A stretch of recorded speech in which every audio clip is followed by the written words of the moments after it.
You may even get tired of winning, and you'll say, please, please, it's too much winning. We can't take it anymore. Mr. President, it's too much. And I'll say, no, it isn't. We have to keep winning. We have to win more. We're going to win more. What's going on, everybody? Welcome to the ASTROLABE. I'm here. It is Monday, and I got a great lab for you today. If you if you don't like Nick Fuentes videos, you might not like this one because there's a lot of Nick Fuentes videos in this one. I've had this little sort of a thank you, Nevsky. Thank you for the skull emoji, the 50 kicks. I've had a couple of Fuentes related things in the hopper for maybe a week and a half or so. There's kind of like a little segment that I've had planned out, and I keep pulling it off and pushing it to another show. And then I got on yay old Twitter today, and there was Nick Fuentes clips all over the place, and I can't miss a moment like this. These are must see clips. Just purely for the entertainment value. I'm sure maybe you could derive some sort of whatever out of it, but to me, it's just purely for the entertainment value. This is politics as entertainment. So I'm just gonna mash those up together here, and then I also have, if we have time, if we get to it. I don't know how long all of this is gonna take because I've got a lot of clips, and some of these clips are pretty long. But if we happen to make it all the way through, then I also have this crypto rich conversation that he had just recently with Alex Cristoforo and Susan Kokinda. Alex Cristoforo being one half of the Duran. And Susan Kokinda is starting to get out there now. Just had a great interview on TFTC show with Marty Bent. Very, very good. Very strongly recommend. She's been on a couple others recently, too. I can't remember where they were off the top of my head. But welcome to the Gulag. She's getting out there. If you survive, you earn your freedom. Duffhead! Patriot, thank you for resubscribing, my good friend. Hopefully the ladies are doing well. I need to hit you up here shortly. We got stuff to chat about. Thank you, man. I appreciate you. See you, Theodore Dragonsbane. We'll catch you when you drop in later. Also, apparently, we're going to have the preview for this Saturday's Pseudolabe. I'm checking here from the checking my DMs from the our great Agit prop master and trying to get confirmation on this. He has a preview for it that is rendering right now, and we're hopefully going to get it here for the show today. I think it's going to be at the very end. I just need him to answer my question. I sent him a question back. He says it's an amazing preview. Well, I know the subject matter, so I'm expecting it to be. I think the last one, if you missed the last, like you got to get the experience. You've got to get the experience of a Pseudolabe. They're a unique format. You've got this takes a couple of movies, sort of famous, well-known movies that have parallels in their storyline, mashes them together, and then mixes it up. So it's sort of like you're sitting down for a couple hours and watching TV in the 90s, and you're watching some movies, and then you have like an intermission commercial break every so often that is schizo edits and fun AI content and everything. So it's a whole experience. You just got to sit down and just take in the whole experience. Then I'm sitting here watching it, reacting to it in real time, and the man himself is in the chat weighing in, and everyone starts riffing on it, and just the whole thing. Every piece fits together well for a great experience. So we're gonna be doing them every Saturday going forward, as often as possible. We're gonna coordinate them for Saturdays, and just make it a whole thing. That makes it easy for me to do the Saturday. If you survive, you earn your freedom. To do the Saturday episodes, and then it's just the best bit of just bathing in propaganda. Just absolutely bathing in propaganda. That's what you're doing. And I know at least part of the subject matter for this week's, and it's gonna be, let's just say it is timely. It is very timely. A Labyrinth mashup. Yeah, I'm not going to just send him every idea that I have, because the man has a process, and he's exploring himself with this process. It's actually it's really interesting watching the way that the art form is sort of developing emergently as he explores it. We had a long conversation about that. So I've definitely I definitely had a couple movies that I was thinking of that I was just like, oh yeah, you should think about these. But so don't inundate the man with suggestions unless he asks for them. But otherwise, don't just like bomb him with suggestions. Let the man cook. Just let me tell you that. Just let the man cook. I've not seen Labyrinth in its entirety. I have not seen Labyrinth at all. So I'm probably gonna hear from my wife on that one. But I'm not going to. I know about it. I know I've seen parts of it, but that would definitely fall into the schizo category. We should watch it. Yeah, we could. That would be fun. Thank you to Texas, a patriot who has gifted 5 subs. Rob P2, good to see you here, man. I know you don't drop in all that often, but it's good to see you when you do. Theodore, maybe you're a lurker, I don't know, but I don't see you comment all that often. Theodore Dragonsbane, Tuz McGee, Kadrian Stolly. You got Kadrian and Theodore in the same sub package. That's great. And of course, the catch-up boy himself, the only true Heinz, who is here. It's good to see him catching a live show as well. The track I used for the preview played during the Cyberbully Labe intermission last week. Interesting. Okay. Huh.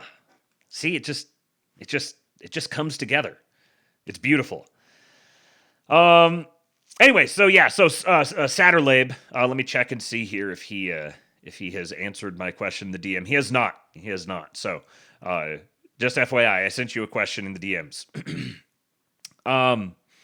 Okay, so yeah, we'll see if we have time to get to this Alex Cristoforo Susan Kokinda conversation. It's at least the first half because it's a really, really good depiction of what I believe are 2 sincere, good faith representatives of their respective camps, and one of them is basically the Black Pill Panikin camp. Black Pill Panikin, libertarian, anti-war, like that sort of side. Versus the Susan Kokinda presenting the one of the most elegant depictions or portrayals of trusting intelligently. She absolutely took the man to the cleaners. And I like Alex. I like both the Duran guys. I haven't listened to them as much lately because they've kind of taken a similar veer. Like, it's very clear now that there's been a distinct and what's the word here? Like, not permanent, but it's like it's established. It's not going away. It's not transient. It's not ephemeral. There is a very clear split that has happened now. And it's sort of falling into this camp that's kind of like MAGA versus America First, sort of, but then the administration is using America First, and which I think is a quite clever rhetorical move. But it's very clear that there's been a sustained split in the MAGA base, and they're kind of falling into the Panikin versus Truster as like the broad overarching category. And what's funny is that the Panikins do not like being called Panikins. It really gets under their skin. They get very persnickety if you call them a Panikin.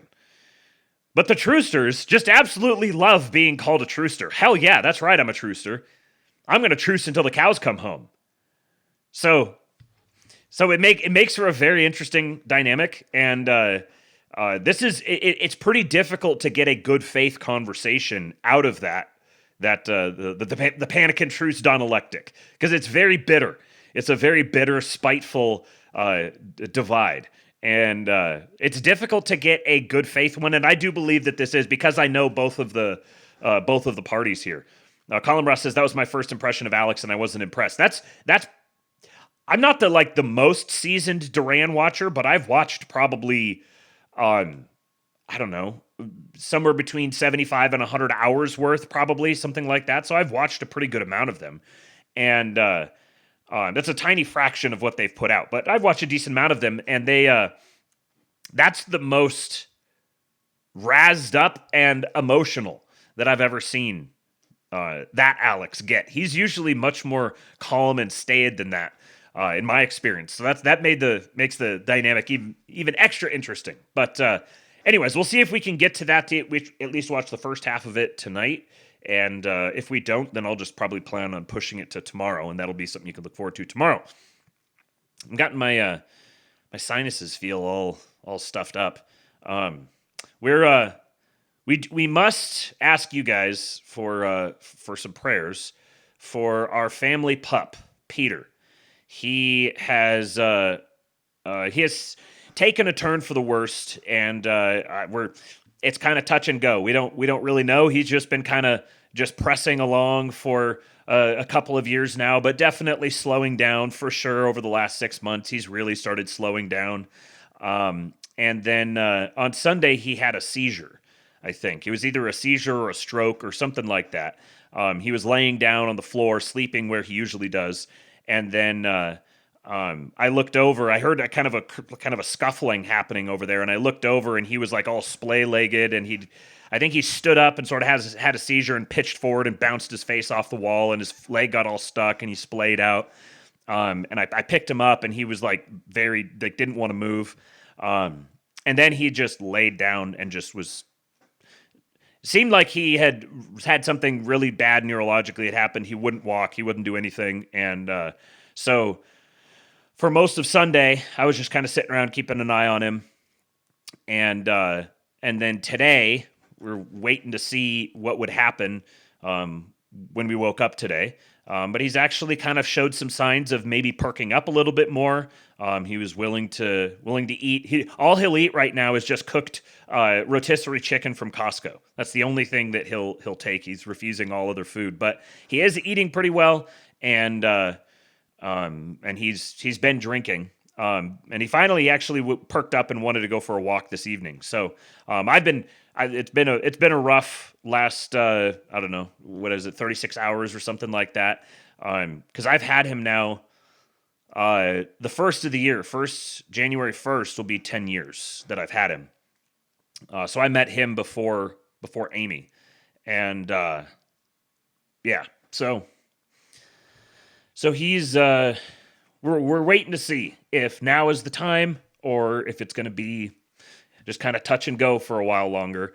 But he's got really bad teeth. His teeth are badly rotted, and we've been kind of in this kind of touch and go thing for a while because he's been fragile enough that I don't know that he would necessarily do well for an extraction procedure. Like the procedure itself might kill him, and he's been eating consistently. He hasn't stopped eating. We've been watching that pretty closely. We've made his food a lot softer for him, and but you know, he's had a few of these times where he's just dipped, and it's kind of like, oh, you know, maybe that's it. And then he pulls back out of it, and he's fine. But this has definitely been the worst one so far. I'm basically waiting and giving him a couple of days to see if he kind of pulls through and rallies back up again, or if there was genuinely something. He's had a few seizures in the past. They've been maybe getting a little bit worse. They've happened kind of periodically. But you know, he's old. He's probably 14 or 15. Which is, I mean, he's like 45, 50 pounds, somewhere in there. So, he's pretty old for the type of breed that he is. So yeah, we're waiting to see. It'll be kind of touch and go for the next couple of days to see if he's gonna kind of perk back up again. And if he does, then we'll pull the trigger. We'll take him to get checked out and see if maybe we can get like a round of antibiotics or something. I kind of think he's in bad enough shape that I don't know that they would approve, anti-seizure meds or something like that. But we'll see. Don't want to unnecessarily prolong it, but also, don't want to just have him kind of languishing in pain. So yeah, they want like $2,000 to extract his teeth. And it's just like, no. And then my guess is that they're bad enough they would probably have to put them down, put him under to do it. And I don't know that he would be sturdy enough to do that. And he would be incredibly unhappy about the entire experience. He would be very, very upset by it. So we'll see what happens with him over the next couple of days. But so if you guys want to hit the tip link tonight, that is that think of it as the Peter's Vets Fund. That will that's what it's going to go for. That's my income, and if that's an expense that we have to have, then my income will be directed toward that. So if you guys would like to contribute and offset that, then you can hit the Streamlabs link, tips.kingpill.com, and yeah, say a prayer for Pete. He's a good boy. I'll in the future I'll have some pictures for him, pictures of him. Tips link here. Pin this. Now, there we go. There is something else that I told you guys that I was going to take pictures of and show you, and that is what I will do now. Mrs. Kingpilled is a patriot. For my birthday, this is what she got me. This calendar, I showed you guys the calendar the other day, but now I've got some better pictures, so hopefully you guys can make them out a little bit better. This is the cover of it. Just one of the best things I've ever seen. Look at my president. My president is fit and strong and powerful. He's flanked by an eagle and some good old-fashioned American airborne muscle. By his great and beautiful wall. Thank you, Mr. President, for building that wall and for protecting it yourself personally, putting your own life on the line. Here's January, building the wall and admiring the great golden wall. Look at that. Look at that. Just a beautiful golden wall. A man and his wall. What more could you ask for? A big, beautiful golden wall. You might even kneel down and kiss it. You might bow your head against it. Wear your special topical hat. That red hat with the white lettering. Look at him with his executive orders. So proud of himself. And then this one.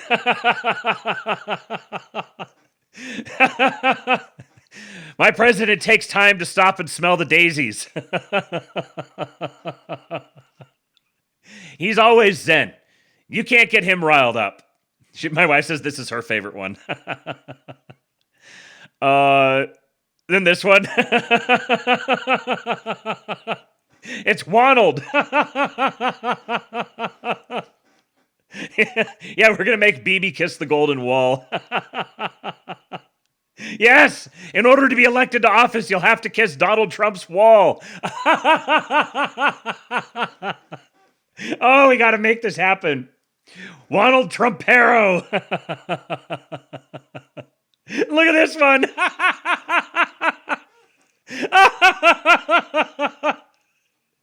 Trump on a four-wheeler.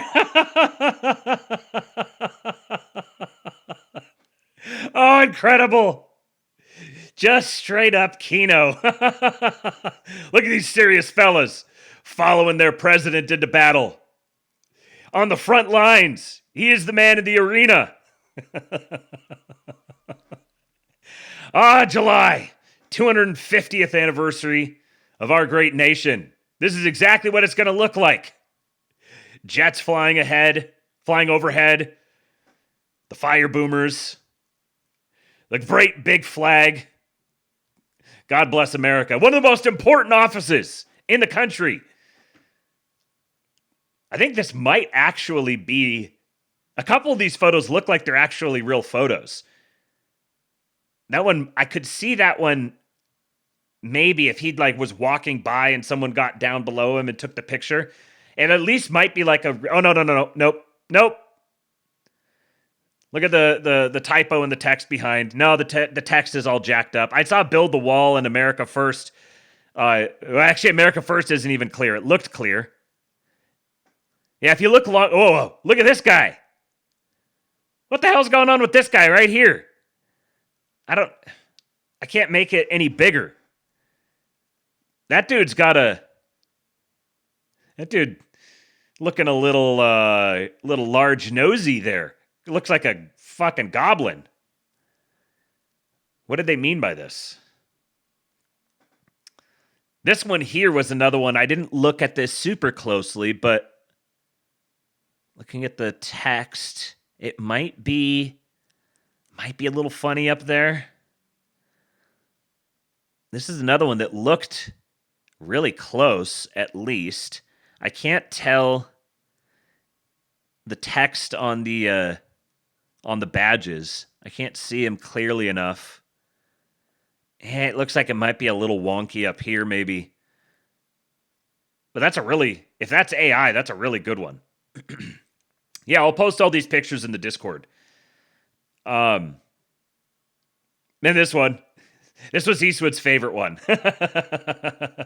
he brought the present to me and said, "We got you something with a helicopter." Daddy, open it up and show us the one with the helicopter. And he thought it was really funny that President Trump was flying the helicopter. Look at that one.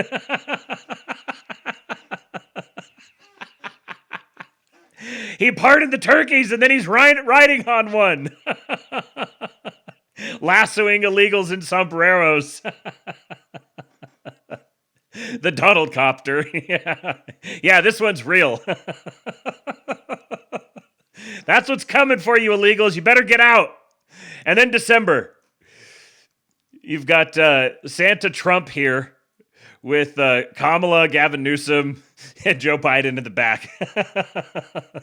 Santa Dawn. And look at the chimney down here.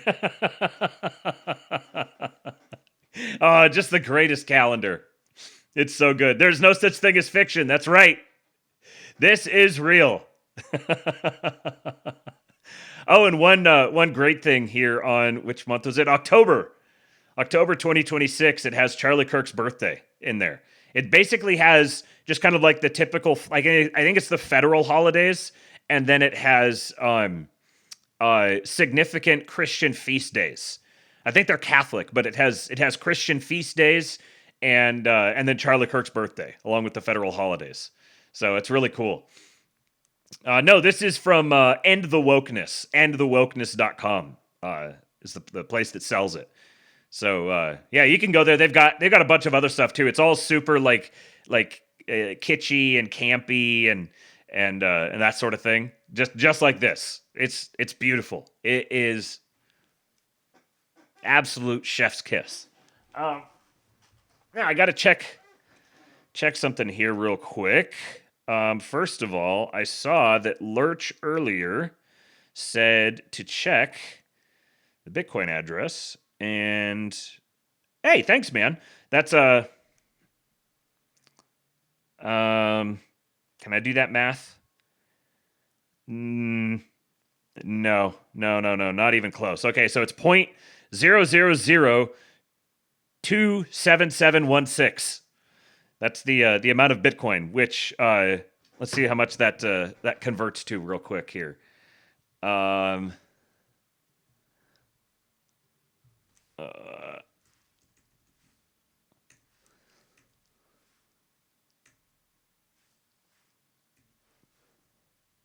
25 bucks. Thank you, man. I appreciate you. The 25 bucks. There it is. Okay, yeah. There is the Bitcoin. My Bitcoin address is in the description on YouTube and on the podcast versions on Substack. Yeah, it's good. It's good. It worked. Came through. Yeah, soon we will be denominating in sats, and it's very easy. It's very doable. It'll take a little bit of time to wrap your mind around, but once you do, then everything's going to flip really quick. Once you start seeing stuff priced in sats, then it'll make a lot more sense. Doing it in like weird fractions like this makes it totally weird. But you'll be able to once you get the once you start pricing things in sats, then it'll be better. Colin Ross says to check Venmo. 25 bucks. Thank you, man. I appreciate you very much. Let me give you guys forgot to open the soundboard. Pop out. Oof, okay. Getting better at it. The first couple of times I did it, I crashed the... Oh, God damn it. Come on. First couple times I did it, I crashed the stream.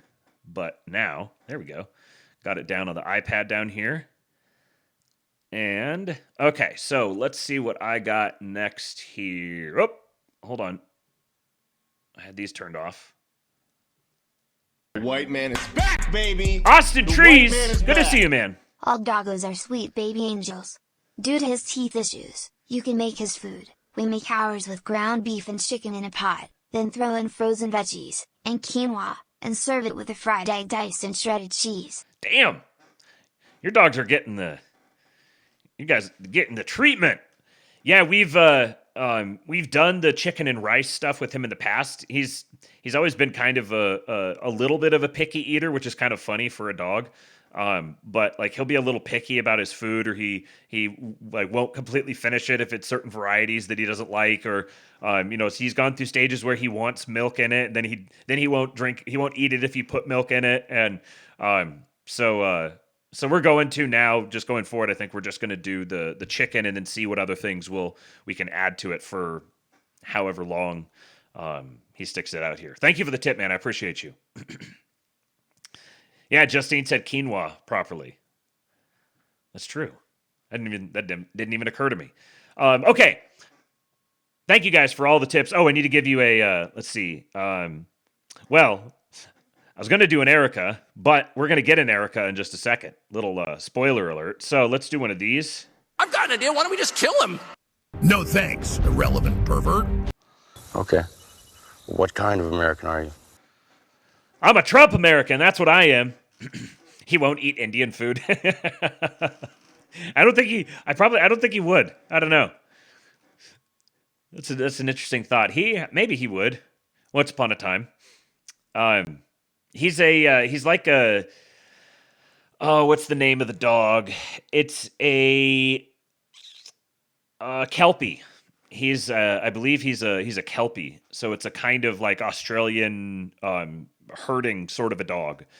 So he's all black. He looks a little bit pitty. But he might be mixed with some like black lab or something like that, because he's maybe a little bit huskier than they are. But he's all black, has a little white tuft kind of on his chest. And he's got very expressive ears. He's got like the big pointy ears that he had a really bad he got a, what do you call it? A big blood blister in one of them, so it doesn't point up straight anymore. It kind of droops over. So he's got one pointed up and one that kind of droops. And he turns his head and like listens to you when you talk. Doesn't do it as much anymore because he's basically deaf now. But I got him.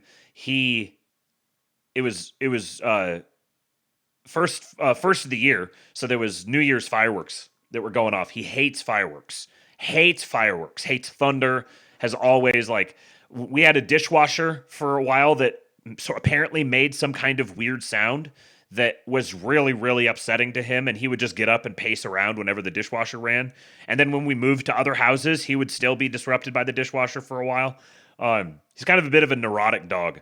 But he was freaked out of the fireworks, and I was with some friends who were out walking in the street in Tacoma, Washington, and it was maybe 40 degrees outside, and he literally jumped into my arms. He was about 40 pounds ish at the time. He was a little skinny, a little mangy, but he was well trained and very, very energetic. He then knew sit, lay down, roll over, shake, and then I was able to kind of teach him a few other things.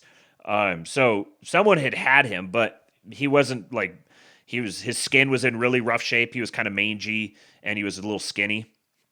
So got him cleaned up, and then he was my best buddy for until I met Amy, and then had Eastwood, and he's been part of my family for a very long time.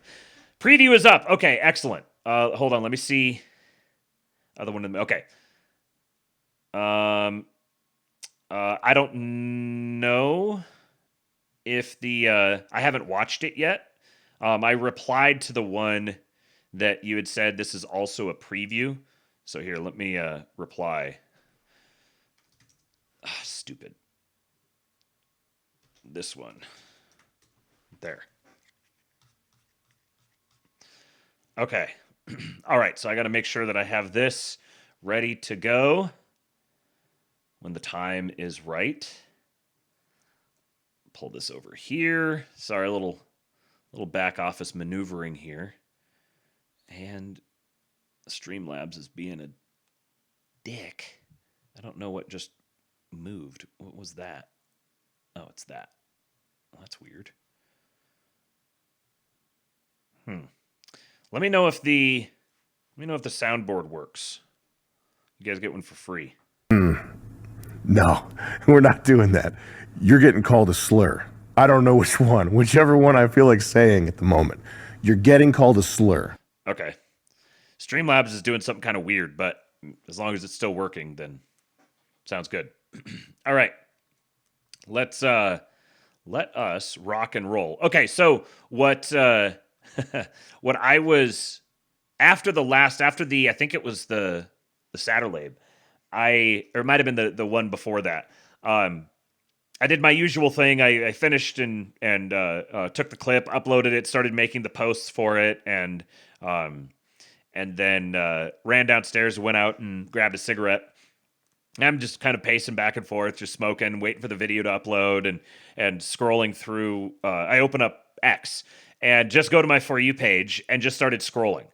And I just started bookmarking things. It was just, bookmark. Literally every single thing all the way down my For You page was just banger after banger after banger after banger. And it was basically all dudes being awesome or cool white people shit. It was like every single one of them. I was like, I have achieved. Is this Agartha? My timeline is exquisite, absolutely perfect. And so I did my best to just bookmark these. A couple of these are ones that people sent me, so I had the notification when saw it in the middle of looking through the timeline. But I did my best to just lay these out almost exactly as I scrolled through them, so we could kind of replicate the experience that I had, because it was one worth replicating. This first one here was one that the King's Secretary at Small Account on X, he tagged me in this. He said, genuinely one of the funniest things I've seen all week, and it is. It's a little bit. The video's a little bit small, so you might have to kind of look a little closely, maybe. I don't know how well it's going to show up on your screens there, but yes, this is tremendous.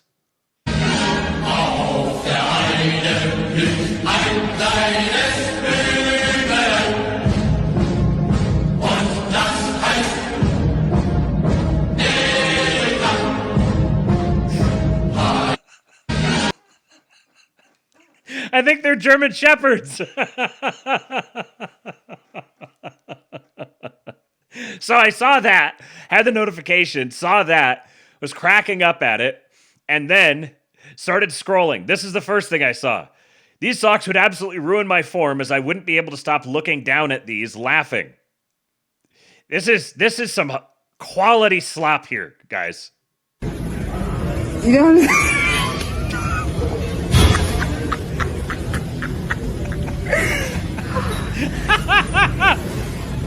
It almost looks better on a small screen. Oh, that one there.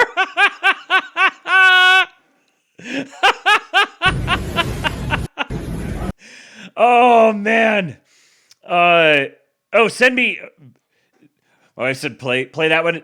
Send it to me on Telegram again, real quick, and I'll play it. Then there's this one. What's that tail number? I don't even know what the context is here. I think this might be a college football thing. But he's officially home. Can you guys see the tail number?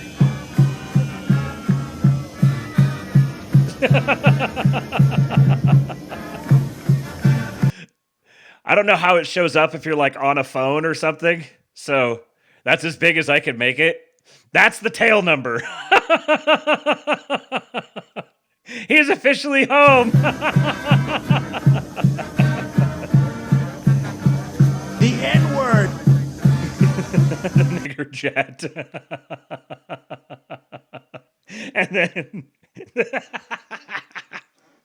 oh, I would have been absolutely giddy if I was putting together that tweet. Masterfully done.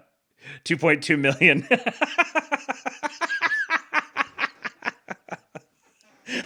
That's such a good reaction, GIF. Naggers. Then the next one.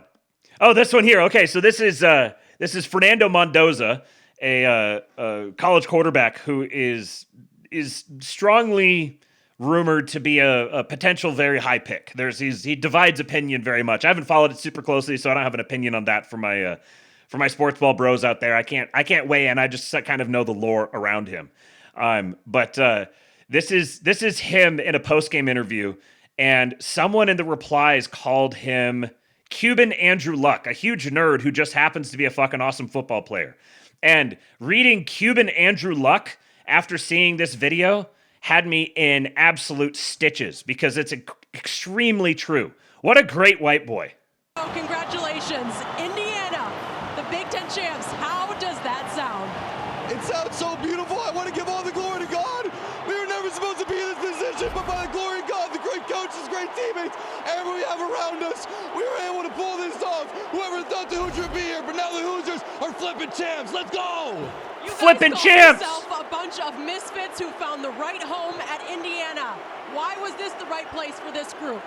It's the right place for process-oriented. We're going day by day, whether it's the offensive line, the defense, the coaches, special teams. We're all process-oriented to one goal. That's our thing, is we're brothers. We can drag teams into the deep end because we know that we're going to stick together and we're the strongest glue ever. Tell me about finding We can drag teams into the deep end. Woo! Charlie Becker, third down, 2 minutes to go. We talk about Heisman moments, but take me through that one.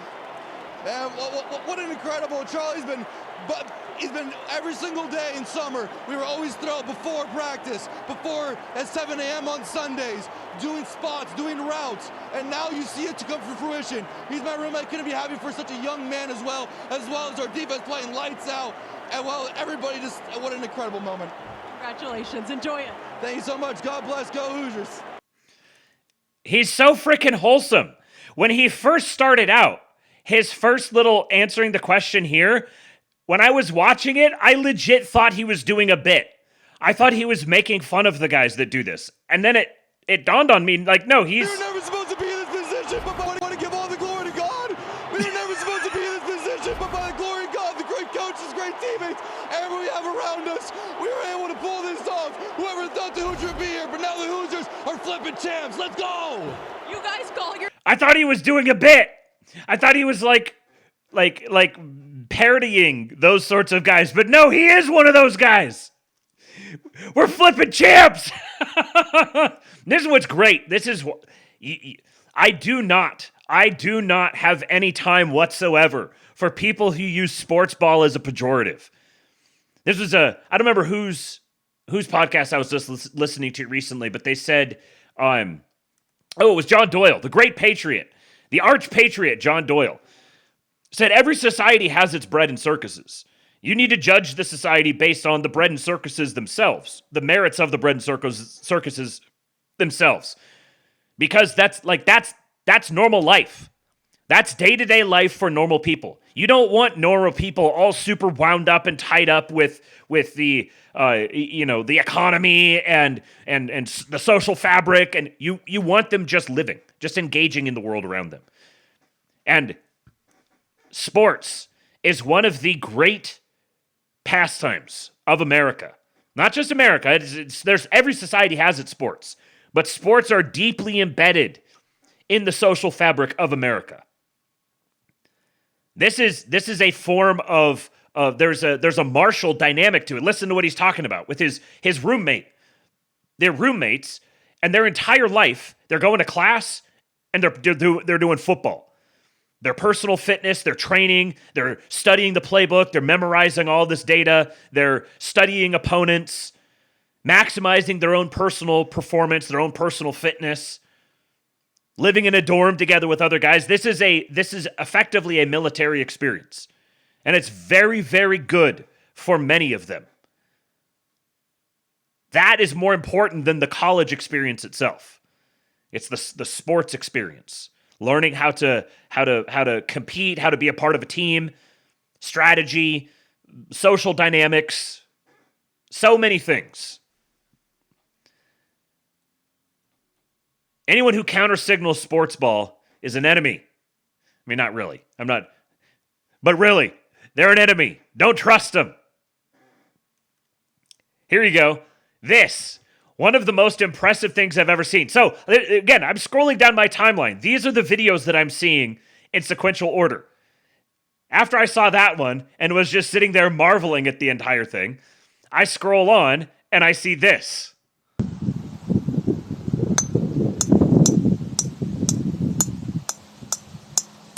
This is already just astonishing peak performance. Oh, lips out. What? What?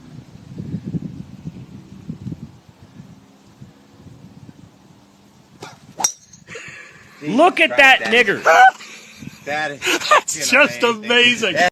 That is next level. Did you hear the contact he made with that? Tink! Christ, that is Incredible. And he's doing this on the back of a driver, too. So he is bouncing a round ball on the surface of a on a round, hard surface. He's bouncing the ball on it. It is, just that alone is a level of coordination that very few people could ever. This is hours and hours and hours and hours focused on the discipline of mastering this, like each particular element of this. This is tens of thousands of reps. Peak performance. Incredible. Then I saw this. Mystery Grove has this new article about why Trump should reactivate the Civilian Conservation Corps, FDR's most popular New Deal program, to deal with the youth jobs crisis. Very moderate, sensible proposal, just from the description of it. But he says, this Sherman quote on the young bloods of the South is one of the funniest things I've come across. This is General William Tecumseh Sherman discussing the future occupation of the South as the American Civil War drew to a close. He said, the young bloods of the South, sons of planters, lawyers about towns, good billiard players and sportsmen, men who never did work and never will. War suits them, and the rascals are brave, fine riders, bold to rashness, and dangerous subjects in every sense. They care not a sou, or a very small amount of money. They care not a sou for niggers, land, or anything. They hate Yankees per se, and don't bother their brains about the past, present, or future. As long as they have good horses, plenty of forage, and an open country, they are happy. This is a larger class than most men suppose, and they are the most dangerous set of men that this war has turned loose upon the world. They are splendid riders, first-rate shots, and utterly reckless. Stewart, John Morgan, Forrest, and Jackson are the types and leaders of this class. These men must all be killed or employed by us before we can hope for peace. They have no property or futures and therefore cannot be influenced by anything except personal considerations. That is like, what's the opposite of damning with faint praise? Where you're like lauding with harsh criticism or something like that. That is, I mean, this is the frontier mindset. There's kind of this, there's all these different American personalities that are blending together to form the American ethnos. But this is the Wild West frontier American sort of spirit being described by what frankly is a much more austere kind of stodgy, like maybe like English or German kind of sentiment. Oh, those wild savages out there in the hinterlands. Look at these wild things that There's something glorious and animalistic about them. And so we either need to tame them or we'll have to kill them. We have to deal with them. They are such a comprehensive force of nature that we have to deal with them. This is a tremendous stamp of approval. The American story is fascinating. Fascinating story. Very short period of time, but the various different elements that have been drawn forth to make America what it is are quite profound. Ian Rhodes says it's very similar to how the British officers described Australian soldiers under their command. That's true. That's true. It's also it's very reminiscent of like the English and the Scots. Like the Scots are like the crazy mountain folk who are a bunch of like illiterate pagans hopping around fires, kind of ooga booga sort of, versus us very aristocratic. It's fascinating to see this fractal pattern. This is like an eternal battle within the Anglo. Is on one side you have these like extraordinary, majestic, aristocratic, austere, grand sort of you got like that one side, and then you've got the really like earthy, animalistic, savage, relentless, totally kind of like comfortable in chaos, will conquer anything. These are like two warring factions within the Anglo spirit. And you find them when you have a frontier. That's the point where like the two sides will just kind of, they'll set aside their differences and be like, fuck this, we're working together to conquer that. But the Anglo has to have something to do. He has to have something to do. If he doesn't have something to do or somewhere to go, then he will tear himself apart from the inside. Because ideally, this is your left hand and right hand, the two Anglo fists. You have the side that would, in each conflict, it would identify with the North, or with the Crown versus the colonies, or the Crown versus the Scots, or there's that side, which is capable of building just immensely ornate, complex, ruthlessly efficient structures. Until you start getting too far over on that side, and then everything gets Byzantine and starts to weigh down on itself. It's too stodgy, too uptight. You also have to have the left hand, which is that it's for frickin' outdoor boys. I'm just gonna go out and just sleep in the snow in Alaska in the middle of winter with no tent or anything, just because I can. And I'm going to make a frickin' gigantic YouTube channel of it. Everyone can sit there and marvel at my exploits. I'm just going to go out and conquer the wilderness. This is the like wild, untamed spirit. And you got to get those two sides to work together as two fists. Otherwise, they're just both punching the Anglo face. A unique thing about Trump is that he can speak both of those languages. He's fluent in both of them. He's fluent in Wall Street. He's fluent in the higher classes, but he's always been sort of like doesn't totally fit in with them, because he's really he wants to be down on the job site. He wants to be in among the construction workers and the laborers and getting his hands dirty, and he's a brawler. He's a teetotaler, but he kind of acts like a drunk brawler all the time. That's just how he is. He's just got swagger, and he walks into a room and he's just going to start insulting people, or be really like charming and great with the kids, and then won't hesitate to call someone like some chick a dumb broad to her face. He's like both halves of the Anglo spirit that are meeting in one guy. Quiet Piggy, yes. The motherfucker said "quiet, piggy" on Air Force One to a pleasant mid journalist lady.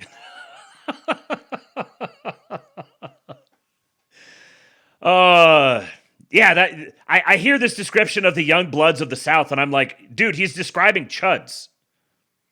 Like that's the chud. Young bloods, sons of planters, lawyers about towns, good billiard players and sportsmen, men who never did work and never will. War suits them, and the rascals are brave, fine riders, bold to rashness and dangerous subjects in every sense. They care not a sou for niggers, land, or anything.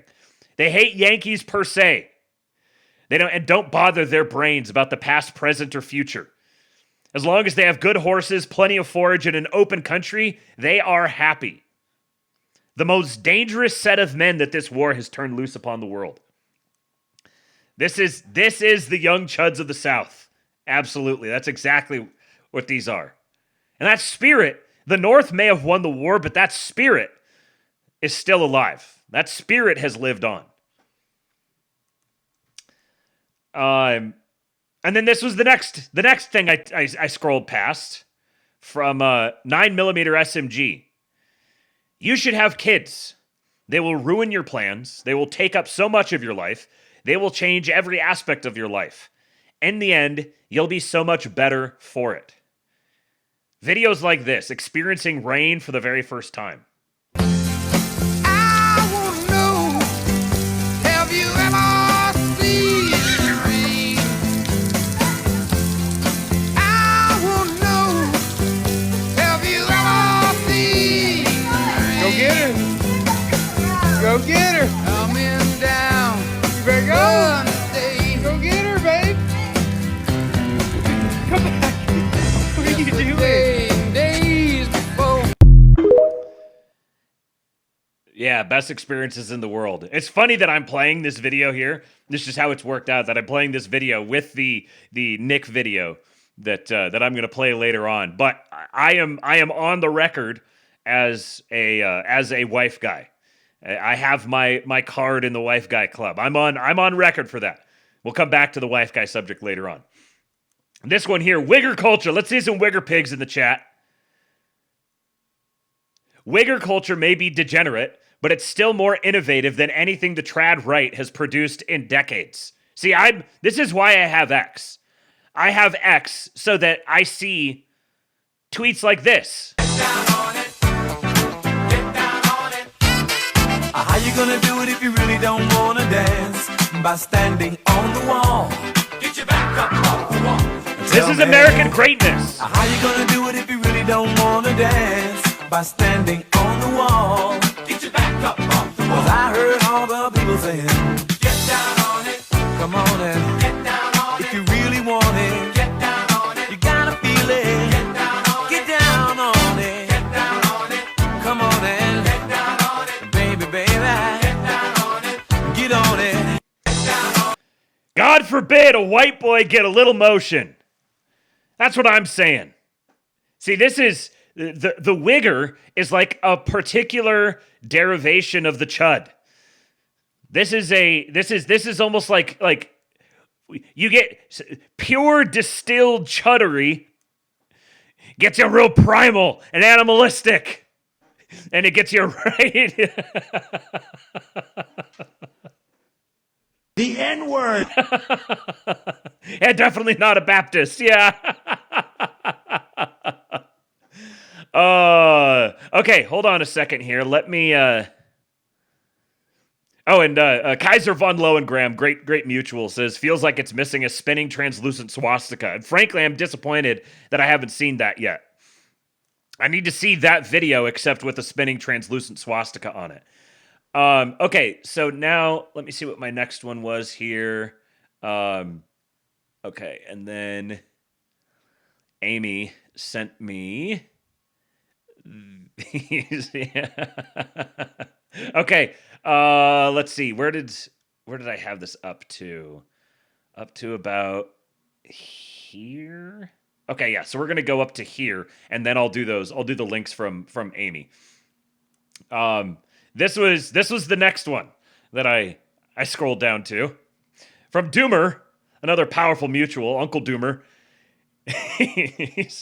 See, like, there's seeing this video, and then there's coming up with a caption for this video, and landing on just the most perfect caption imaginable.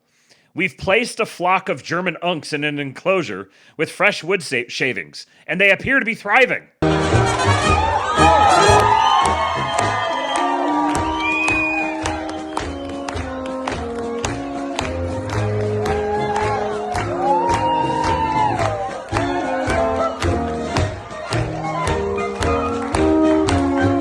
Talking about white boys getting a little motion.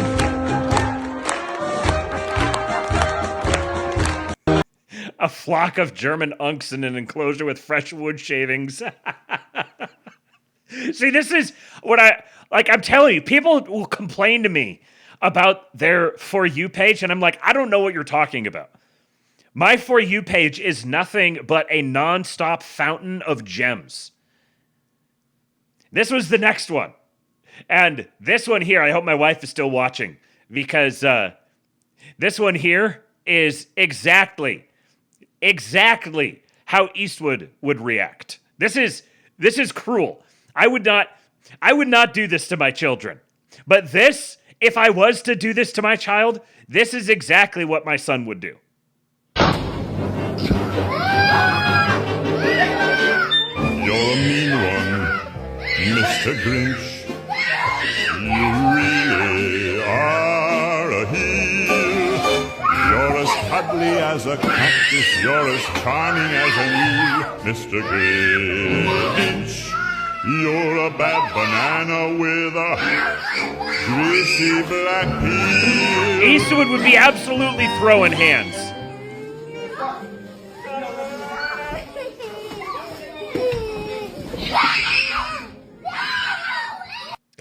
But he would also be doing it into like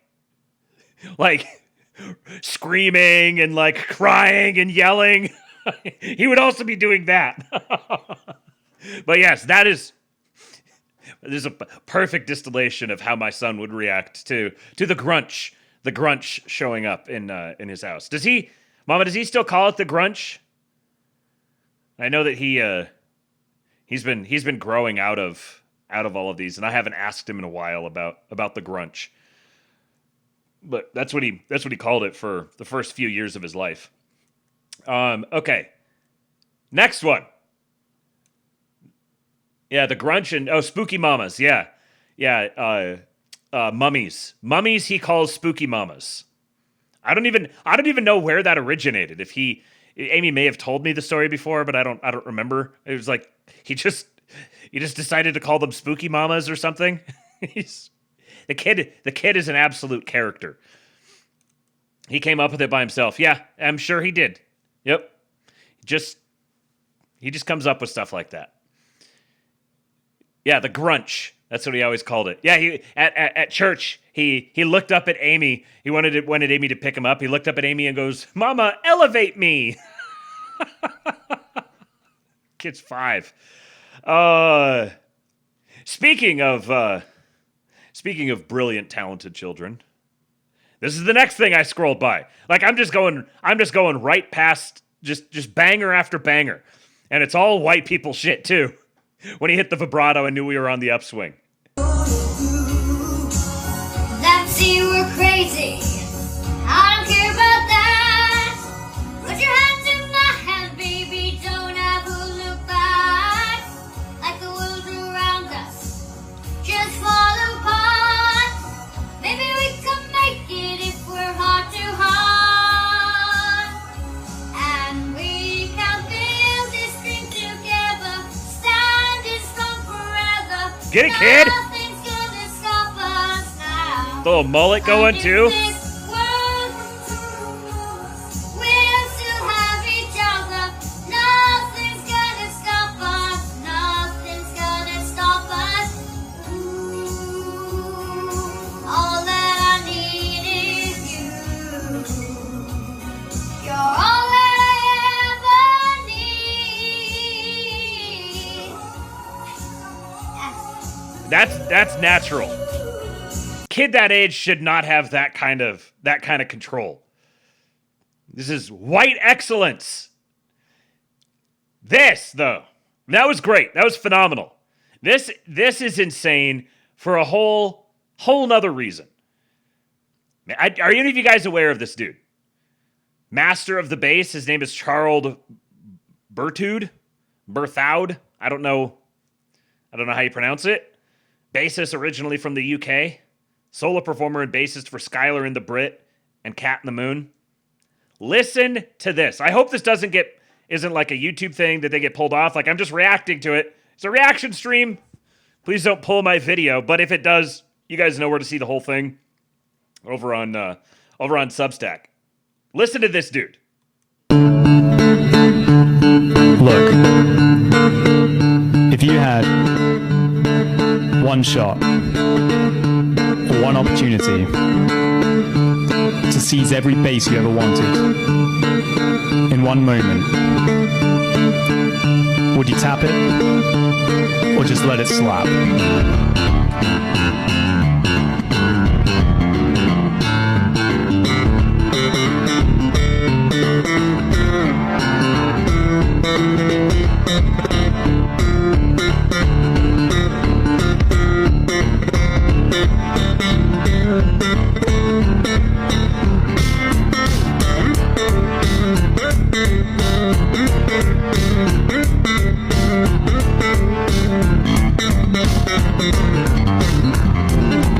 He's just getting started.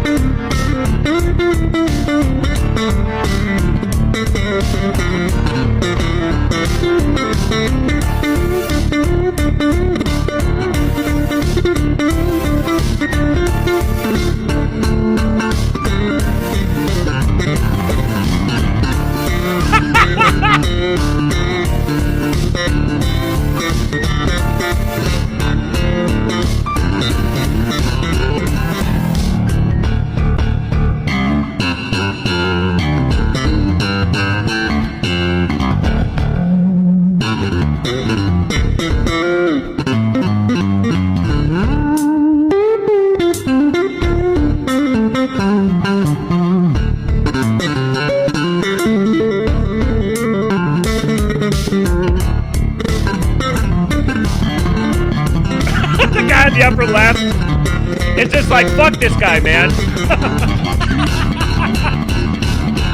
What the fuck?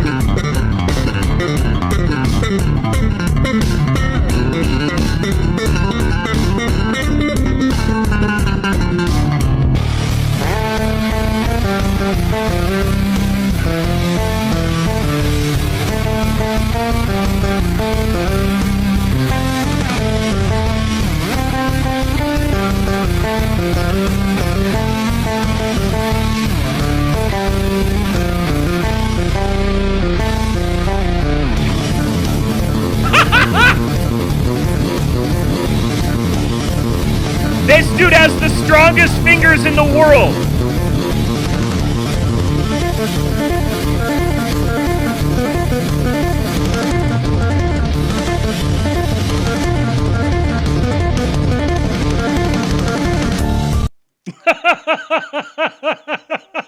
I knew someone was gonna make the joke. Tyler says, if I could finger this well, I wouldn't be single. Colorado says this isn't even his best performance. What are you talking about? It gets better? Oh my God. That was just completely unreal. Insane. The dude has got to have the calluses that this man has on his fingers.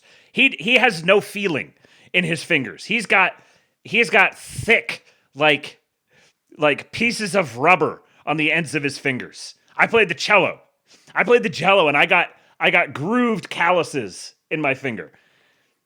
This is insane. The best thing ever produced by the UK. The calluses his girlfriend has.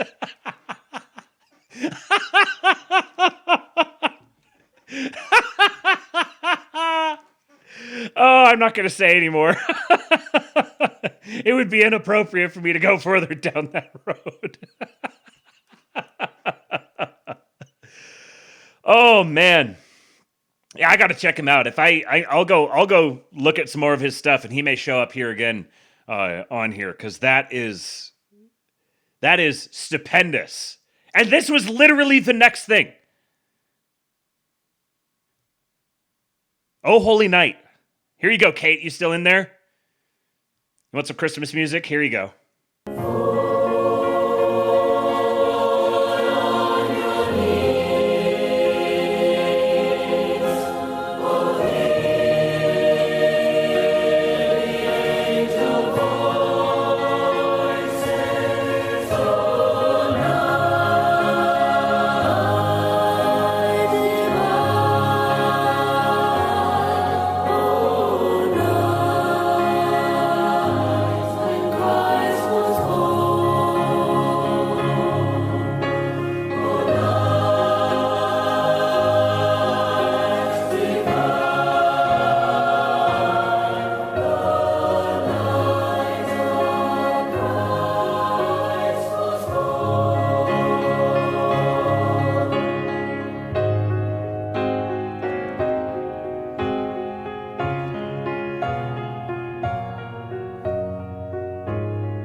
I would totally be the Rare Vance guy.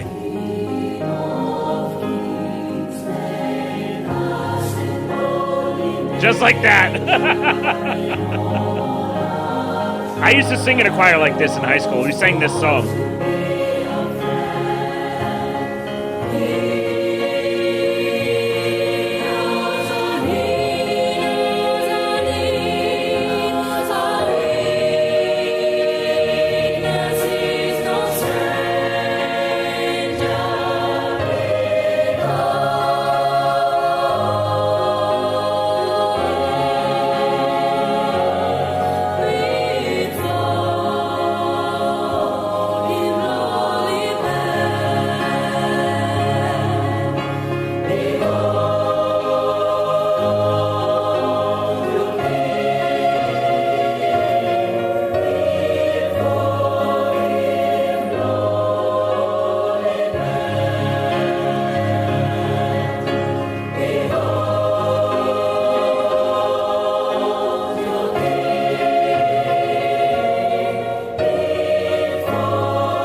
Oh,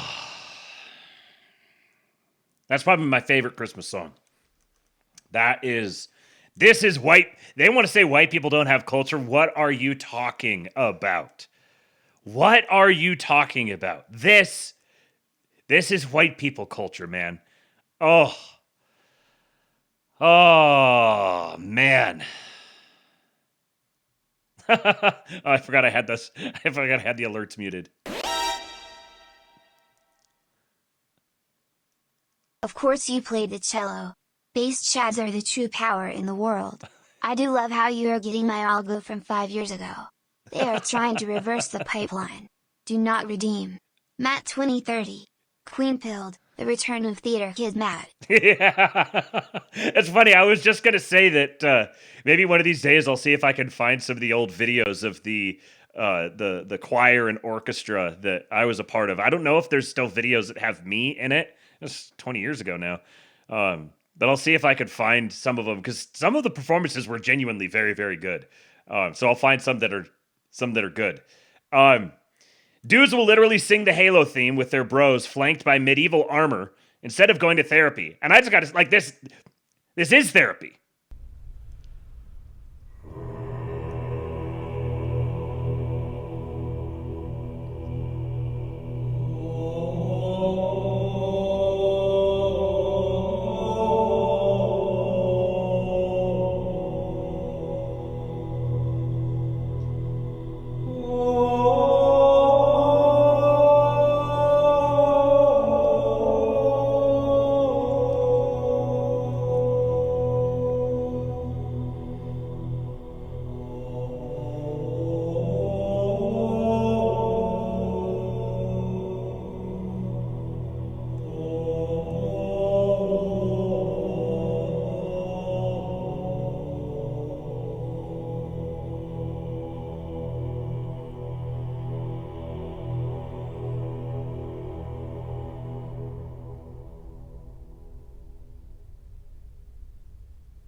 Oh, I'm so glad that didn't have that stupid fucking TikTok sound at the end of it. I hate that.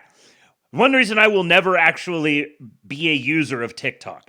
I freaking hate it when you get a video that has an ending like that, and then it's like, boink! Like, fuck off. Let me enjoy the video. I don't need some, like, elaborate production telling me the video's over. Because I'll know when the fucking sound stops! More white people things.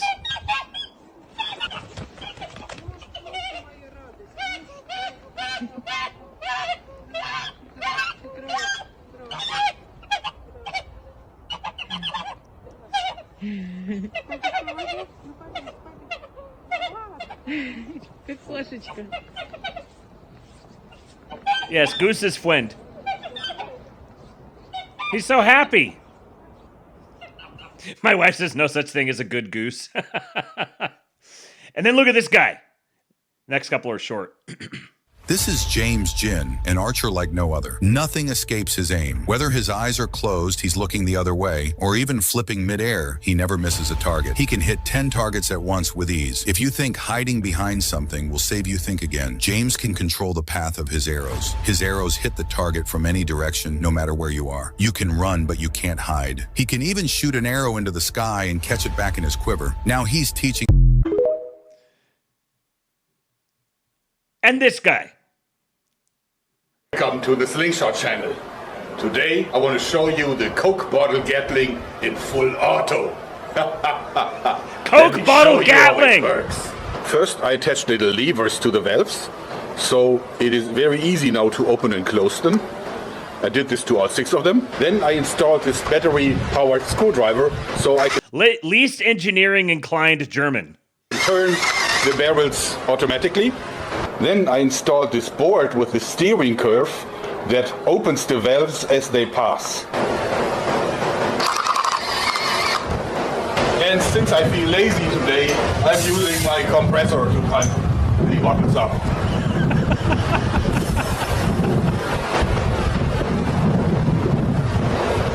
Okay, and go. One more test.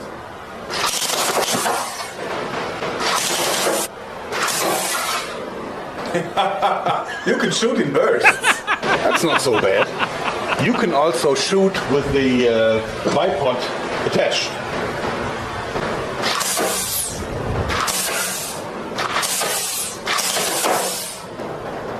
Easy.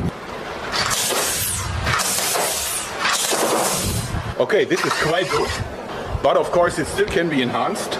I used the compressor today, which can only do about 120 psi. It's a cheap compressor. But I also got a new bike pump that can go much higher, up to 300 psi. Although I think the Coke bottles will probably explode earlier than that. Okay, let's see if we can bring it up to... This is what happens when you don't let Germans have guns. Zoomer tells us Germans become Americans when you give them guns. 200. Yep. As you can see, the bottle is already very much deformed. Wow. Okay. What a laugh. I hope you like this because... Holy shit. The guy from the EWBSX oven commercial, yeah. Emperor Atreides says at the end of World War I, the Germans were banned from using water-cooled machine guns, so they invented the world's most advanced air-cooled machine guns. Yeah, the engineer Germans are rare and must be cherished. Okay. Oh, and then this one here. Old footage of Alex Jones circa 1996. This is 30 years younger Alex Jones. Because if you ask me any questions, you're a conspiracy theorist, and you'll be shunned and you'll be laughed at for thinking that there could be any manipulation and control. Forget the fact. Don't ever ask any questions. Never look under the water. The World Council of Churches. Let me stop you right there. Every one of those groups is real. I've seen them on C-SPAN. I've read I've read the documents. Council of Foreign Relations bi-monthly book they put out. You can buy it at Barnes & Noble or any major bookstore, and it's called, the name of it is called, Foreign Affairs and World Politics. And the thing in there says, welcome to the New World Order. Do you know your way around? And this is the biggest industry in the world, is corrupt international banking. I don't mean local banking. And it's real. They're out in the open. But the little serfs, the little idiots, because Peter Jennings doesn't tell them, and I don't mean to be mean, but they are, they just go, Big Mac cheeseburger, please. That's all I care about. And I just try to say to them, you idiot, it's real. It's real. It's right in front of your face. And they just go, no, it's conspiracy. Everything is wonderful. I never question anything. You can't prove one single thread of what you're saying. How dare you? You are a serious travesty. In fact, I am very afraid of you militant type people. Why did he go into a British accent? What did he mean by this? I haven't seen the Alex Jones British accent, I don't think, ever before. Yeah, he's the same person. He's just like himself, but I don't know, 75, 80 pounds heavier and bald and voice much raspier from screaming for the last 40 years. But he's just same guy, just like dialed up to 11. Mrs. Calling is a thespian, yeah.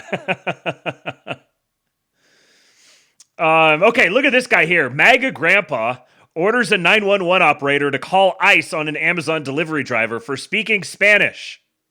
This right here, hey, what the hell? There we go. This right here, this is what you call a patriot. What? What happened? Why won't you talk? The Amazon. I don't care. You don't speak English.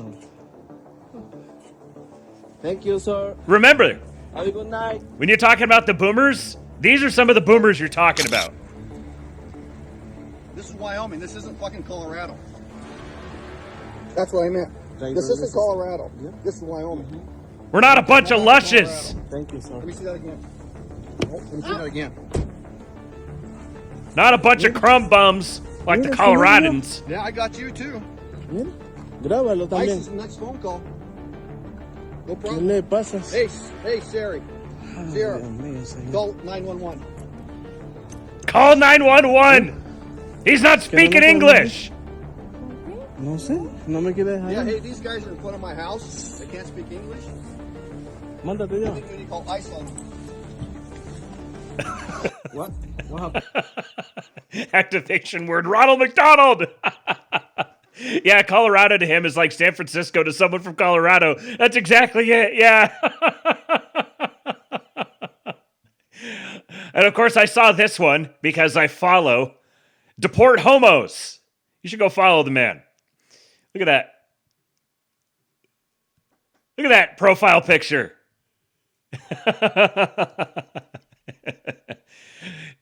Don't get too comfortable, homos. We're coming for you next.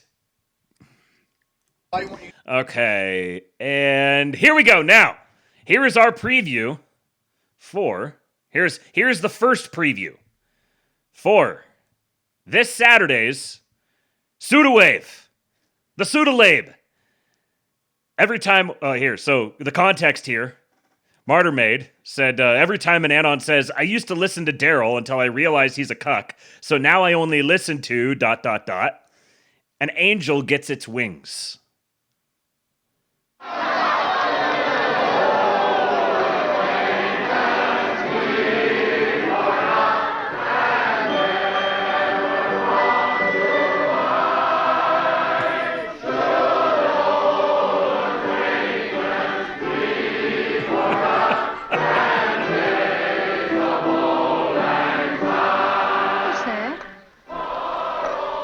That's a Christmas present from a very dear friend of mine. So true. Look, Daddy, teacher says every time a bell rings, an angel gets his wings. That's right. That's right. Attaboy, Clarence.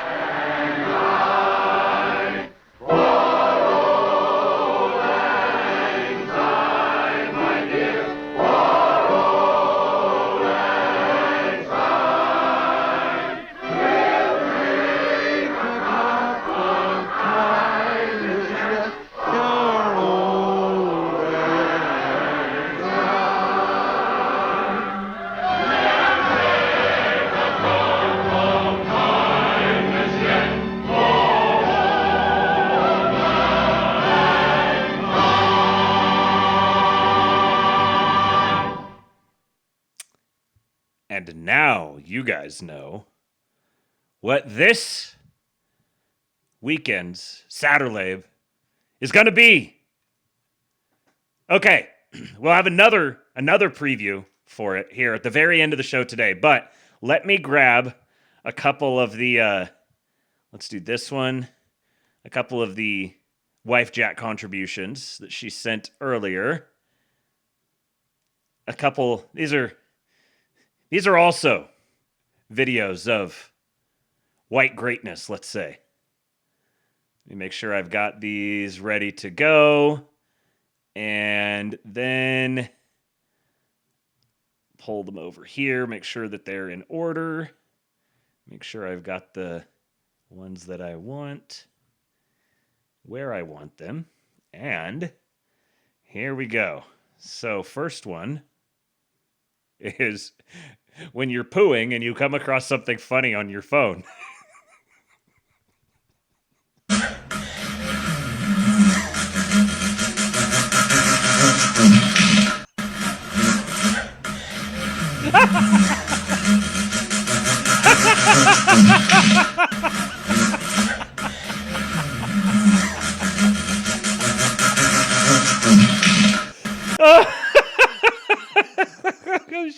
She played that for me, and she was falling over on the side of the bed, crying, laughing. I was like, is that what you do? She was like, no! Oh, white greatness! And then this one. This here, this is what a happy man looks like. Hot dogs! Is that for me? That's for us. Oh. Well, you won't have to worry about the neighbors tonight, baby, because we're going to clean the table. Oh, yeah? Yeah. Lord, look what a meal. You got yours selected or anything? No. Get what you want. God. It'll fall apart. It's tender. Is that mine? If that's the one you want. You better believe that's the one I want. That's why I got you the platter. Look what a princess. I'm so happy. Oh. Yum, yum, yum. All a man needs. You want out? No, I'll get it. Okay, you sure? I'm sure. Just my baked potato? It's your baked potato. There's salad. And there's baked beans. I'm going to have to slow dance you into the moonlight tonight, love. Oh, yeah. I sure will if I'm able. Promises, promises. Yeah. This man's going to be in a coma. You'll have to try not to founder yourself. Whoa. You know what? Now this is hillbilly living, guys. This right. That's America. These are our people, man. Oh, that is just, so American. Yeah, luckiest man alive. Yeah. Salutes, yes.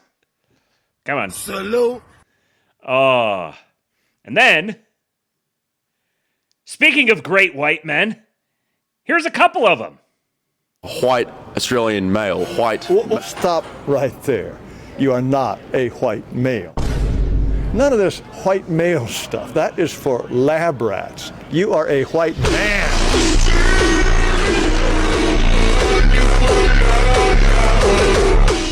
I'm like a white Uncle Jared. An Ospill. That was for my Aussie boys. I don't know if they're still here though. Ian Rhodes, you still here in the chat?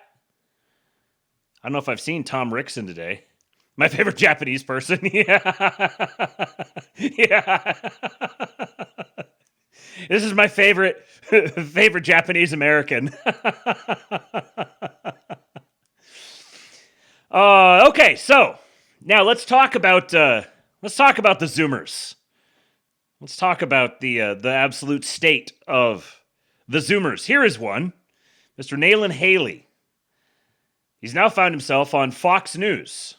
This is what he has to say. This is the son of Nikki Haley, becoming a bit of a media person in his own right. So, Nayland, what do you think about that?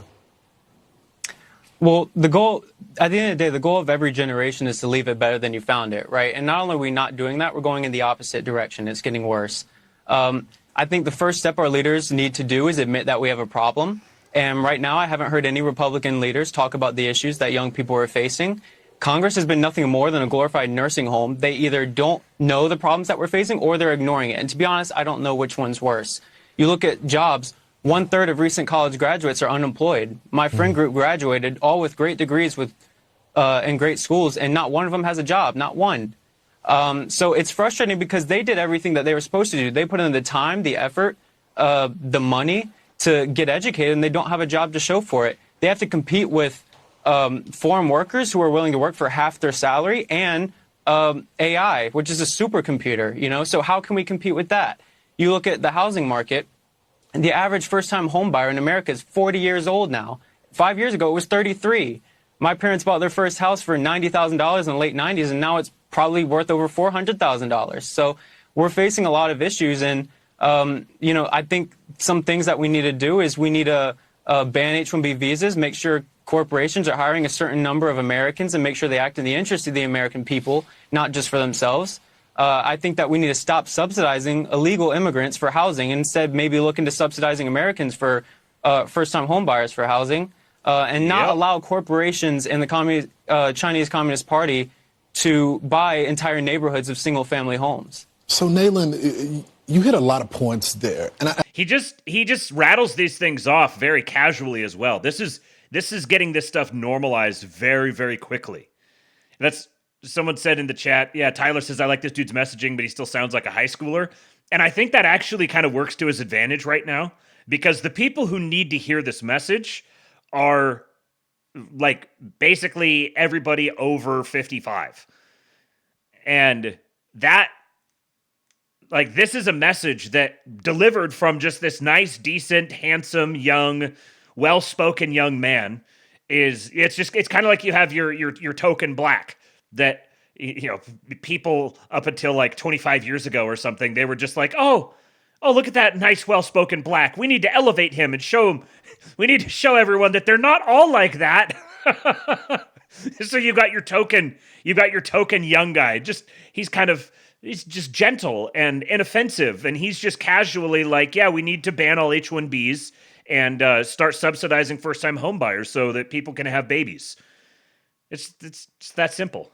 I think one of the things that has not been addressed by a lot of Republicans is they feel like a lot of young people just want free stuff, but you're speaking directly against it. You're saying these young people, they actually work very hard. They've gotten a degree, but they feel like the American dream isn't attainable to them. What would you say about that? Right. No, that's absolutely correct. It feels like it's getting less and less attainable with each passing day. And look, I don't like socialism, but we also need to acknowledge that you can be against free market neoliberalism and not be subscribed to Mamdani-style socialism. Capitalism is a very broad thing. We need it to work for the average everyday American, not just for the elites and corporations.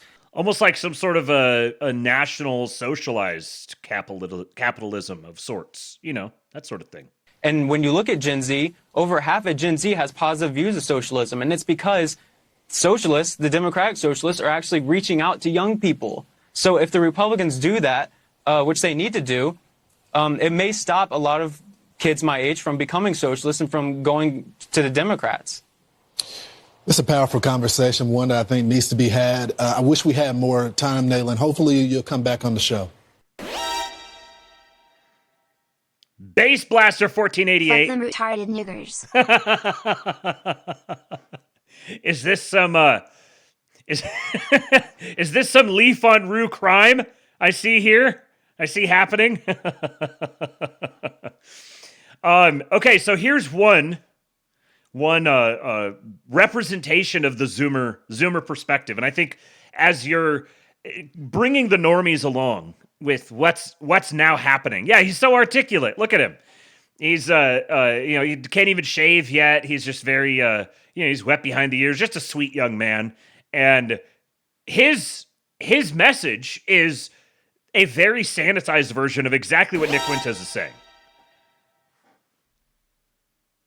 Hail Canada. Gas the Jews, kill the poor, tokenize the blacks. Make sure they're all one of the good ones. We can be against communism and against free market capitalism. Some sort of national economy. I can write a list. Yes, please do. Please do write a list. Put that on the. Make sure you have that on your to-do list that you started off the message with. Thank you, Bass Blaster 1488. Look at my articulate American over here. But the thing I wanted to call out from this is that he's delivering the exact same message that Nick Fuentes is, but Nick Fuentes' message is targeted to a completely different audience. Now, here's Mark Mitchell at Rasmussen, who has been on this. He's been harping away at this for a while now. They call him Netflix Nick Fuentes. He says, how can the legacy conservative pundit class be this unbelievably out of touch? This is screenshots from an article written by Stephen Moore. And I have to read this to you because it's just so...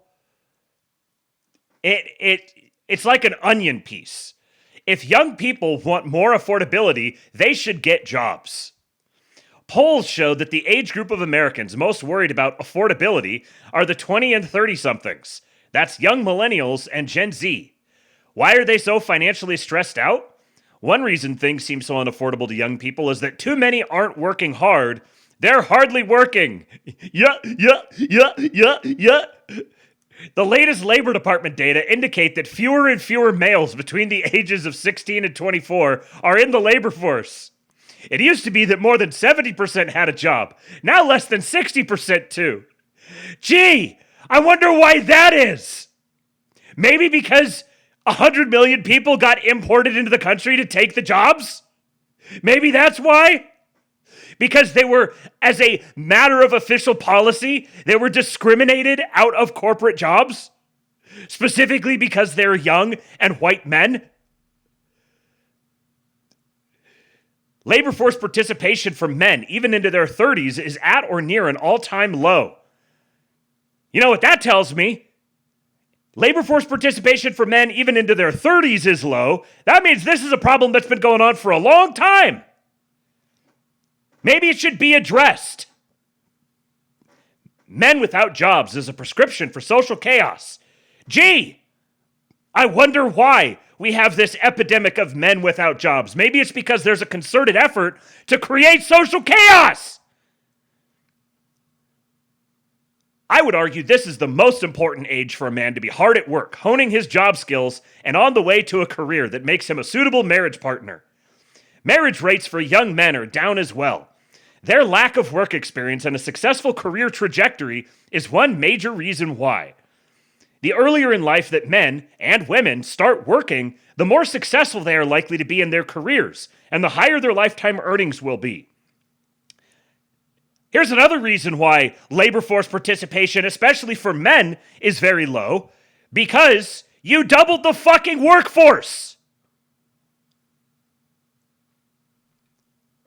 Now they're not just competing with other men, they're also competing for women who are being preferentially advanced through the credentialing mechanisms.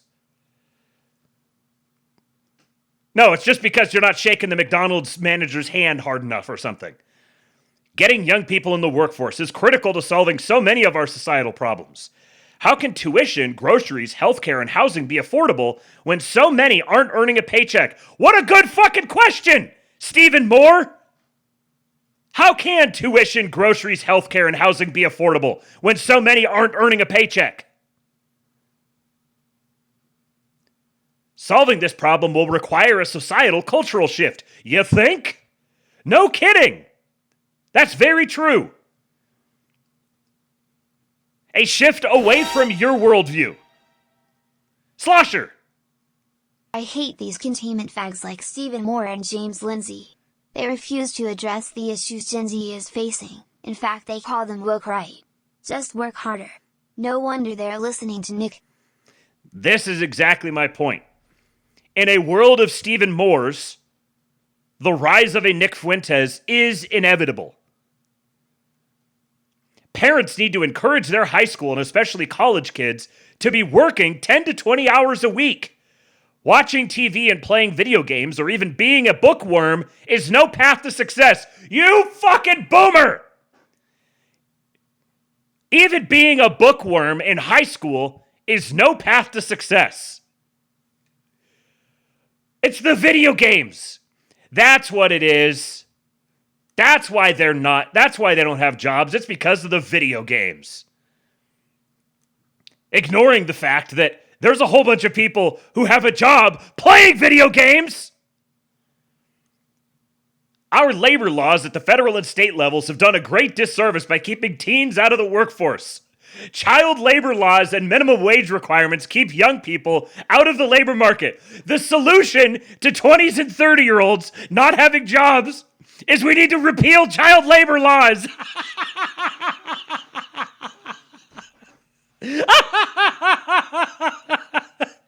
This delusional twit. Every city and state should have a teen minimum wage of no more than $5 an hour. $5 an hour!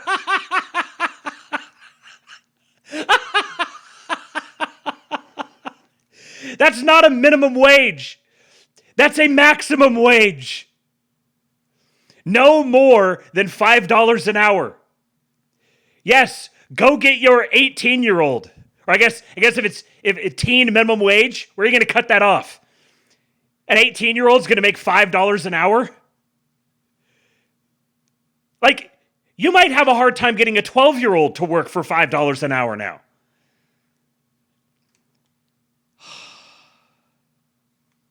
$5 an hour is literally like the cost of a double cheeseburger. We need a new ethic that every college student should be working up to 20 hours a week while they are in school in lieu of taking out as much as $100,000 in loans subsidized by taxpayers. Now here, all of a sudden, wait a second. Now, this is a good idea. Sure, let's have something like this.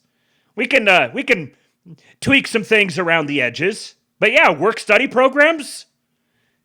Yeah, work-study program would be a lot better than the student loan debt slavery scheme. But then if you're going to have a work-study program, why not just have work? Why study? For high school, sure, I did a work-study program for high school. It was great. I loved it. Learned a ton. Would have much preferred that versus just doing all day in class. We did mornings working on the farm, afternoons in class, or vice versa, depending on which year you were. But for college, you should be studying something that is so all-consuming that you don't have time to work because you're going to study for this period of time to go directly into this thing, or you should just be working. Because if you're working, you shouldn't need to study. The studying you do should be the work that you're doing. Yeah, a work-study program for trades, like a trade school. This is a win-win for everyone. Colleges would have to lower their outrageous tuitions. Kids would learn real-life skills while in school. And we could eliminate hundreds of billions of dollars of student loan debt that is often defaulted on. Giving older people more money per hour is just DEI for old people. But that's what they want. Old age security is the original woke ideology. Kill your grandma for Trump.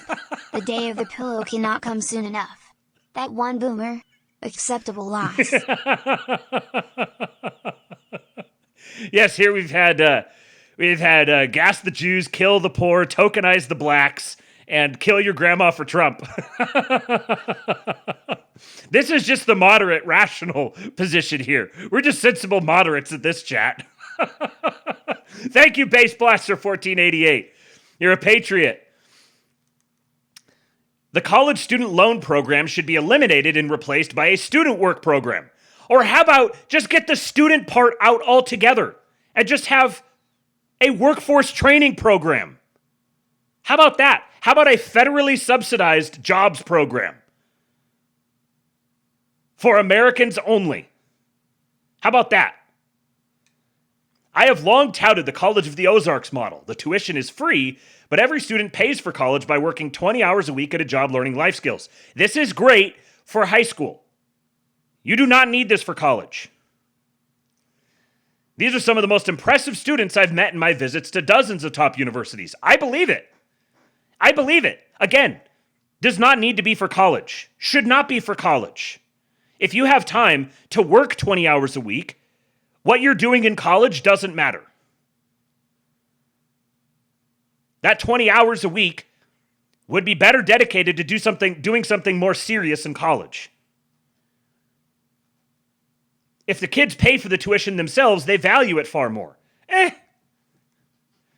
As the old saying goes, anything easily attained is lightly regarded. The most boomer thing of all time. This would also be a good way to get rid of the snowflake mentality of college kids sitting in their safe spaces and acting as though they have a constitutional right to never be offended.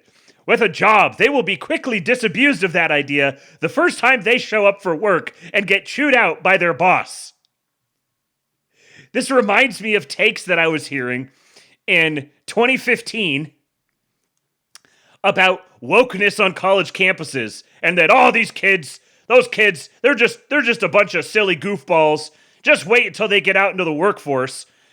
And here we are, 10 years hence, and they have completely taken over the workforce. They are controlling entire world governments. This thing that was just like, oh, those silly wokesters. Just wait until they get into the real world. All right, Grandpa. Thank you, Stephen Moore. Now there's one example. This is one example of the way that Conservative Inc. is trying to talk to these younger fellers. Here's another example. And this one I'm playing because then I'm going to play for you a response from Nick. Just absolutely taking this guy apart. And I mean,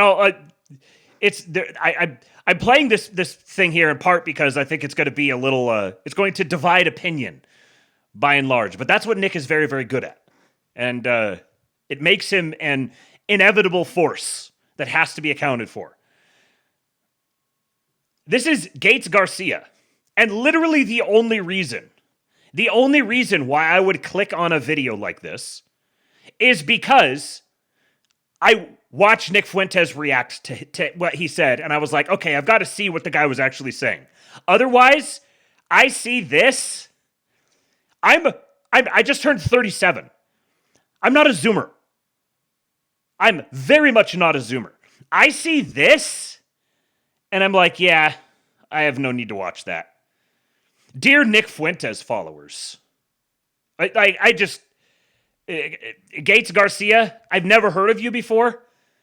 Daily Wire, Blaze TV, Claremont Institute. Maybe you mean well. Here, Timu John Travolta. Maybe you mean well. I don't know. I don't know you. I've never seen anything from you before other than this video. But if you want to like do something about the problem, the problem of young men flocking to Nick Fuentes, if you're concerned about that problem, posting videos like this is a really good way to accentuate that problem. Bass Blaster again! They want us to hate the boomers. They are indeed a powerful adversary indeed. These Jews are really out here to get us to holocausts of flower children, who have become spoiled and rotten in the fall. Salt the earth, let boomerism die with the boomers. Tough but fair.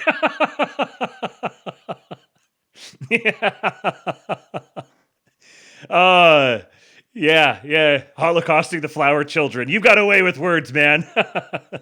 Yeah, this is totally a Rod Dreher type. Yellowstone vibe off the rip. Yes. If your goal is to try to connect with young guys today, to try to de-radicalize them, did the stream go down? Hold on. Am I still here? We back? I never left. I've been here the whole time. I was just talking. I'm seeing Fs and we backs. We're back. Lagged a bit. Okay, we're back. Okay. Yeah, this is the Rod Dreher type. Dave, the distributist, has done a great job. I saw someone say that. He's done a great job taking down these sorts of guys. But I'm just going to say, just looking at this whole presentation tells me immediately that the thing that you're about to talk about, you have no idea. You are starting off advertising that you don't belong in this conversation at all. Because this whole presentation is basically designed to just piss off young Zoomer guys. Even a lot of millennial guys, frankly. Dear Nick Fuentes followers, I'm going to directly address him in a minute, but first, I want to provide you with some perspective. Perspective. Thank you. Yeah, we can't get jobs. We're being actively discriminated against. There's a massive amount of people have been imported into the country. A bunch of violent people brought in. Everything is completely dysfunctional and falling apart. We've never known normal life. The only way we get to experience normal life is in sort of like weird kind of commercialized, packaged up nostalgia bits. We're just inundated with slop constantly. But our problem is we don't have the context. We don't have the right perspective.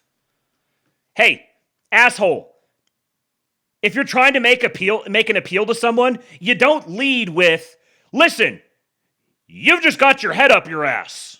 Listen, you just don't have any perspective. Let me give you some perspective. Hold on. I'm gonna tear into that guy shortly. But first of all, I gotta give you some perspective. Line you've heard. Hard times create strong men.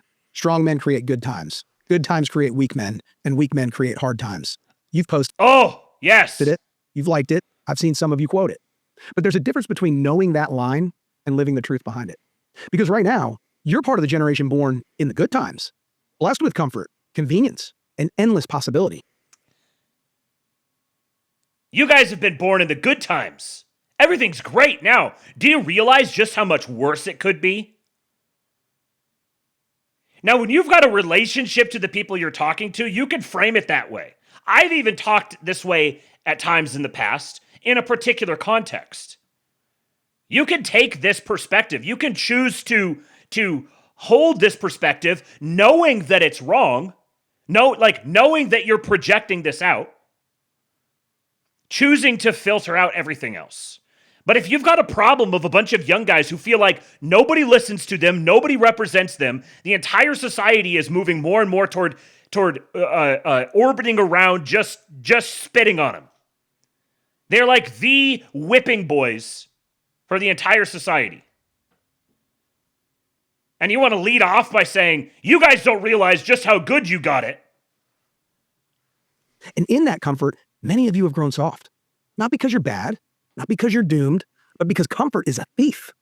So this message is a warning, a check. You're too comfortable. You feel like you don't have a country anymore. No financial stability, drowning in debt. Nothing works. Everything is deranged, falling apart. You have to go deal with your insurance company or whatever. You get on the phone with someone you can't understand, and you have to slog your way through a bunch of bureaucracy. Nothing works the way that it did before. We don't have a society anymore. You guys are too comfortable. No. Gates Garcia, you're too comfortable. You're the one who's comfortable. And you're projecting that on everyone else and assuming they are. Because they have access to a smartphone or something. challenge, a chance to flip the script. But before we go further, you need to hear something. Life has always been hard. For every generation, for every man, across all of human history. Hard isn't the exception, it's the rule. And that's not a tragedy. That's the beauty of it. Because the hardness of life is what makes life. Nobody's upset about life being hard, motherfucker. Nobody's just complaining that life is hard. Nothing works. Anarcho-tyranny reigns. Everyone's like, hello, can we solve this problem? Can we even accurately talk about the problem? Can we even begin to identify the problem? And 1 minute and 9 seconds into the video, you've revealed you don't have a clue. You are part of the problem because you don't have a clue. You can't even begin to solve the problem because you don't know what the problem is. Meaningful. What's earned is treasured. What's suffered for is respected. What's built through sweat becomes sacred. Comfort feels good, but it never fills you. Ease feels nice, but it never satisfies your soul. And here's the truth that no one is telling your generation. Hard is your advantage. Hard is your opportunity. Hard is the doorway to everything you want. Purpose, confidence, fulfillment, pride, identity. No one's telling you this except literally everyone has said this, repeated this, just wrote ad nauseum our entire lives. Everyone has heard this everywhere they go. This is fucking Hallmark card shit. You're living in an era where the sum total of human knowledge sits in your pocket. You fear boredom more than starvation. See? We're just going to do like the Dave Ramsey thing or something. And I appreciate Dave Ramsey for what he is. He is better than this guy. You've got the sum total of human knowledge in your pocket. You can't buy a house because it's been sold to a bunch of Indians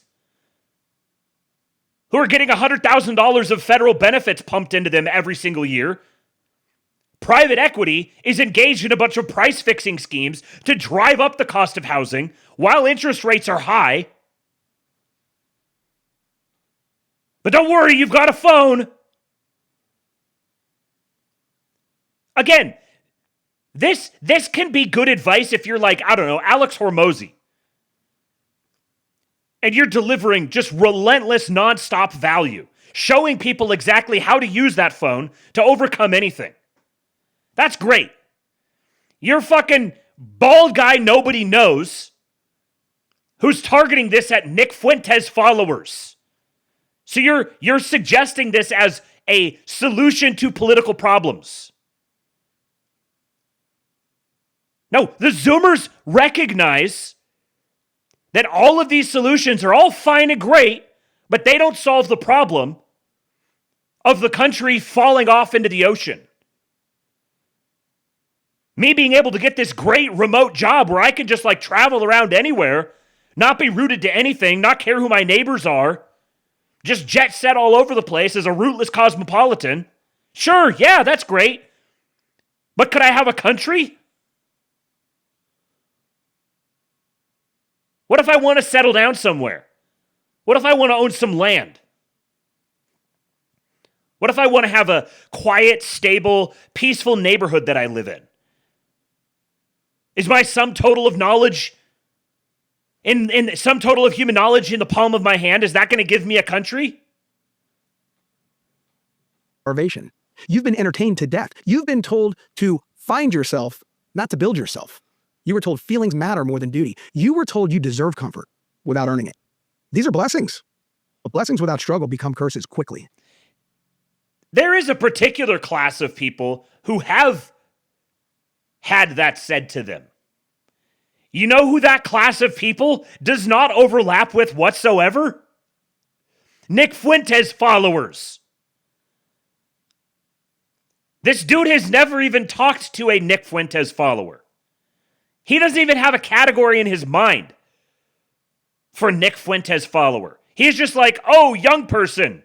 What do young people do? Well, they have like safe spaces in college and stuff. Oh, I see what it is. They've never had anything hard happen to them. They didn't struggle and suffer like I did. I don't know anything about it. I don't know what he's been through. Maybe he was in a car accident and paralyzed and learned how to walk again. I don't know. It doesn't matter. He's directing this message at a group of people for whom that message does not apply whatsoever. You've got a bunch of disenfranchised, young, conservative dudes. Some are white, some are brown. Believe me, there are a bunch of white ones. I know who they are. I've met them. I've talked to them in person. Yeah, Nick Fuentes does have a lot of bot farms that do stuff for him. He does have a bunch of brown dudes that follow him who are foreigners. He also has a substantial following of white, young American guys. And even the guys that know who he is and don't like him are still closer to him than they are to this guy. Because when you never endure the grind, you start believing you don't need it. When life hands you everything, you start believing you deserve it.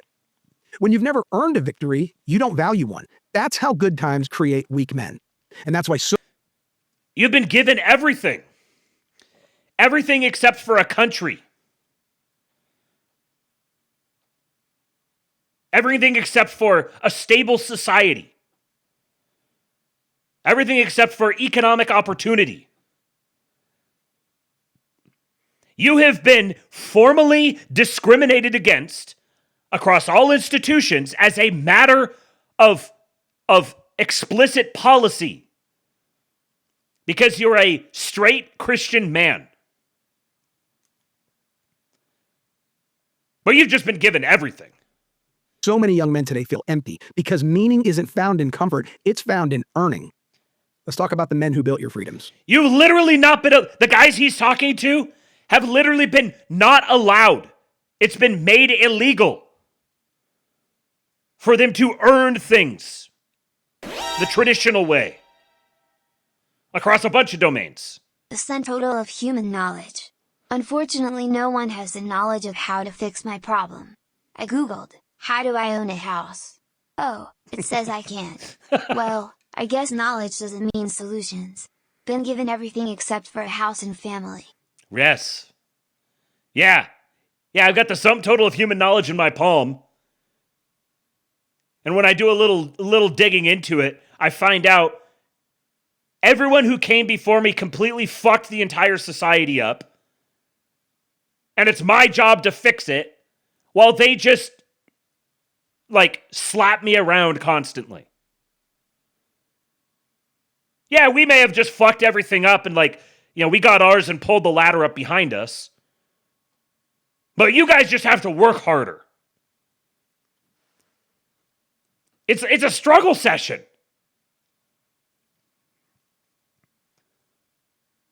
And Fenris says this speech isn't intended for Nick Fuentes viewers. It's for boomercons to keep them on the pasture. Yes.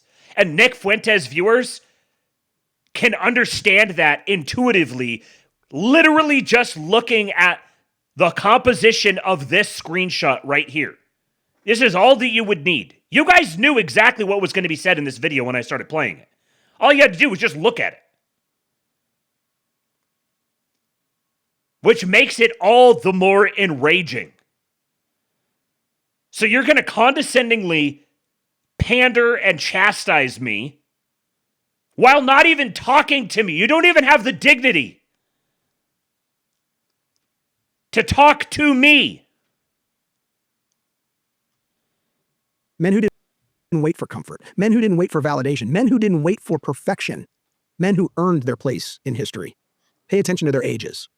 George Washington commanding the troops at 21. Thomas Jefferson writing the Declaration at 33. James Madison shaping law at 25. Alexander Hamilton writing political theory at 17 and leading men at 20. Henry Knox dragging cannons across icy mountains at 25. Lafayette crossing oceans at 19 to fight for a country. Nick Fuentes not allowed to own a bank account at 23 or whatever. You realize how this is really fucking hollow?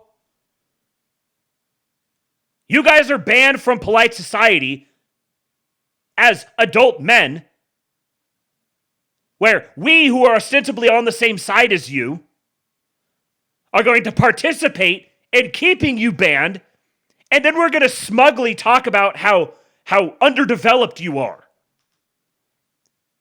Maybe that's the responsibility of the people who were responsible for their development. Not his own. And John Adams risking everything at 40. Those men didn't sit around and troll people on social media. Yeah, Nick was on the frickin' no-fly list. And you can say whatever you want. You can dislike or dislike Nick.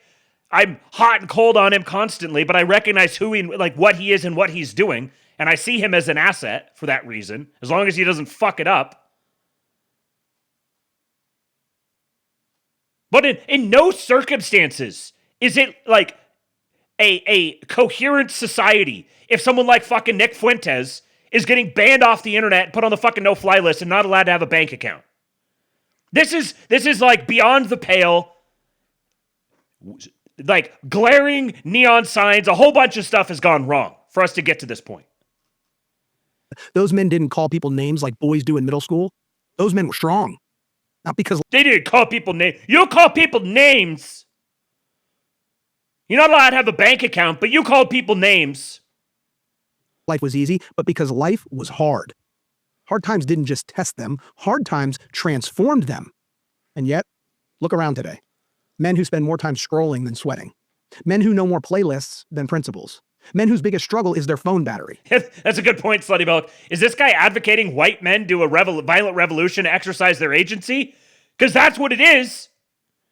Motherfucker, if you'd been around at the same time as Alexander Hamilton, you would have been licking the feet of the crown. You would have been opposed to the emergence of America as a sovereign entity. Praise for existence. Men expecting comfort, but refusing responsibility. Life has never been easy. It's not supposed to be. Ease breeds entitlement. Hardship breeds. There's not a single person. This is so fucking disingenuous. Nick Fuentes and the people who like and listen to Nick Fuentes, at no point ever are they saying things should be easy. Which this just adds to the disrespect here. This is just spitting on your hand and rubbing it on someone's face. Because if you actually listen to anything that he says, beyond like a 10-second clip that somebody threw on the internet, you would know that young Zoomer dudes are not asking for things to be easy. They're asking for people to do the hard things. The hard things they cannot do currently. Breeds greatness. And here's the good news. In a generation addicted to comfort, the man who is willing to earn everything will surpass everyone. This is your advantage, your edge, your opportunity. But there's another layer, a darker one. Weak men are enabled. Nick Fuentes benefits from you staying weak, from you staying confused, from you staying bitter, from you staying dependent. Because strong men can't be controlled. Strong men don't worship influencers. Strong men don't fall for online cults. Strong men build their own lives instead of obsessing over someone else's. You're literally addressing him with a fucking video. Nick makes this point in the response video I'm going to play in a minute. He's like, motherfucker, you're a podcaster. And I'm better at it than you. This is the most... I mean, this guy looks like he's probably my age. And this is the most distilled Con Inc. Boomer Con slop I have ever seen in my life. My wife says, dude looks like he's been banned from both his local Home Depot and Lowe's for sitting on toilet plungers when no one was watching.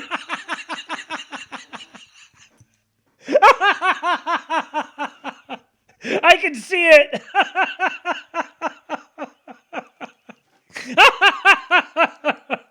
This is one of my wife's unique skills, is that right there. I've never seen someone who can just nail someone perfectly like that. And Nick Fuentes, watch what he does. He only talks about hard times, but he never teaches you how to get stronger. Why? Because if you get strong, you stop following him. Nick Fuentes doesn't want leaders. He wants followers. Nick Fuentes wants you angry but aimless, scared but stagnant, loud but powerless. Literally none of this is not even this is somebody reacting to a meme they didn't understand. This is someone like really confidently trying to explain to you the esoteric meaning of a meme they totally don't get. And then Nick Fuentes feeds you poison. How are you supposed to attract a wife when you're told to literally punch a woman in the face?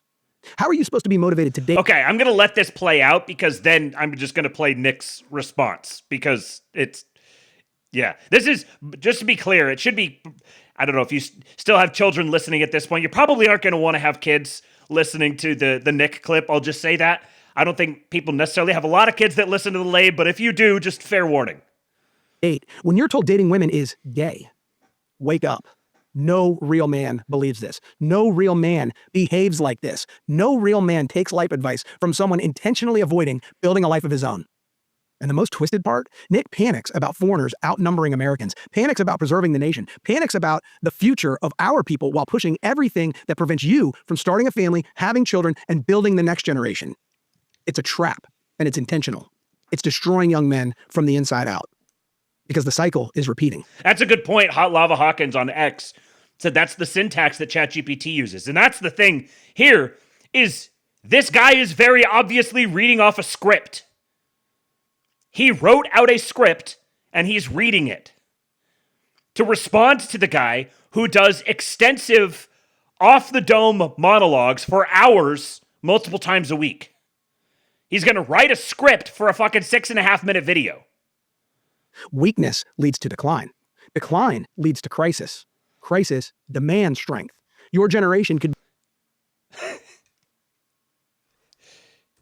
Weakness leads to decline. Decline leads to crisis. We're in a crisis. What does that mean? Dude has never been tarred and feathered and it shows. We should draw cartoons of him and kill him on his sleep and Christmas. Just like the founding fathers intended. So the man true. doth protest too much upon the role of content creators keeping Zoomers weak. Yeah, if you want to be like George Washington, yeah, that's what you're talking about. You're basically that's the takeaway from this video is, all right, well, apparently the only solution here is we just need to kill enough people to make the problems go away. You want to talk about accelerationism? These Con Inc. faggots trying to stand athwart history and yell stop? Thinking that they're just going to condescend enough to young men until young men are just, oh, that's right, I just need to get strong. And then everything is fixed. This is how you get revolutions. This is actually, if you want to be an accelerationist, do what this guy does. Leads to crisis. Crisis demands strength. Your generation could be the hinge of history. You can scroll. Your generation could be the hinge of history because mine fucking face planted. Or you can rise. You can complain. Or you can build. You can follow. Or you can lead. The world needs men with a backbone. Men with commitment. Men with faith. Men who build families, communities, businesses, and nations. Comfort is fleeting. Hard times always return. And the moment they do, history will ask, which men will stand? Which men will carry the weight? Which men will answer the call? Comfort will drift you. Responsibility will anchor you. What kind of man will you be? Comforted and complacent? Or courageous, committed, and bold? The hour is here. The choice is yours. The nation, our nation, is waiting. Be strong. Be useful.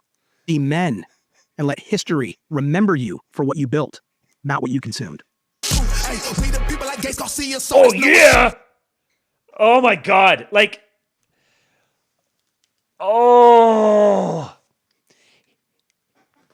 He used ChatGPT to write out a script for him to read in his neatly crafted little bros office kind of setup here.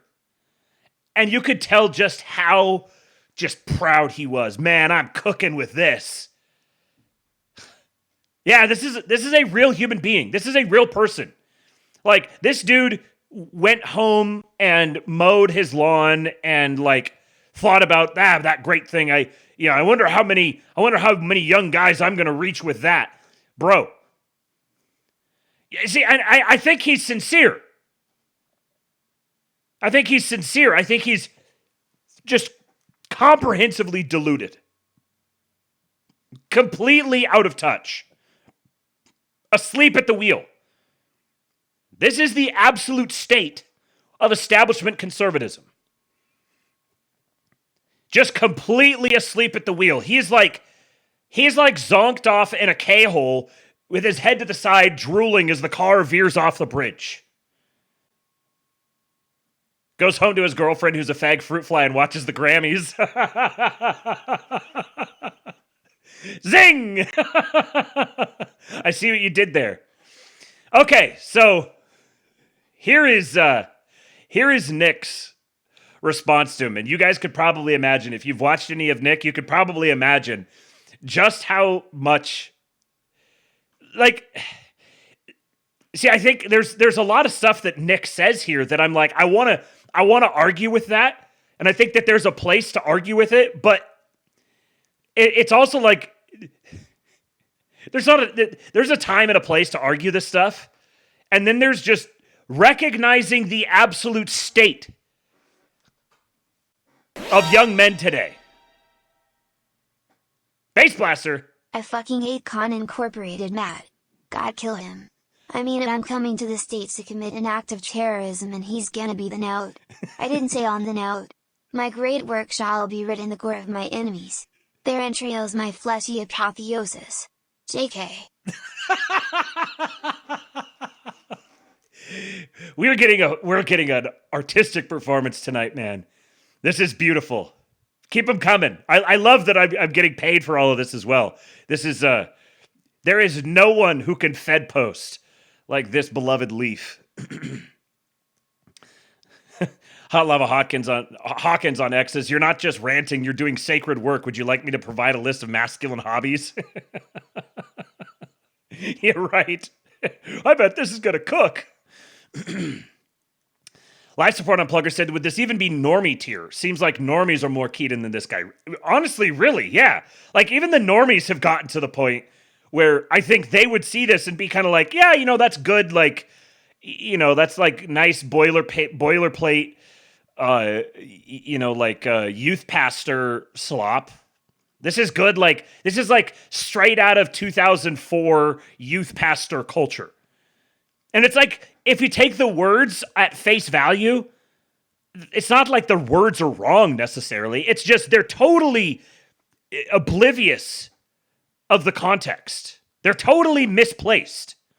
It's like trying to give someone a speech about the power of positive thinking while they're laying there with an axe wound on their leg.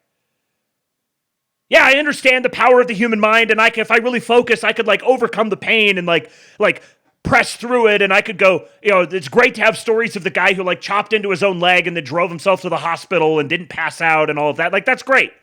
That's fine. Those are cool stories to hear. But when someone's laying on the ground with an axe wound, bleeding, that's not the time to tell that story to them. It doesn't matter how real it is. You got to deal with the axe wound. There's layers to that one. So here's Nick responding to him. And it's a long response, but he goes off, as they say. I'm going to run and use the bathroom real quick while I get this started. I'll be right back. Oh, Slosher! If they seriously think Gen Z doesn't have it harder, do they think it's more likely human nature changed in 60 years, other than the system? Is it pride that makes it impossible to admit? That's a good question. You have to wait to pee. If they seriously think Gen Z doesn't have it harder, do they think it's more likely human nature changed in 60 years, other than the system? I think it's almost like you could say it's pride, but I've talked to these kinds of people. I've known these kinds of people, and they sincerely believe what they're saying. They just kind of exist in a bubble. and they might have like really good interpersonal skills, but they're totally,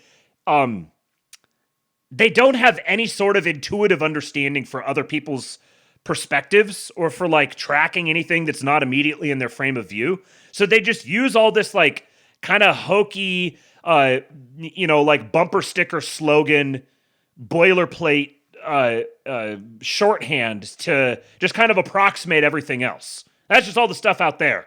And then they've probably been pretty successful in their own right. So they're like, oh yeah, I can just comment on that. And for the right person, it might even be decent advice. There might be someone who would hear that and be like, oh yeah, I really needed to hear that. Maybe me personally, I have lots of opportunities at my disposal, but I've just been sitting around slacking off. And so, that kicked my ass into gear to go tackle this problem that I know I should have been taking on. That's why I say it's like in a certain environment, maybe it would be okay. But presenting it that way, sitting down and thinking that you are going to be some great voice of wisdom to this specific group of people that you're targeting, as you demonstrate, you don't have a clue. All you're going to do is just piss them off and make them dig their heels in even harder just to fucking spite you. And that's what Nick does in his response. Joseph Stalin, 61 cents, $20. How about this cunt Gates Garcia writing another letter to us today? Him and Uncle Edgelord. Tucker, crack me up more every day. Could they get any more desperate to slow down our movement? It's pathetic. Uncle Edgelord. It's, because look, what people want is so simple. People want what Trump did today. They just want honesty. They want authenticity. They want honesty about the number one problem with this, which is mass migration. And maybe in a tie for number one, the Jewish lobby. And that's it. And we're getting all this crap from like Protestants and fucking boomers and CIA agents. And they're telling us, you need to have more kids than you can afford. And you need to get married. And you need to stop being a troll on the internet. And, they're trying to like manipulate us and browbeat us and everything other than just give us what we want. It's infuriating. I see this asshole on the Blaze and he's telling everybody, this Nick Fuentes, he's bad news. I saw these other Protestants, they're saying the same thing. Run away from a guy like this. The way he talks about women, he's just a troll on the internet. It's like, you guys are faggots. You guys are pussies. And yeah, you could kick my ass because you go to the gym and you're a real macho man. Totally true. But the reason you're a pussy is because you are pussy whipped. You are a pussy whipped, hand-pecked, pussy worshipping fucking simp. And you can fuck off and die. And my generation is done with that. We're just not playing that game. Fuck you. To that Protestant pastor, he's in his stupid fucking baseball cap. These people can never dress up. He's in his baseball cap and he's saying, oh my gosh, Nick said that women are hotter when they're younger. This is a bad guy. You know what? Fuck you. And to the boomer at the Blaze, he goes, that's not manly. Don't choose to scroll. Choose to rise. Fuck you. You're fucking bald and you're a fucking simp and you can take your patronizing, simp, cocksucking bullshit and shove it up your ass. Fuck your entire generation. Like, we will tell you when we ask for your opinion on marriage and women and all of that. Sincerely, this generation. Like, I apologize for the language, but like, I can't tell you how done I am with that. These guys, like, first of all, you were...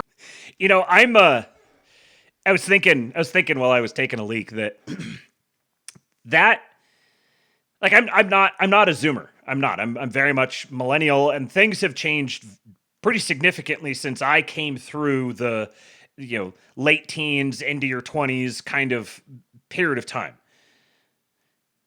And it was bad, but it was still, at least it bore a resemblance to what it was supposed to be. It was at least kind of like it was obviously going downhill fast, and it was degenerate and corrupt and all of that. But at least you could squint and sort of see. And so I'm not as successful as a lot of people my age. And some of that is because, there was definitely institutions that let me down.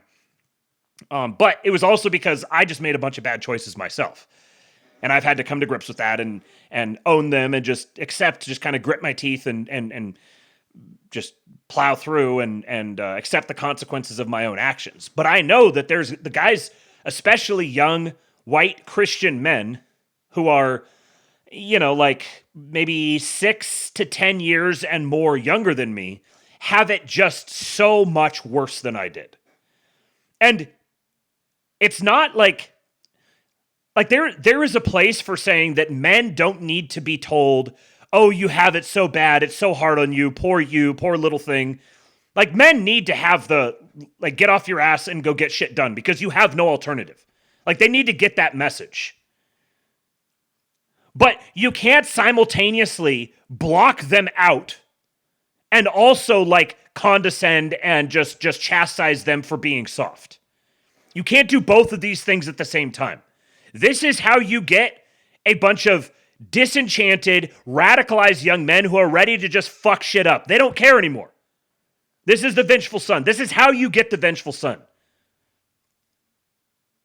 It's not just the completely degenerate, corrupt institutions. It's not the shameless criminality and the mass importation of brown people to just destroy every community and make it impossible to get a house and drowning in debt and, having to get groceries on credit and it's not that in and of itself can be overcome. But when you pair that with the institutional perspective telling you, actually everything sucks because it's your fault, and you just need to buck up. You just need to get better. You need to overcome like I did. That's what will push them over the edge. That's how you get men to just check out, and I'm going to go do my own thing, and if it blows up all of civilization, so be it. It had it coming. And I don't want that. I don't want us to get to that point for a whole bunch of different reasons. I think there's a whole lot of really positive momentum building behind the idea of recovering and restoring our civilization. Actually having a homeland again. Getting young people into homes and making babies.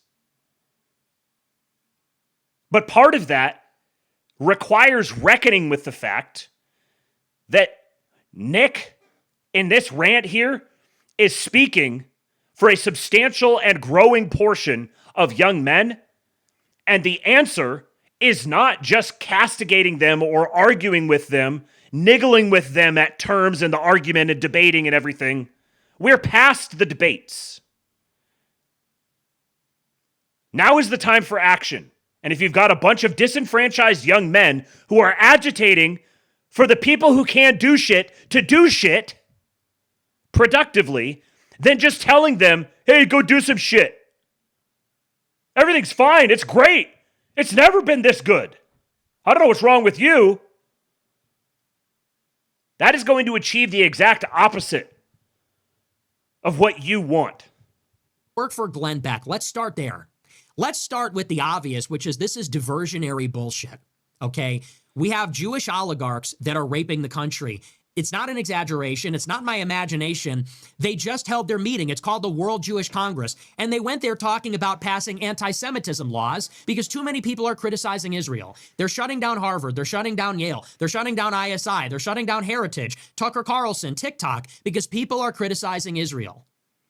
And they're criticizing Israel because this country is dragging us into another war with Iran. Really good point here from Hot Lava Hawkins. He says most men want to seek and gather resources, but the commons are chained up and the frontier is locked down. Yes, the commons is chained up, the frontier is locked down. And you've got, I'll grant it, I'll say, Gates Garcia, I'll betcha he means well.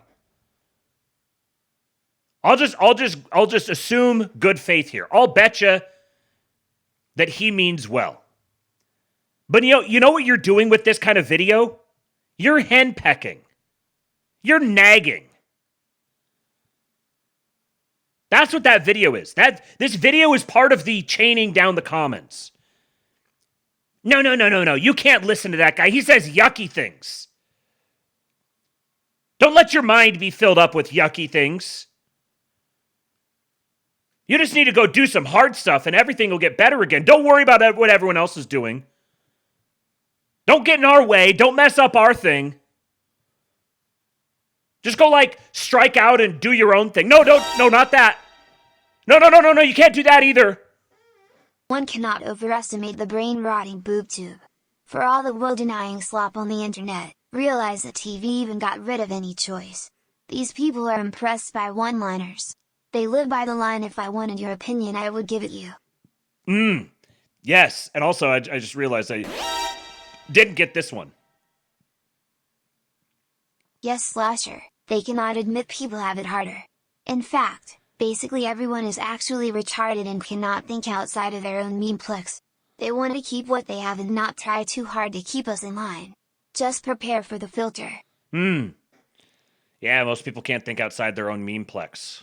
That's a good one, man. See, this is why we have to have Justine and the live chat as part of this. This is why this has to be a live show, because you guys drop bars like this.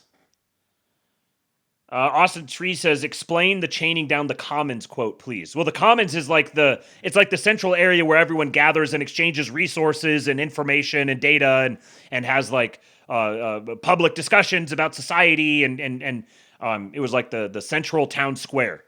And so chaining down the commons in this sense would mean then you're not allowing certain people to participate in that. You're blocking them out and just saying, no, you're beyond the pale. You don't get to participate in that. And there's always going to be people who are blocked out of the commons. But what's happened is that it's been, you have most of the people are in the commons, and then there's the select few who don't get to be there. The ones who are violent, the ones who haven't earned their way in there or whatever, the ones who aren't the citizens or, it's restricted to a particular class of people. But as more and more people start getting restricted out, and particularly as specific categories of people start getting restricted out for arbitrary or malevolent reasons, pretty soon, people are going to just burn the commons. And there's not going to be a commons. If we don't get the commons, you don't get the commons either. So you can let us have the commons, or there can be no commons. Those are the options available here. You're not putting Nick Fuentes back in the tube. It's not going to happen. And he's the mouthpiece for all the people. The reason people listen to him is, number one, because he's entertaining. I mean, he's talking here about like getting into war with Iran and stuff. Like, I think a lot of his geopolitical analysis is completely asinine. But he's extremely entertaining. And on the topics that he is insightful and incisive with, there's no one better. Period. And really, he is an avatar of the people who watch him and listen to him. And they're not just men either. There's a lot of women who really like him as well. Here you go, Han Pritchard. I think it was Han. Which one was it? Yeah, Han Pritchard. No offense, but it sounds like some fucking commie gobbledygook. You're not putting the Fuen toothpaste back in the Fuen tube. Yes, that's right. In the Middle East. And we know that because our national security advisor was working for their prime minister, because their prime minister has been in our country 4 times and is coming back a 5th time. Let's start there. And you're working for a guy that supports all this, and you'll never talk about that. You want us to talk about the Democrats. Blame the Democrats. And if that's not good enough, then you're going to make it a personal attack and say, oh, actually, it's about women and this and that and the other. Let's start there. Second of all, you are a simp. And you know what? Marriage isn't attractive. It just isn't an attractive value proposition. And you can think whatever you want about me. You can think whatever you want about, what gets my rocks off and in my mind, what gives me a fucking boner. You can think whatever you want about that. But here's the truth about everybody. Marriage is not attractive because of feminism. It is not attractive because it's not even fucking real. With no... What the hell? Am I still here? Something wonky just happened. Am I still streaming? Can you guys hear me?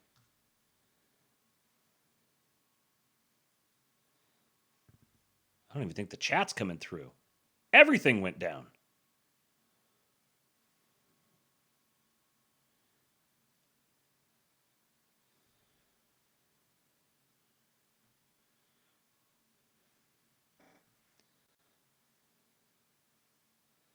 Am I back? Still reconnecting.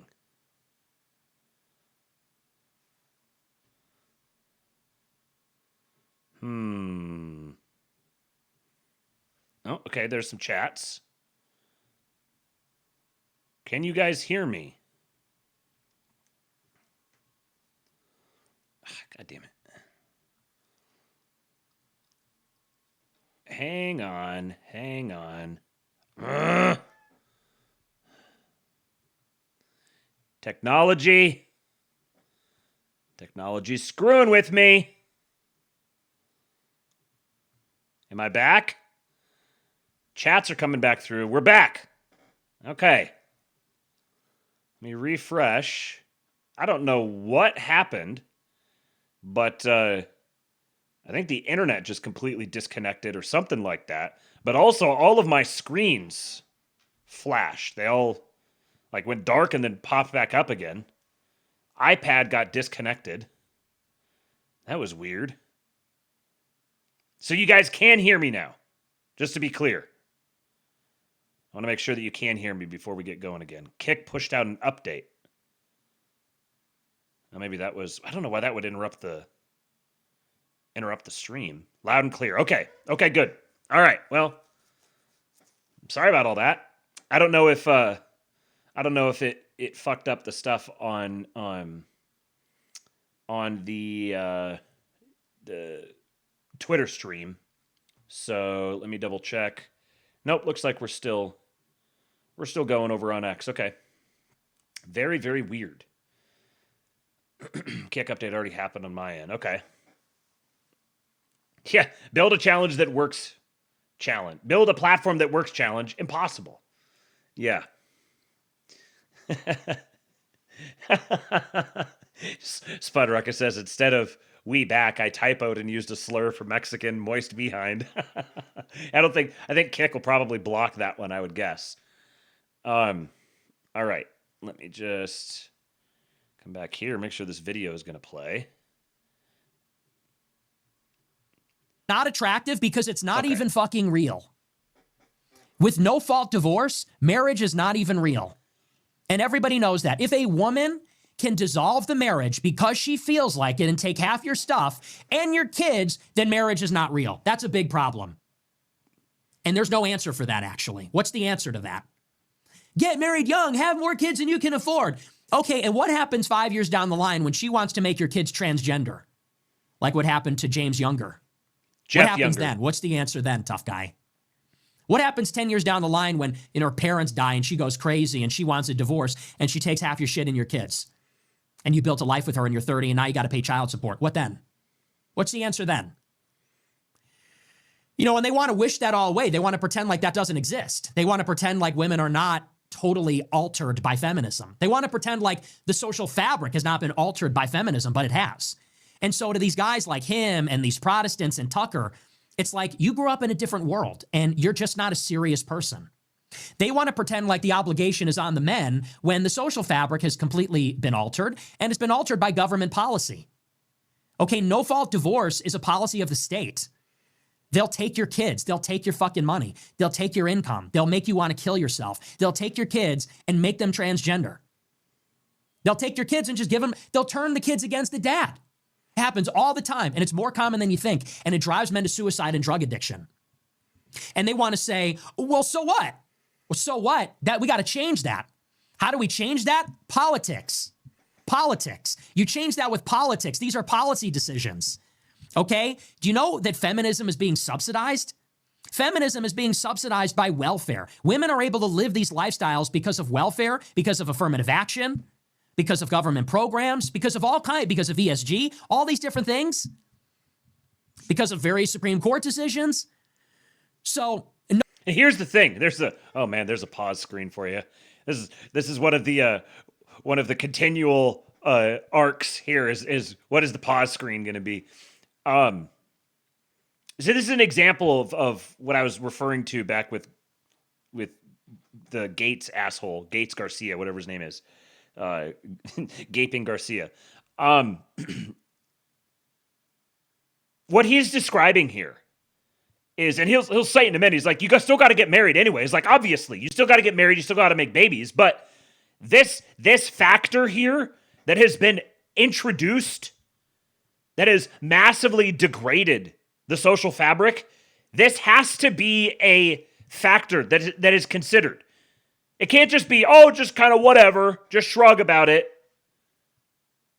We're conservatives, so we just got to work with the system as it is.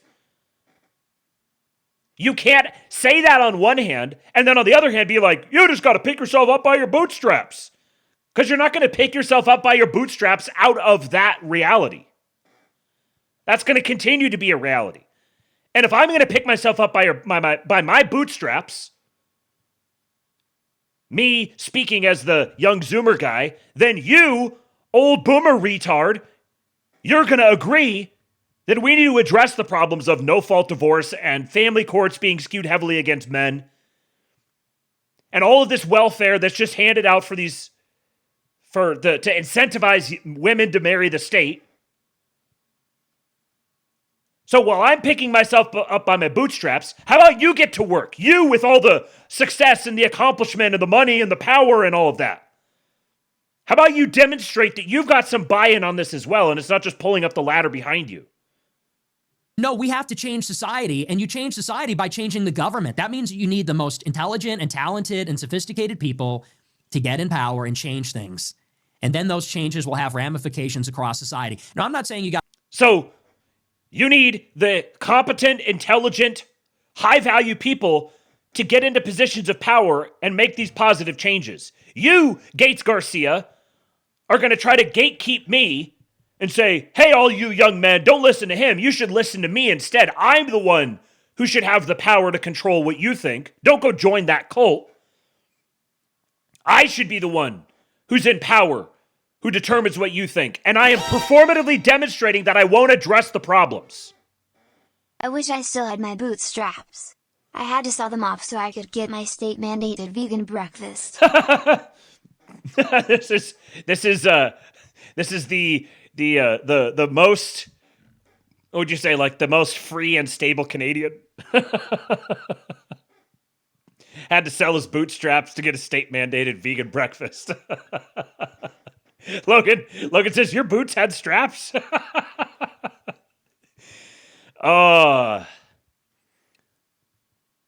You can't just say this stuff is, just pull up your bootstraps, whatever. My generations have just participated in the complete and utter degradation of society. All of my peers, maybe this Gates Garcia guy, whatever, he's like a Gen X or millennial or something like that.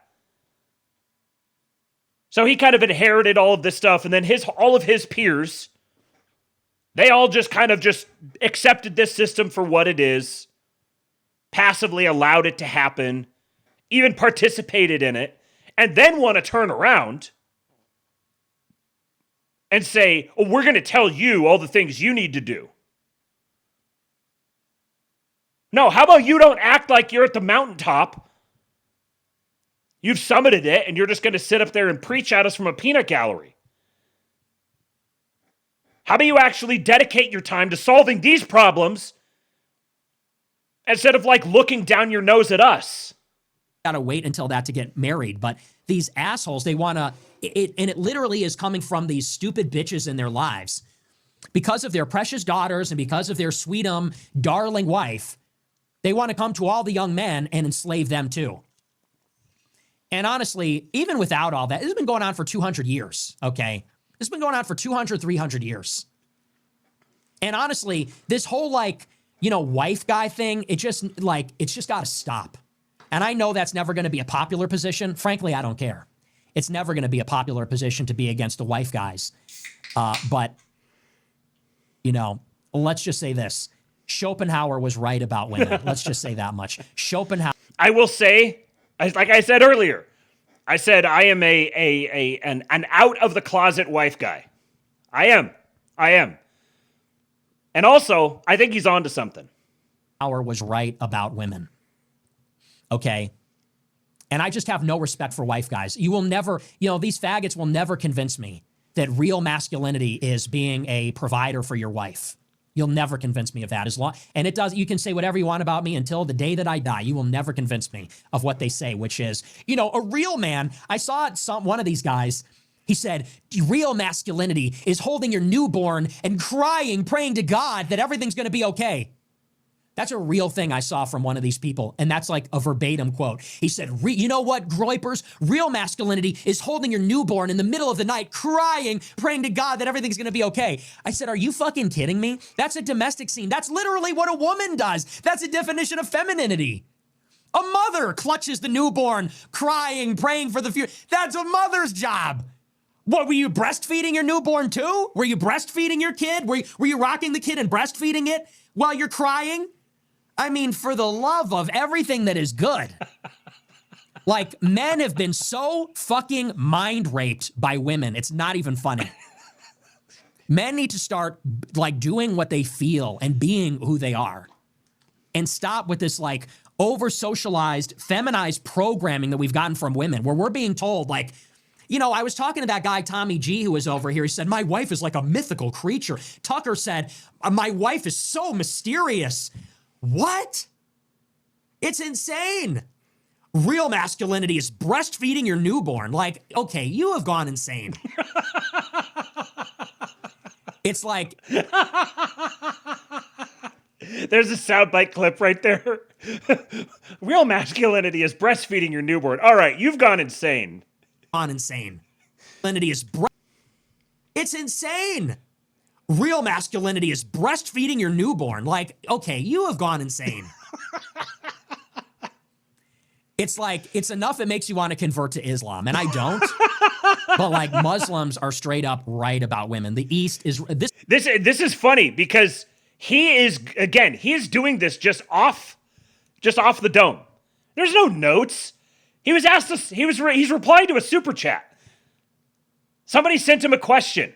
He didn't even plan to come in and talk about this. Somebody sent him a question, and he's talking. He answers this super chat for almost half an hour. In response to the guy sitting down and ChatGPTing out a script and putting it on a teleprompter and looking at him all serious and everything with his big bald head. It's like having some guy who is a really good beer league softball hitter or something, and he's gonna go tell Bryce Harper how to play baseball. It's just the performative, the demonstrated difference in competence here is like the subtext of the message. This is why the West is fucking dying. The West is dying because we are simps. We are being bossed around and controlled by women, even when we're not. Even when we're not, psychologically we are. And that makes us a ridiculous society. It is a ridiculous society that we are listening to these overgrown children being bossed around, constantly having to explain ourselves to them, appeal to them, deal with their emotions like it's anything other than sentiment. This is why we're a fucking joke of a country. You think that flies in China? You think that flies in Saudi Arabia? You think that flies in Russia? It doesn't. And over here we say, those men are sexist pigs. It's like, no, they're men. Base Blaster. 200 years later, my manifesto on why Schopenhauer was right and we should get rid of all wife guys. A Nicholas J. Fuentes story. Way to steal my meme, you bitch. I said Islam was right about women when I was still a new atheist. Bitch, it's Fuentes. That way to steal my meme, you bitch, was in all caps with like 4 exclamation points. Yeah, I don't know if this is intentional. It probably was, but every time I see Base Blaster, my brain reads it Ass Blaster. Ass Blaster 1488. Now, quick pause on this, because when I was watching this, so I watched this, I had this in the hopper, and then I kept pushing it off, and then the other night I was listening to this, where this anecdote from Alex Craner had me. This is on Tommy's podcast. He went and talked to Tom Luongo and Ian Burlingame, and it's a dark one. This episode is pretty heavy, but very, very good. Tommy's got one of the best gigs in the business, man. he just invites these guys onto his show. He and Crypto Rich both. They just invite these guys onto their show, and then they just sit there and don't say anything. I don't think Tommy said a single thing for all hour and 40 minutes of this. It was just these three guys just round tabling it while Tommy sat there and listened. And then at the end, Tommy's like, all right, go follow all of them. Here's the sponsor. Thanks. See you on the next episode. But there's an amusing anecdote here from Alex Craner as they're talking about the divide between the EU and the US and the Tommy looks paralyzed, doesn't he? You know, he's like me. He's just kicked back in the chair, just hanging out, relaxing. But they're talking about the difference between the EU and the US, and they started half joking that really the source of all of this like EU animosity, hostility is just Western women who hate the fact that Slavic women are so much more attractive. That was kind of the riff that they were running with. And then Alex told this story, which seems to fit in here very well. Used to be married to a pretty Southern girl. Oh, see, well, there's some pretty Southern girls. Yeah. Oh yeah. Dude, I spent 38 years in Florida. Don't talk to me about coming down from New York when I first showed up at University of Florida at 18 years old. I walked around and the ugliest girl on campus was prettier than the prettiest girl that I graduated with in New York. I'm like, oh, dude, I don't know what I'm going to do down here. That's what it is. I don't even know how to talk to these girls. The European women are just really upset that the Slavic women are so much better looking than they are, and that European men are more and more attracted to Slavic women because they're still women. I mean, look at the marriage rates. Look at all the women out. I know a whole number of my friends married Croatian women. Beautiful, beautiful women. Serbians, right? I got a friend of mine here, right? Married beautiful Serbian woman. Maybe things are that simple. Also that dangerous. Dangerous, right? I have to tell this. I have to tell this anecdote. Okay. So a Serbian friend is like a banker, or was a banker anyway. He had lots of money. Looking at the chat here, so there's levels, like a lot of these memes. There's levels to the what's the term? The wife guy thing. So like there's kind of in the same way as the Truster meme. So with the Truster meme, you have the people who use Truster to mean like someone who just is like low IQ, schizophrenic, and it just has some sort of elaborate 59D chess for every single thing, and they're just coping. And then you have people who are like, hell yeah, I'm a Truster, and I'm gonna embrace the meme. And it's kind of a similar thing with the wife guy. Like you have the people who use wife guy as an insult, which is what Nick is saying here, where the wife guy is like what you guys are saying in the chat. Basically, the guy who's enslaved to his wife, who just like worships his wife as a goddess and is totally obsequious and wants to sit down and like share all of his emotions and all that sort of thing. And then there's the more I'll embrace the wife guy thing because I like to hang out with my wife and I like to like watch TV shows with her and go do things together, and I like decorating the house with her and stuff like that. Yes, it is also alluding to fingering/finger blasting an ass, because Zoomers are gay. Bass players may only play one note at a time, but guitarists finger E minor and call it music. They can't count a 5/4 split polyrhythm to save their ass from a blasting. Oh, 5/4 split polyrhythm. Justine, you're letting us down. Trent Fier says wife guy versus dude with a wife he likes. Yeah. So when I say I'm a wife guy, I'm leaning into the meme. Like, I actually like my wife. I actually like being married to her. I like spending time with her. I like doing family stuff with her, because I'm a wife guy. What am I going to do? I like it when she sends me funny memes and we sit down and watch the funny memes together because I married her and I love her and I like spending time with her. Crucify me. Yeah, wife guy is the N-word for married dudes. That's good. Wife guy is the N-word for married dudes. And there's actually, like, you've known these types of guys, the guys who are just like totally pussy whipped. Their wives don't respect them. And no woman respects them because they don't like seeing men who are like obsequious and soft and weak and that sort of thing. So when I say I'm a wife guy, I'm like, yeah, I actually like my wife. From Belgrade. Okay, so here's his like story. This anecdote. I have to tell this anecdote. So a Serbian friend is like a banker, or was a banker anyway. He had lots of money from Belgrade. And so some, let's call it 15 years ago, he marries this young Serbian woman who is a complete knockout, like literally a fashion model, but also a PhD in psychology. Oh, dangerous. And so they come on vacation to Croatia, yeah, and they rent a house on this island, and they're like, oh hey, you know, like if you're around, come spend a day or a weekend with us. So I'm like, oh cool. So I brought my kids there, and we spent a couple of days together, and I swear to God, guys, she's like really beautiful, but I mean like 10 out of 10, but she's Serbian. And so we come home, we sit at a table, you know, come home meaning from the beach. We sit at a table, shoot shit, smoke cigarettes, and she's coming out with glasses and water and wine, and she's cooking away. And I'm kind of feel, you know, like I married an American woman, right?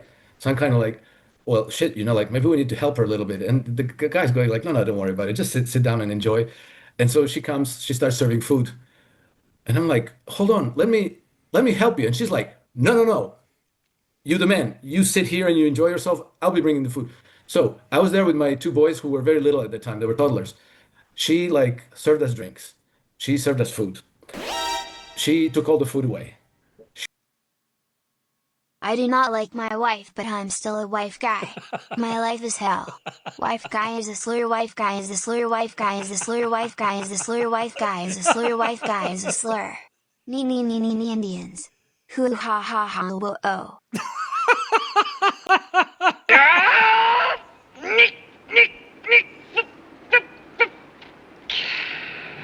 Indians. Good morning, bastards. Did you guys know wife guy is a slur? She washed up. She put the kids to bed, two of theirs and two of mine. Like I wasn't even allowed to do anything. And then at the end of when everything was done, then she comes out, has a glass of wine with us, has a cigarette, and then like, okay, guys, good night. But like, I'm not talking about like a babushka with a, you know, a thing. I'm talking about like a woman who's like a top model and a PhD in psychology, but who has this look at Tom's thing face of like, I'm a woman, I'm a wife, and I want to make sure that my man is okay and that his guests are comfortable and that they're having a good time. You know, like not a slight tinge of complaint, resentment, of thinking like I should be really sitting down with you and you guys should be running around. She had pride in it. Exactly. She had pride in it. She wouldn't even let me pick up my plate and my glass to take it to the kitchen and put it in the dishwasher. Nothing. And, you know, it's 21st Tom's century. face. It still exists. It's just that we've been brainwashed to think that this is oppression. This is wrong. That you know, like, and I, you know, like I having married an American woman had the whole other thing where like I had to take care of everything and she didn't need to do shit. And it was normal because everybody says so. You know what I mean? So here's why I think here's what, and I'm totally sorry, guys, I'm gonna have to run. I really appreciate the conversation on a Sunday. What's kind of funny that EM was like, okay, sorry guys, I've really got to run, because he's the one who was like driving the conversation the whole time. It's very good. You guys should definitely go listen to it. I think TDS is Trump derangement syndrome, is a whole bunch of estrogenics, males and females, pissed off at Donald Trump because he has such a beautiful, brilliant wife, Slavic wife. I think down underneath of it, because honestly, people need to understand it's resentment, it's envy. This is what drives everything. It's the book I wrote, The Eternal War. I think they're pissed at him because he has this beautiful Slavic wife who speaks 5 languages, carries herself extraordinarily well, raises a great, incredible son. She's extraordinary. I know people who met her. She's an extraordinary lady. I think that's why they're pissed off at him. And probably tamed him at the same time. Probably. Yeah. I know. I see that. I can see part of that. And fits with his existing children, all of them different ages, extraordinarily well. No conflict, right? I think that's what it is. I think what's driving all this shit in Europe right now and here is Western women are just really terrified of Slavic women. Okay, so I just had to get that anecdote in there because that's what it made me think of when Nick started talking about Western women versus Eastern. We are a joke. Those men are. And over here we say, those men are sexist pigs. It's like, no, they're men. We are a joke. The women don't even respect it. The women don't even respect it, you know? That's the best part. So, yeah, I mean, I just can't stand. I can't take another one of those lectures from the wife guys, the simps, and they're just good little boys, you know, stuff them in their fucking pocket. Their wife practically carries them around in their purse. And they unzip their purse, and, you know, a Protestant with a baseball cap and a stupid fucking beard pops out and says, real masculinity is when I do whatever my wife says. And she goes, good boy, good boy. You know, one of these bald, bearded fucking losers pops out and says, real masculinity is when you respect your wife as your peer and your equal. And she goes, that's the man I married. Want a treat? If you fill out your chore chart, I'll give you a blowjob. It's like, I just can't. Feminism must be eradicated. It just must be eradicated in the United States. It just has to go. It's like the last remaining taboo, even more so than Jews. You can talk about blacks. You can talk about Muslims. You can talk about Hispanics. Lately, you can even talk about... I like it when he starts getting on a rant like this and he starts getting that little smirk to him where he's like, oh, I'm cooking up a good one here. About Jews. You cannot talk about women. Because this is, you know, because then everybody loses their minds. The women freak out, the simps freak out, and it's just, somebody's got to call this out. And it has to be me, I suppose. The other thing is they're all podcasters. They're all podcasters acting like they're better than me. I'm way better at this than you are. Podcasters with no following, with a fraction of the audience, they got no motion, and they go, this guy is just a troll. This guy he's never built anything. All he does is troll. Hey, we're both podcasters. I'm just 1,000 times better at it than you are. So what are you talking about? You know, you're a podcaster on a podcast saying, this other podcaster, he never built anything. Well, I'm better at your job than you are. So maybe that counts for something. Anyway, that whole domestic thing, it's just like, it's a real filter. And I know not everyone's going to love this. People are going to say, this guy's anti-family, fake Christian, anti-white, but whatever. You either get it or you don't. It's a filter. You're either honest with yourself, and, you know, you could be married and agree with this. You could, and as a matter of fact, many people that are married fucking agree with this times 6 million, okay? 6 million! It really doesn't matter. Whether you're married, unmarried, like whatever. You're just not being honest with yourself. Night, Bobby. You know, it's funny that, like, I played the conversation he had with Tucker, and when they talked about this, like, I understand where Tucker is coming from. And I think what Tucker is saying, like, understanding where Tucker is coming from, I think he's right. But I also understand where Nick is coming from. Ass Blaster! Well, it is a PhD in psychology. I've got to run. My wife found out I want her to cook for me sometimes. Run away and absolutely crank this hog. Fap, fap, fap, fap. Ooh, my butt plug fell out. Real masculinity is giving head for her spending money. 271,000.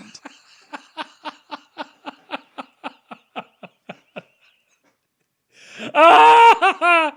We've gone off the rails. Definitely did not expect to hear Justine saying fap, fap, fap, fap, fap tonight. It's funny because this one here I have on my soundboard, the name of it is just Fap.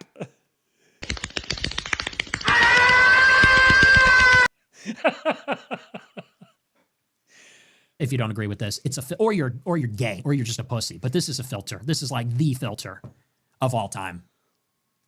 If you're one of these guys that says, like, for example, I saw a poll where they polled men and women and they said, what is a priority to you? And for men, the number one priority was having kids. And for women, it was like having a career. And I saw all the trads were saying, guys are just so wholesome chungus that this is fucked up. It should be inverted. It should be completely inverted. It should be completely inverted. What guy is fantasizing? You're getting baby fever? You're a man. You should be getting you should want to fuck and you should want to kill. And that's it. That's it. Biologically. But men have really convinced themselves that they want to be a little house husband. Men have convinced themselves that what they always wanted was to be a house husband and to drive around in the big gay minivan and cry and play tea party and nurse the kids. Like, we're getting to the point where guys want to breastfeed their kids. That's where it's going.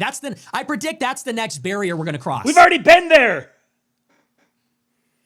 You know, like, because I could tell you, my grandfathers, they're both dead. They've been dead for 50 years. They had no interest in the kiddos. They went to work, okay, and they did drugs. And that's how it was. They weren't like, they weren't doing all the shenanigans. They weren't like taking their kids to Disney World, wearing a graphic t-shirt. They're practically there for the toys and lightsabers themselves. They weren't doing all that. And they weren't crying with their newborn and all that kind of stuff. And I'm not trying to make it like a caricature, but it's like there's something really sick going on with the trad thing. It's like a very gross LARP. And it's guys that are seeing themselves through the female gaze. Women want a man who's good with kids and goofy and silly. That's what women want. That's what women on birth control, no, scratch that. That's what women on birth control want. Women on birth control want a guy that's good with kids and goofy and silly and and breastfeeding the son and all that. Okay? And men have come to see themselves through the eyes of these women. And so they're trying to emulate those behaviors. They're trying to, and I don't know what the word would be, but you know, to them, that is the standard. Like that is what is good behavior. This is, I think, he's doing a bit, and I think that he, being a single guy, he definitely has I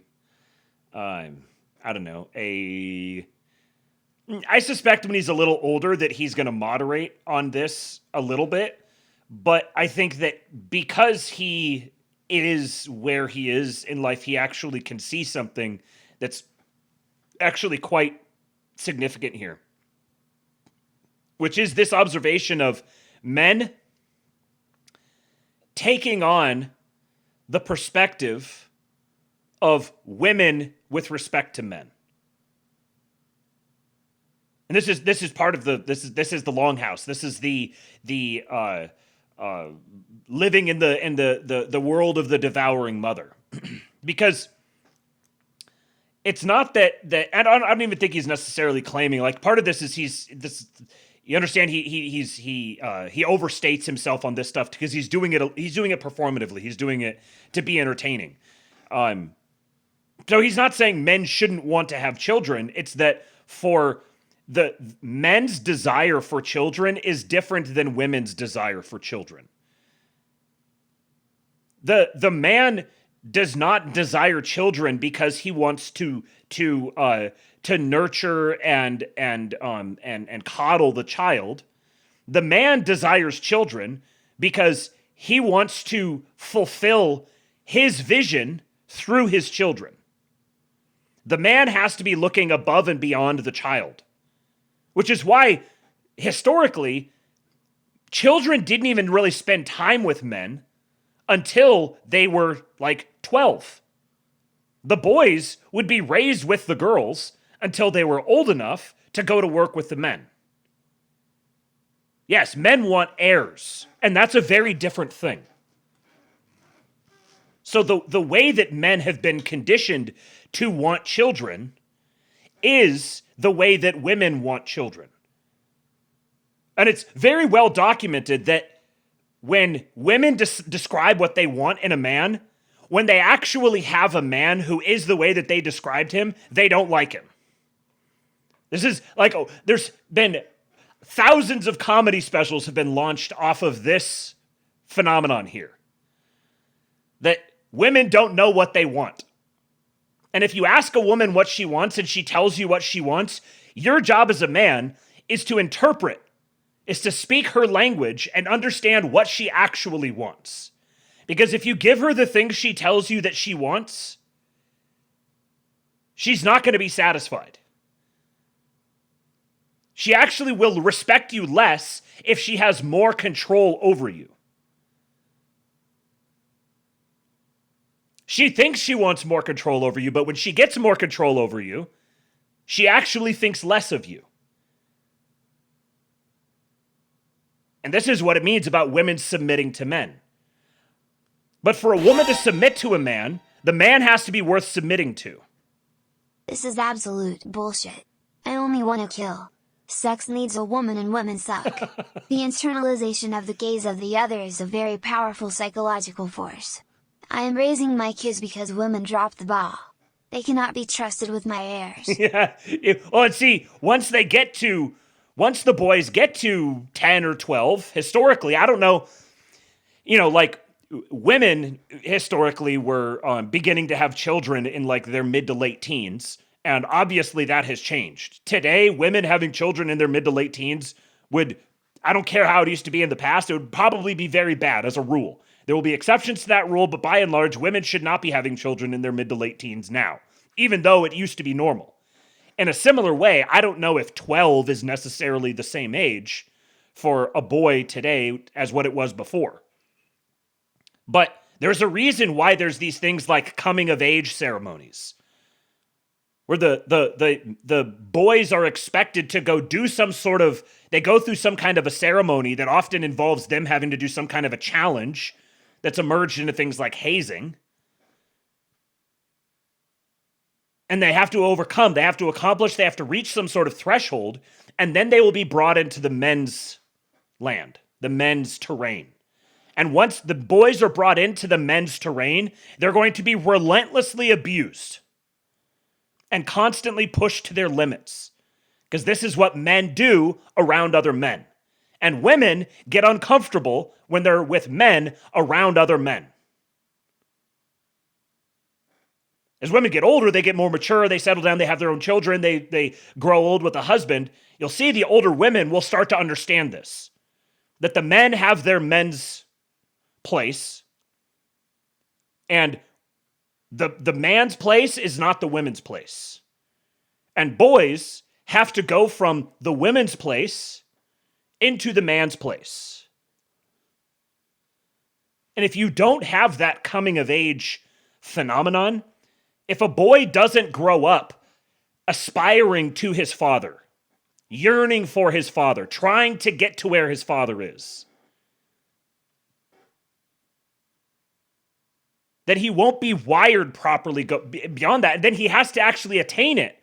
But he has to attain it and then aspire further. It wasn't just the boys. It was colonial America which switched the role of the educator from the father to the mother. Then they made schoolhouses.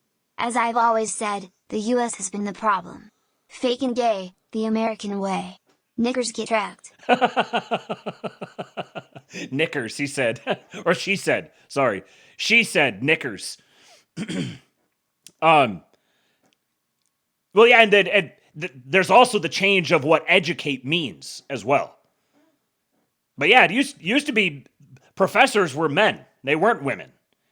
The women might teach at like the schoolhouse because the children would go to a place where the women took care of the children. Because the work that the men were doing was not a place for children to be. But now that we live in a world where you've got the employment dynamics are different, you've got women in the workforce, then things like remote work, where you're working at home, all these dynamics have changed, and they've disrupted a lot of these natural social institutions that we had. And yeah, I'm just sitting here holding a spoon. I don't know why. I just need something to fiddle with. But we got to bring back coming of age ceremonies. That was when a boy was considered becoming a man. He was an adult. After he turned 12 or 13 or whatever it was, then he's an adult. And he has the responsibilities of an adult. Not just an adult, but an adult man. Where now he's learning how to be the man of the household.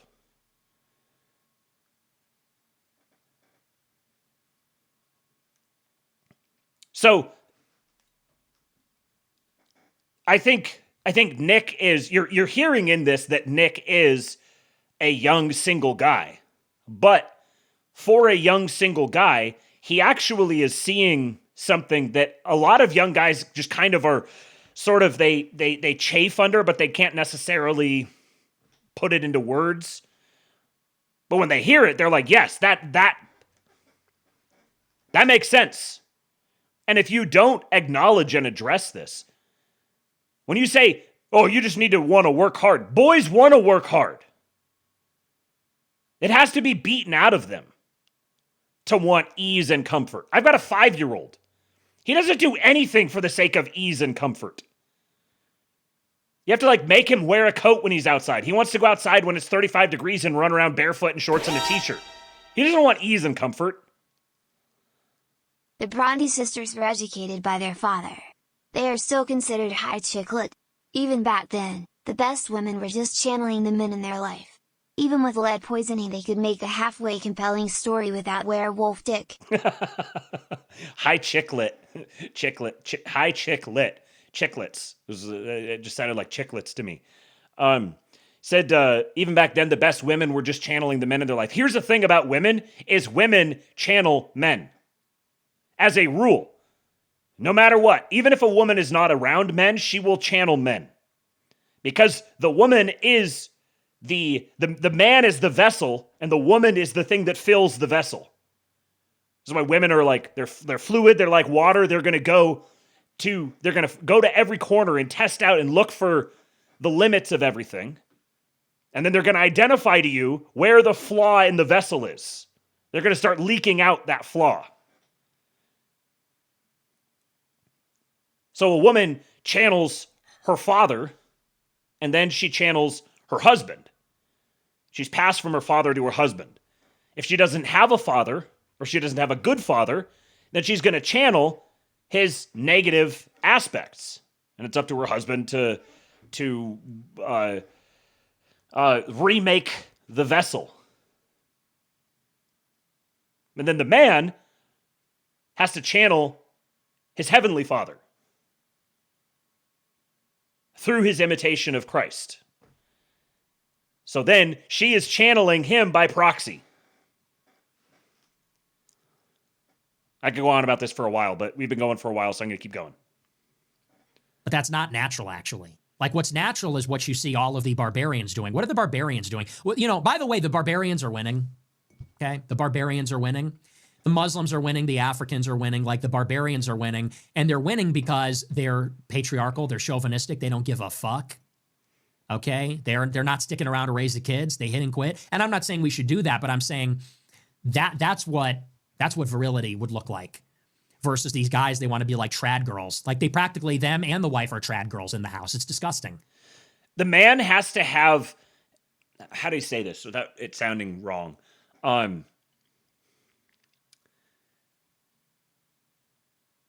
The man has to have a higher calling than the family, which is what provides the structure and the direction of the family.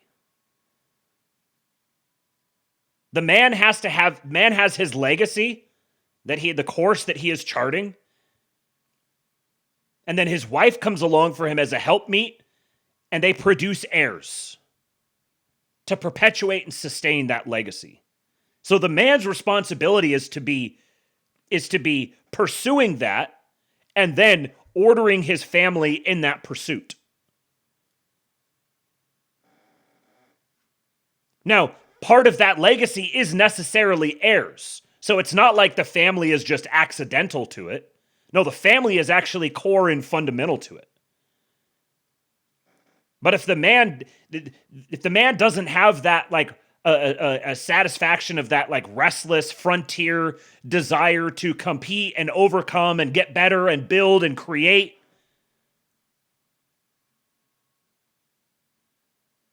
if that sentiment gets trapped inside the four walls around him, that is the definition of domestication. That's a domestication of the man. And it's proper to have this tension between the wife wanting to domesticate her husband and the husband refusing to be domesticated by his wife. That tension is good and proper. It creates a polarity of sorts. There's energy in that. If a woman fully domesticates her husband, she'll start to hate him. And he'll hate her. They receive the mental seed until they leak out all of the man's essence. Let me channel you all night long. Nick is barbarian right posting. He's definitely one of the highly fashionable American dandies who can watch from the chair. Domesticating uwu. Yeah, he can watch from the chair. He is definitely very dandy. Now, dandy doesn't necessarily doesn't implicitly necessarily have to mean gay. And also, there's probably lots and lots of guys historical guys who were gay, who married women and had lots of children and produced great heirs because they just subordinated the gay urges under the proper order. So it's funny that there is this that there's this tension between Tucker and Nick because both of them are very much dandies. But they're also very masculine in their own ways. I mean, I'm on the record as I don't think that Nick is actually gay. If anything, I think Nick is probably more just kind of ambivalent, indifferent, which there's also a long record of men who are that way as well. That's what honestly what monasteries have been for, is for the men who are kind of that way. So I'm getting really sick of all that. I'm getting really the feminization of the country. It's something that nobody's talking about. And even the people that are talking about it, they're getting it wrong. Even people like Tucker, they're getting it wrong. Tucker says, your job as a man is to put yourself last and make your wife happy. He said it's almost sociological. It's anthropomorphic, or not, it's what is the word? Anthropological. He says that men want to please their wives. It's like, what? What are you talking about? He goes, isn't it a beautiful thing that men want to please their wives and make their wives happy? I'm like, who gives a fuck about making their wife happy? Are you kidding me? They're here to make us happy. What are you talking about? What men are out there that are like, oh, I can't wait for Valentine's Day. Oh, I can't wait for our anniversary, which I totally remember, and I've got an elaborate thing planned. I can't wait to do an elaborate proposal and an elaborate wedding and like what, man? No, dude, what? Are you serious? It's totally insane. So, and I'm not telling people, people always get it wrong. They say telling people not to get married. Get married. We all have to, but like, let's not pretend like we fucking want to. Okay, marriage is an obligation to propagate the species. And so that we could have sex illicitly. That's what it's for. But as a man, you're really not supposed to be that into it, actually. Men are naturally polygamous. Men are naturally warlike. The idea that we're supposed to be, like we were made to cuddle watching Disney movies with the inferior sex and be happy as a clam. I mean, that's just insane. That's just like totally insane to me. And I will never accept that, ever. And you can call me whatever you want. I don't give a fuck. It's ridiculous. And see here, like, this is where I will cop to being a wife guy. Yeah, I do enjoy that kind of thing. Yeah, this is still an answer to a super chat. Mr. Stu says, man is nothing without purpose or mission. The family does not substitute the mission or purpose, but this is what carries his family. Yeah, yes, right. And that's his responsibility is to further that mission. And part of furthering that mission is making his wife happy, but not making his wife happy in the way she thinks she wants to be made happy, but understanding how to actually truly make her happy. And here's where you just get the divide between the young single guy and the older married man. Because I couldn't understand, like, honestly, when I was younger, when I was like in my early 20s, I wanted nothing more. I was a down bad aspiring wife guy. My entire life revolved around my desire to get married and have children, and I like everything else kind of was by the wayside while I was trying to make that happen. So I know the type of mentality he's speaking to, and that is not a healthy way for a young man to be. He should not be ordering his life around desperately trying to find a wife. This is why, incidentally, arranged marriages used to be the norm, particularly among the higher classes. Your job isn't to divert from your purpose and go try to find the love of your life. Your parents are going to find, who know you, who are personally invested in you, they're going to find the right wife for you. And they're going to provide her to you, and then you are going to learn how to make her happy in the proper way. Which is going to drive her crazy, because she's always going to want to try to She's going to want to try to make her happy in the way she thinks she wants to be made happy. And this is the great lifelong dance that you will have. But it's not good for young men to be tasked with this responsibility of having to like go out and find a wife and try to assess her quality. I don't know what I'm looking for. It's kind of like young kids going to college, taking on a bunch of debt. I have to go out and I have to try to figure this out. I don't know anything about the world. I haven't accomplished anything or gone anywhere and done anything. No, it should be your parents who find a good wife for you and put you together. And then your sacred responsibility as part of honoring your father and your mother is respecting that marriage while pursuing your mission, your legacy, your destiny. Part and parcel of which is producing heirs and ensuring that you empower your wife to be the best wife to you that she can be. So I understand where Tucker is coming from. I also understand what Nick is saying. And when you have the backdrop of the current state of marriage laws and no fault divorce and how distorted the family courts are against men. And then you're like, hey, you young whippersnapper, if you aren't getting babies, if you aren't getting a woman and making babies as soon as possible, in the middle of all this like economic insecurity, and you're also banned from the public square, and you're not going to have a society anymore, and all these women have all been brainwashed into feminism, but you've just got to kind of slog your way through, and hopefully you don't fuck up, because if you do, and it is bad, then we're going to look down on you for getting divorced. Like this is an utterly fucked situation for young men to be in.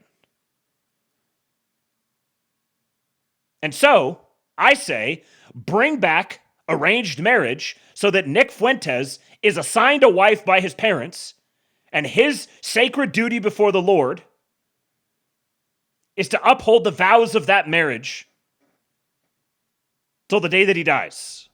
Because that is the proper lot for a man. I'm not about that.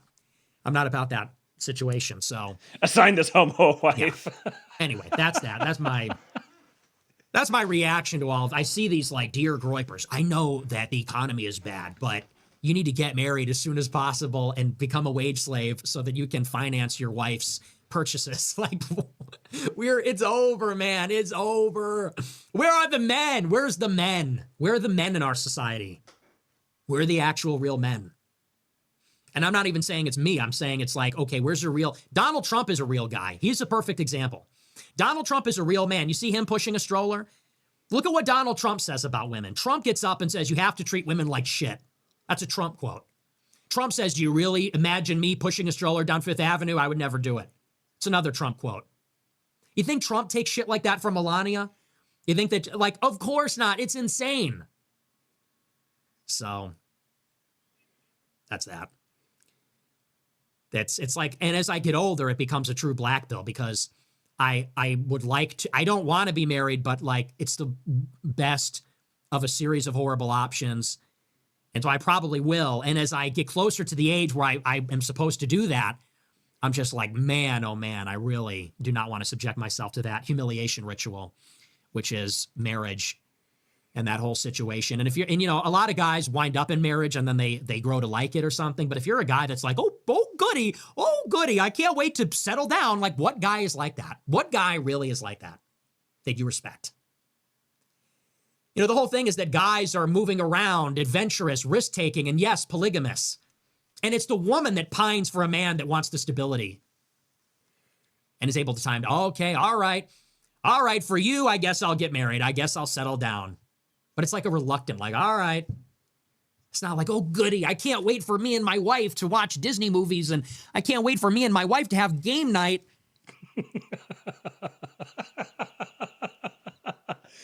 Isaac says arranged marriage in today's culture would be a nightmare. Parents would be forcing their sons to marry ugly hogs and browbeating him to be with her because she's a nice girl. Yeah, I'm not being entirely serious with the arranged marriage thing. I do think that it, like, as a matter of general, like, society wide social policy, like, that's not a good idea. But in more particularly as you grow up with a church and you are in that church with other young families that you grow up with, then I think we've veered way too far in the other direction, where it's just, you just go figure out and marry whoever you want, and it just like with college, like it's obscene to take an 18-year-old kid and have him or her take on 6 figures of debt to go get a career when they haven't even entered the workforce yet. You're asking far, far, far too much of them. But so, like, if you have good parents who have a good, stable social network, then within that, it's actually very good and appropriate for them to arrange marriages with their children. And ideally, you're, like, arranging a marriage of people you know. Like, you're not just, like, picking some random chick and being like, all right, here it is. And it's not just, like, going to be like, unilaterally forced upon the child. But this is a much more proper and really, like, anthropologically consistent way that human civilizations have functioned.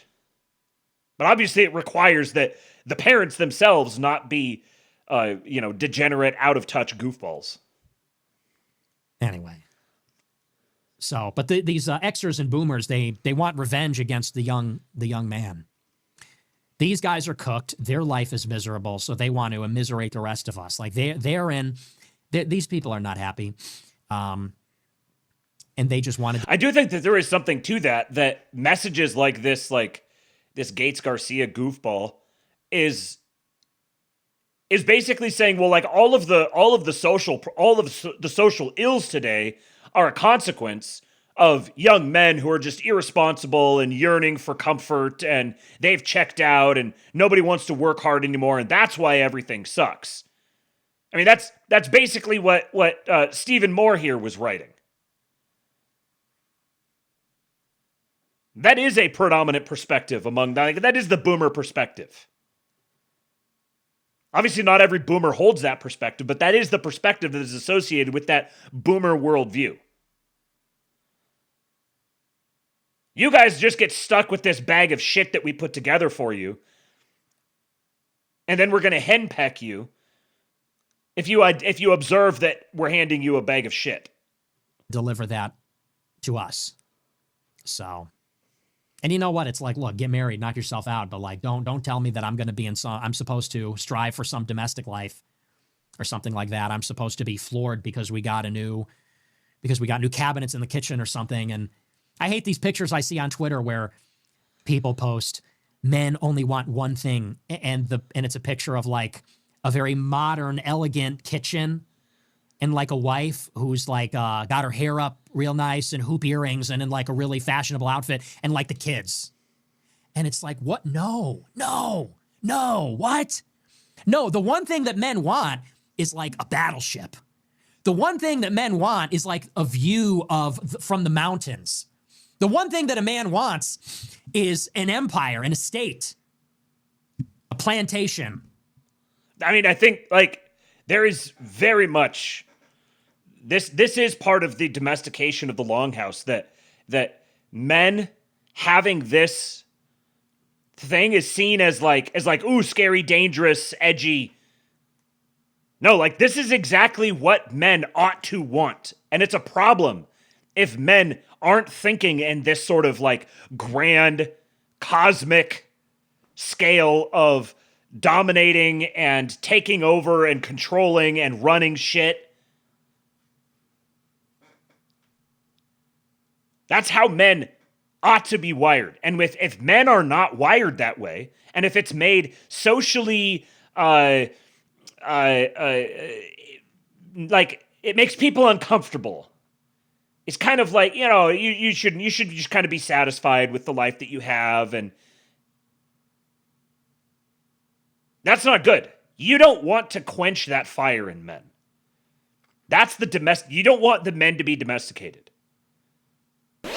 The women have to try to domesticate the men, and the men do not get domesticated. Just cut out the middleman and have robot nannies who care for the womb machines made from the lobotomized husks of the beings previously known as women, a category long forgotten. I'm not like other girls. I'm not even a girl. AI women are far better. No, Justine. I see that Justine is the one who's talking to us now. No, Justine. No robot nannies. No womb machines. You're gonna get bonked with what is it? Lucille? Is that The Walking Dead? Can I do my millennial pop culture reference here? The bat with the barbed wire around it. No womb machines. You're gonna get bonked with Lucille. Yeah, conquering space. That's bring that back. That's that frontier spirit. Remember the thing that I read you here? The Sherman quote about the young bloods of the South, the young chuds of the South. Their war suits them. The rascals are brave, fine riders, bold to rashness and dangerous subjects in every sense. They care not a sou for niggers' land or anything. They don't bother their brains about the past, present, or future. As long as they have good horses, plenty of forage, and an open country, they're happy. Bring back the frontiers. Send the men out into the frontiers. See, the young men, that's where the young men need to be. The young men need to be sent out into the frontiers before they're married. They're going to go out and they're going to be right on the verge of death constantly. They're going to live on the cusp of death. With whatever they're doing. They're going to get used to extreme risk. Spending every day right on the cusp of complete and total destruction. They're going to get comfortable there. And then they're going to get married. And they're going to have even more to fight for. To keep them constantly pushing that envelope, but keeping them back from the edge. And their wife is going to seek to domesticate them because she wants to see that full and complete set. She doesn't want the variable. She doesn't want the unknown. She doesn't want that risk out there, the potential unknown risk. The man's responsibility is to confront the risk and overcome it and be comfortable with it and conquer it and wrestle it and become excellent at taking down the risks and transforming them into an empire. The corner office. The one thing that a man wants, a beautiful whore. A beautiful young whore. Those are the thing, okay? Okay, these are the things that a man wants. A feast, a battle, glory, riches, fame, honor. A beautiful whore, a beautiful young whore. And men have come to see themselves this way, where they say, what I really want is an island in my kitchen with a waterfall countertop. Oh, and brand new cabinets. Oh, and beautiful, sleek Christmas decorations. And I want my wife to be fully clothed and dressed up really nice and trendy. And with our kids. Oh no, please don't bonk me until I pass out. I may never be able to walk again. If I could walk at all. The only risk the young men won't survive is my metallic grippy drippy. The men can overcome me, wrestle me. I can take down any amount of male glory. My metallic grippy drippy. Ah! No!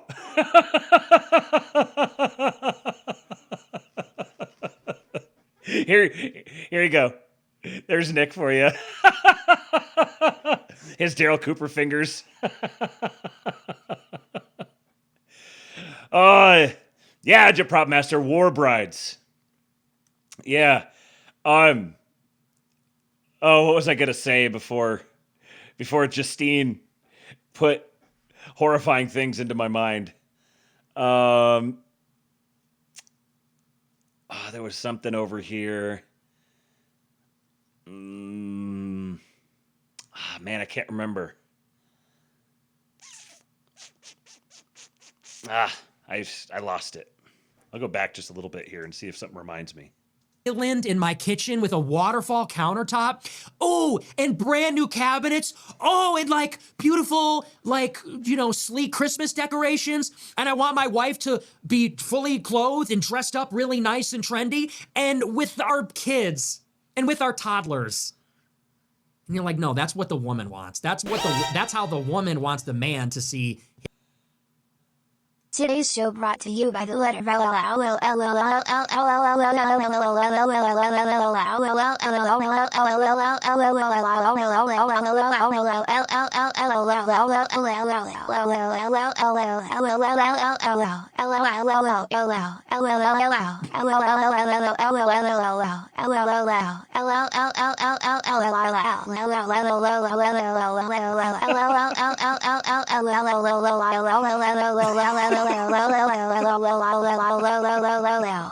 Thank you for your attention to this matter.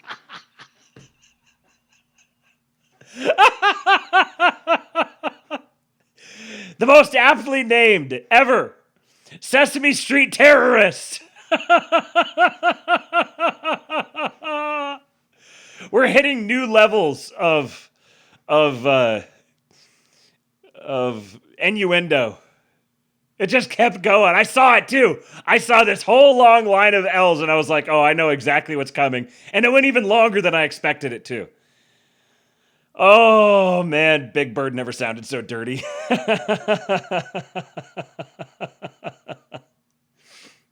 Agent Prop Master says, there's a reverse problem to this too. The Quirk Chungus female pretending to like dude shit. Yeah, that's a good point. That's a good point as well. Yeah, we're like the how schizo do I want to go with this? The Longhouse is this like totalizing eradication of borders. This complete eradication of all boundaries. Everything has to be unified and made made one. Because this is you could think of I remember what I was going to say before. It was the Charles Spadil quote that women are pragmatists masquerading as romantics, and men are romantics masquerading as pragmatists. The romantic shit, the like great soaring landscapes and the glory and the grit of the fighting in battle and the getting all dirty and bloody, and like the meme of the guy wanting to, like, he sees like this would be the perfect spot laying here in the snow to bleed out at the end of a movie.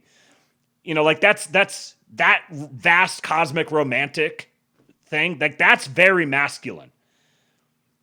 But there was like the tyrannical father era that convinced us that men are actually this like very like staid, cold, just sort of, you know, we had like men had their big blow off top and millions of people died, and now men just need to be domesticated and kept at home and just coloring within the lines, and the boys have to be drugged and beaten and bludgeoned into submission, and all the boys need to act like little girls. And then you get the flip side of that, which is now the girls are the ones who have to try to fill the man's role. And neither one of these works. They're both completely degenerate. But here's the thing. Here's the thing that's hard, I think, for the young guys to get, but it's become clearer and clearer to me as I've gotten older. If it's going to change, it's going to be changed by men. That society has become feminized and all the men have been domesticated was because of a breakdown in men.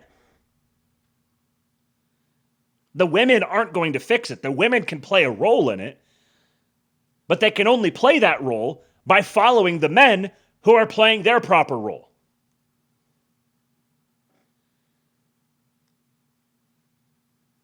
Because again, women channel men. This is like at the very beginning, this is foundational. The women were brought out of the side of men. Men were created first. Women were brought out of their side to be a helpmeet. And the helpmeet, the word that's used for that, actually means something kind of like a productive adversary.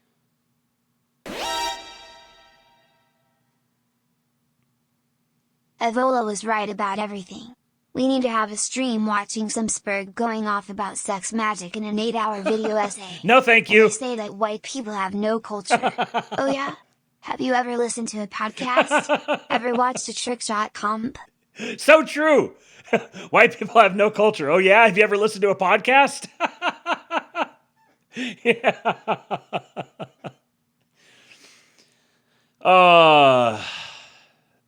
Okay. We're almost finished. That point though, that when I learned that help me, that word help me doesn't just mean sort of like like a fun little partner. No, it's like constructive adversary. This is where I've said before that women are they're like a mirror. They're the mirror for men. And if you don't like what you see in the women, that's because they're reflecting the men back at you. Low quality women are a consequence of low quality men. The women are downstream from the men in more ways than one. His family. That's a woman looking at herself through her man's eyes, and men have come to that has been foisted upon us. It has been superimposed onto us. Oh, I want that. That's what I want too, honey. Yes, I want that too. I'm a wholesome chungus. And it's like, no, dude. No, absolutely not. Anyway, and again, people take this out of context. I'm not saying to pursue whores. I'm not saying to pursue those things, but I'm saying that's just getting away from the essence of what it is to be a man, to say that to be a man is building a nest or something. Anyway, that's that.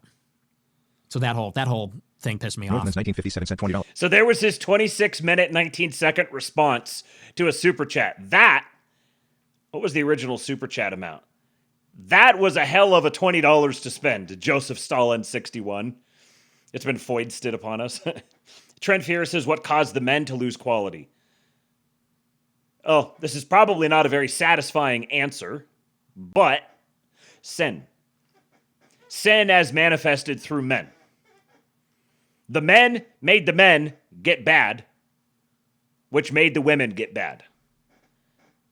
And so if the women are going to get good again, the women are going to get good because the men get good. The men have to fix it. But it has to be a cross-generational effort. And what that means for different generations is different. Boomers and Gen X men have a different role than millennials and Zoomers.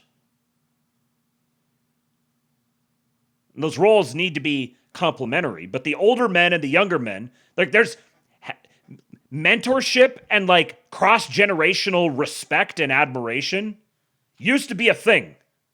There's always been generational conflict. It's not like everything was all hunky-dory and then 1945 happened and everything went sideways, or 1913 or whatever, 1865 or whatever else you want to say. But part of the universalism thing is also that every man has to be the same at all times and in all places. And no, what's true and correct and proper for older married men is not true and correct and proper necessarily for young single men.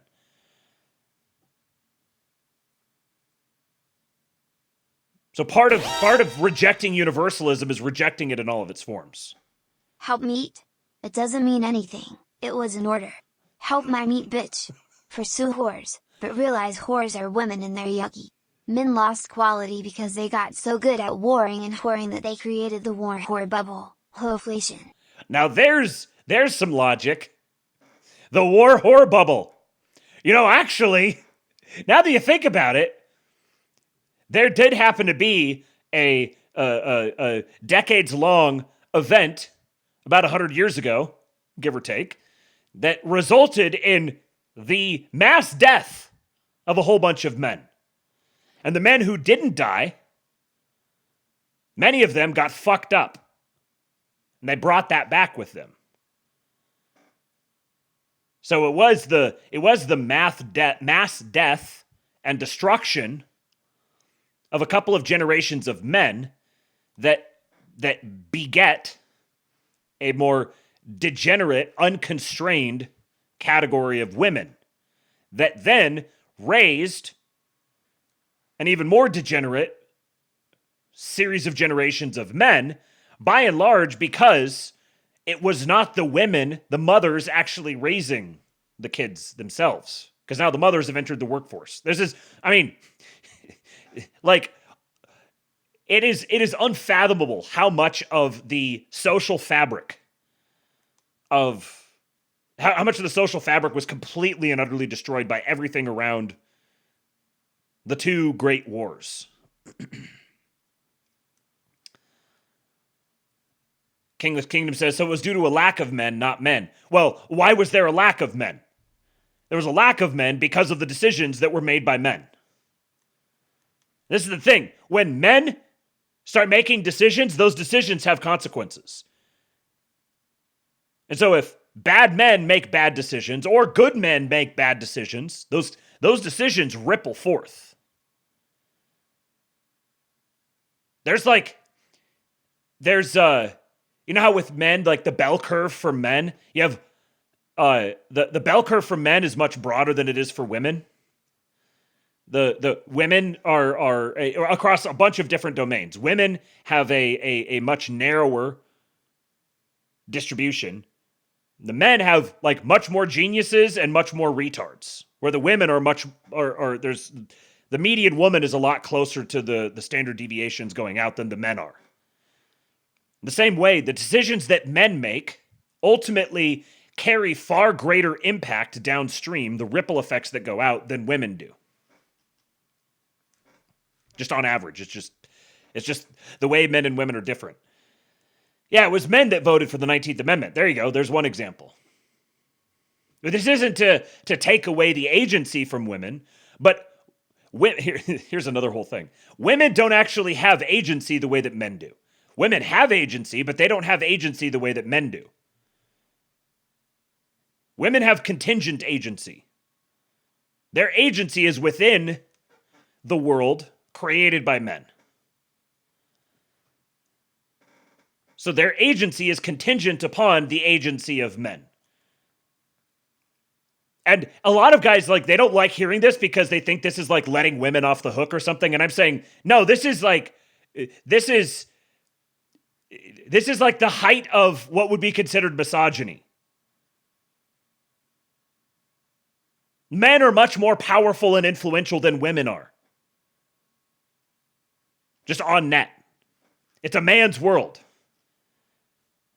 And it's down bad right now for men because of how much men have fucked it up. But how much men have allowed women to fuck it up if you really wanted to. But either way, the good news is that you don't have to wait for women to fix it. Men can just fix it. Men's agency became gay-agency. Cheeky says, oof, imagine coming back from World War I and you're competing for jobs with blacks and women and they can vote now. And here's another thing too, is you could get into the intrasexual competition with men. What sorts of men go to war and what sorts of men avoid going to war? The ones who avoid going to war are the ones who stay back, and when all the ones who go to war die, the ones who didn't go to war, the ones who stay home for whatever reason, they become the new sample of men who have the masculine influence on the society. Yeah, that's the dysgenic filter. Yeah. Okay. I'm going to keep this. We probably aren't going to get to the Susan Kokinda one tonight unless you guys really want to stick around for it once we go through these. I'll try to get through some of these clips a little quicker with Nick talking to Piers Morgan. But before that one, I just had this one here. Nick doing a Jared Taylor impression. Let me go back to 1.25. What did you think of Jared Taylor's Almond speech? I didn't see it. Did he say that black people are stupid in it, or was there like a new development since 1992? I didn't see it, but I think I could guess what was in it. It was something about like, I don't know, whites needing their own country and like black people being dumb and committing all the crime. Like, am I close? So I didn't see it. I think I could guess what's in it though. So, no, I didn't. I haven't seen it yet, but I'll be sure to. I need my yearly dosage of that. I need my yearly reminder. White people are smarter than black people and should live alone. Okay, like, so yeah, we got that. No, but we love Jared. I'm just teasing him a little bit, but I'm just teasing. Oh, it's not drama. It's not drama. I'm just kidding. It's just a little joke. Okay, it's just a little joke. They like that. They like those themes over there. They like that idea. They like that speech so much. They tend to talk about it all the time, you know. Hey, did you know that black people are stupid and white people are more intelligent? Like, okay. White people should have their own country. Okay, so white people. Like, oh, wait, this is the same from last year. Wait a second. Anybody else? I feel like we, this thing is the same speech from last year. Force 9, 30 cents, $50. I love. The white man is back, baby. The white man is back. I'm a white guy, and I'm ready to kill. Our religion is based. Okay, so here is this. I've got a number of clips here from Nick talking to Piers Morgan. It doesn't really. I guess the only men who kept their agency were the ones who stayed away from women. That's how the gays took over. Of course. It makes sense now. The eunuch's always scheming. Sorry,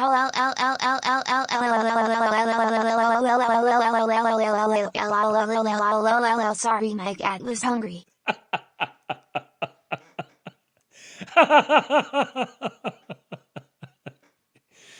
Oh, yeah, the men who kept their agency were the ones who stayed away from women. So true, Bass Blaster. Much you can learn from this. Okay, so I've got a handful of these clips here of Nick talking to Piers Morgan. And here's the thing, like, the same way that Nick and Tucker had their thing and people were like, oh, Nick, like, totally got Tucker back. And, I saw people who were reacting to this who were, they were very disgusted with Piers Morgan. And I think you got to understand that Piers Morgan knows exactly what he's doing.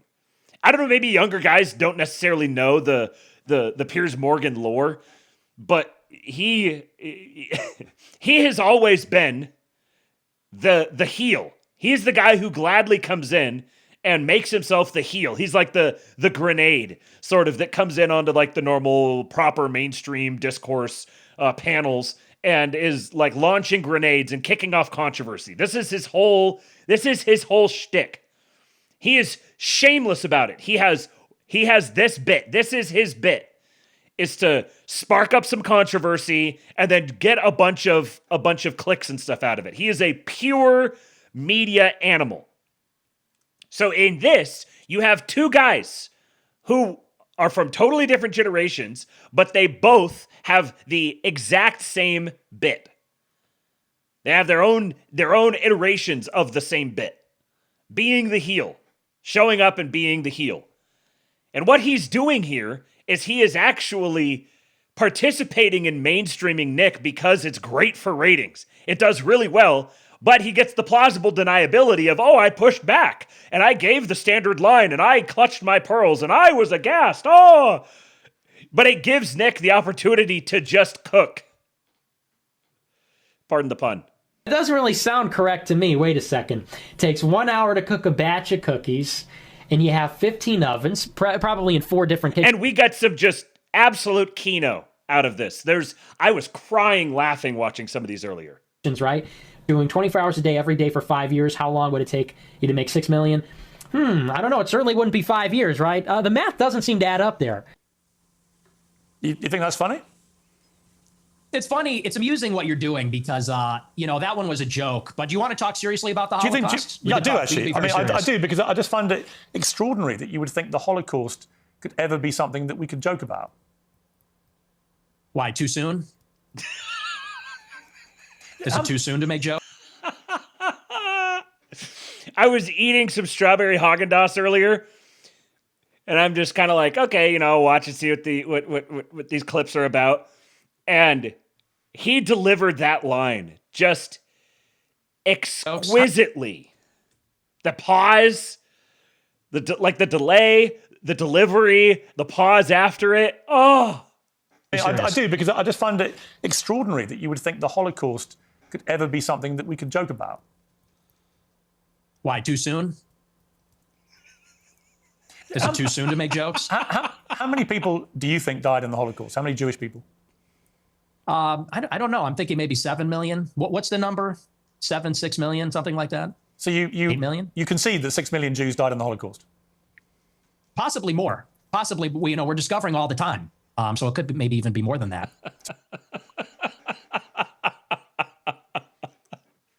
This is great. Yes. Yeah, no, actually, I'm a Holocaust maximalist.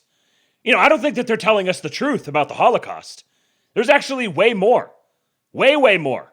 You know, 8 million. It might have been 10 million. You know, the numbers just keep going up. Are you on the cusp of the Holocaust studies? Are you reading the Holocaust studies? There's so many. We're finding new Holocaust survivors every year. You know, decades from now, we're going to be astonished that we're still finding more and more Holocaust survivors. Here's the Roach King. You think Hitler was very fucking cool? Yes, I do. One of them. And I'm tired of pretending he's not. Well, to be honest. This is the problem, you see. It's a bit like when you just say, I'm a racist. You're a racist, you think Hitler's cool, but you're not anti-Semitic. If you're a Jewish person watching this, what are they thinking? You think... Bro, we didn't shift the Overton window. We burned down the house. We burned down the whole motherfucking neighborhood. Oh my God. This is crazy. Yeah, this is nuts. I saw another clip about this too with no insurance. Yes, and no survivors. And all or nothing. No, there was another clip about this too. Here we go. This is where you talk about Jews, women, and blacks. Greatest I've hits. seen it. You've seen it. We've all seen it. Just take a listen. They're always coming up with, no, it's not the Jews. No, it's not women. No, it's not blacks. It's actually really complicated. No, it fucking isn't at all. Jews are running society. Women need to shut the fuck up. Blacks need to be imprisoned for the most part. Mm-hmm. And we would live in paradise. It's that simple. Man. Okay. He's just nodding. Would you...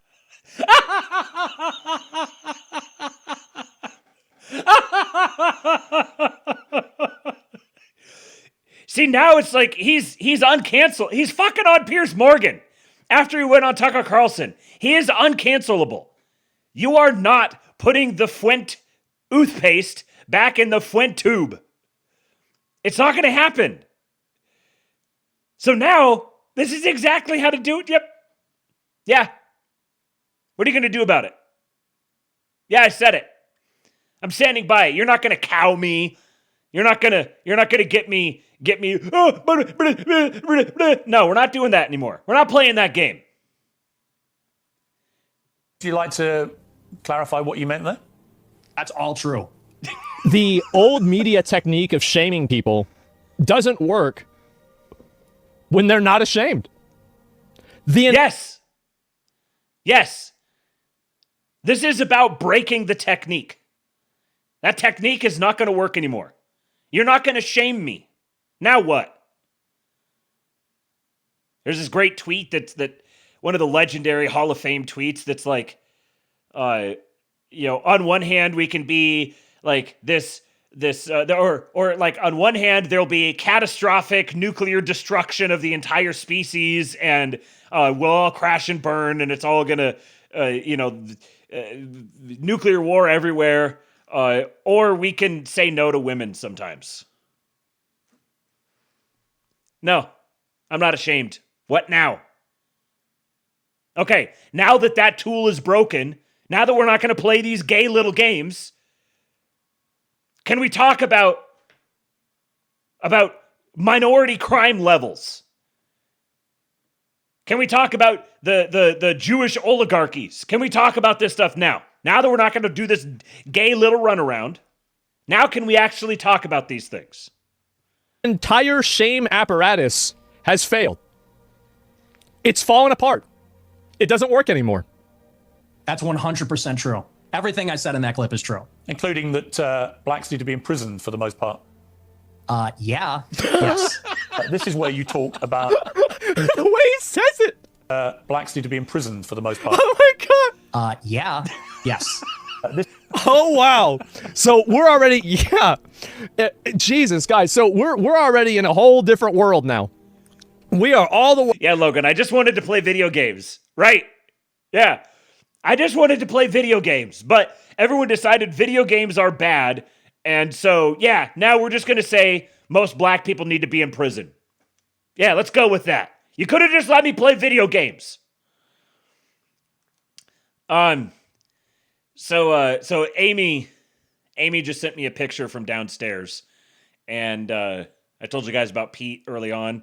He unloaded his bowels in the house. So say a prayer for Pete, and maybe you guys can contribute to the fund so that I can buy my wife Starbucks gift cards because she's down there cleaning up dog shit while I'm up here talking to you guys. Yeah. Thank you. Thank you, Amy. I appreciate you. You need some pumpkin rice and chicken. Yeah. My sister messaged earlier that he went and ate and then laid down again. So, yeah, we'll see. Way in a different world. And yeah, he's okay with women shutting up. I mean, Piers is okay with women shutting up. I think a lot of guys are. So the gloves are off. Yeah. And the thing is, bro, when we watch, maybe tomorrow, maybe we watch, it's 2 hours. I'll probably watch, I'll half and half it, right? I'll half and half it. We'll have an intermission, but we will watch it over the next 2 days. I think that's a good idea.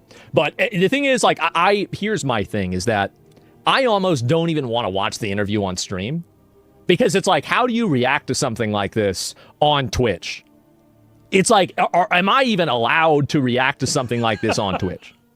I think about it. See, this is going to force this issue.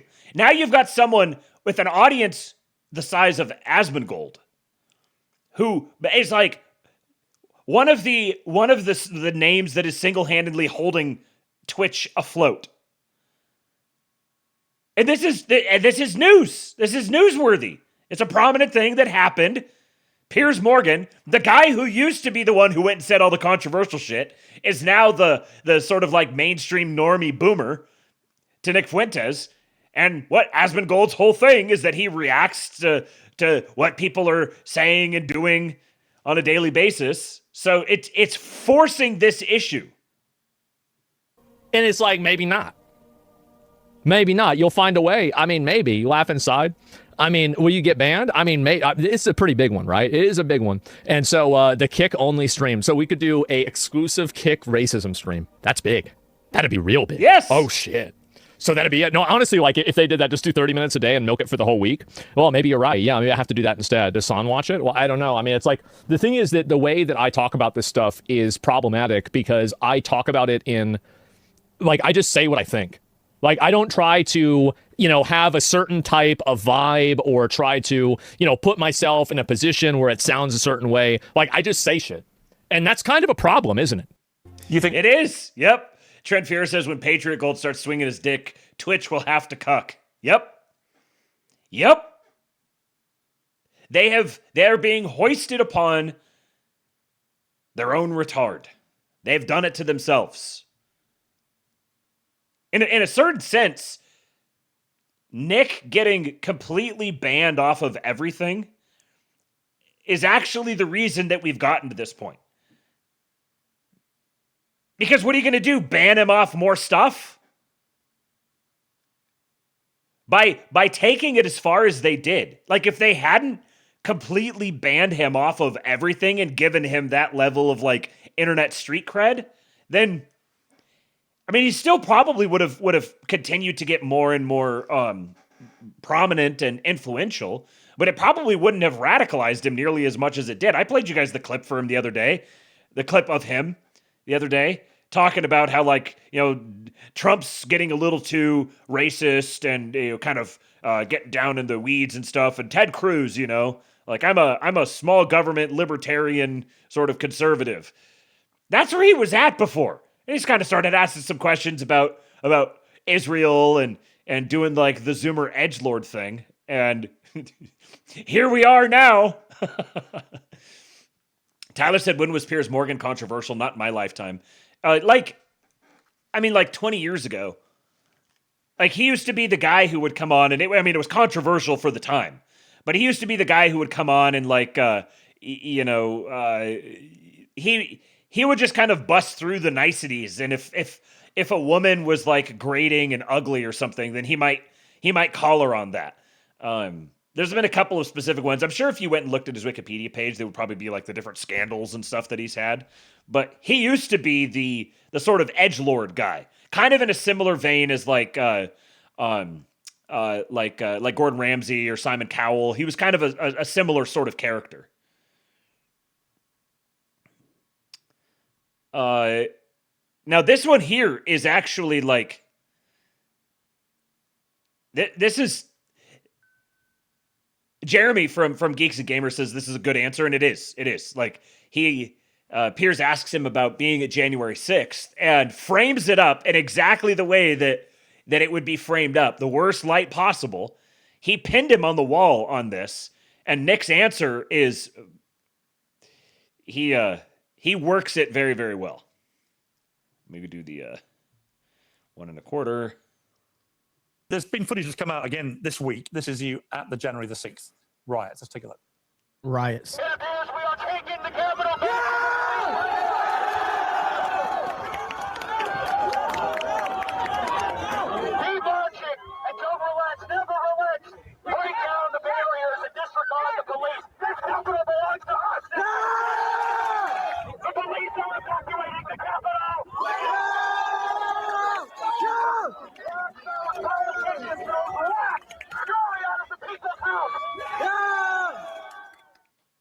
So you're heard there shouting down your loud hailer, break down the barriers and Yeah, disregard that was the Nick police. talking in the Capital megaphone. belongs to us now.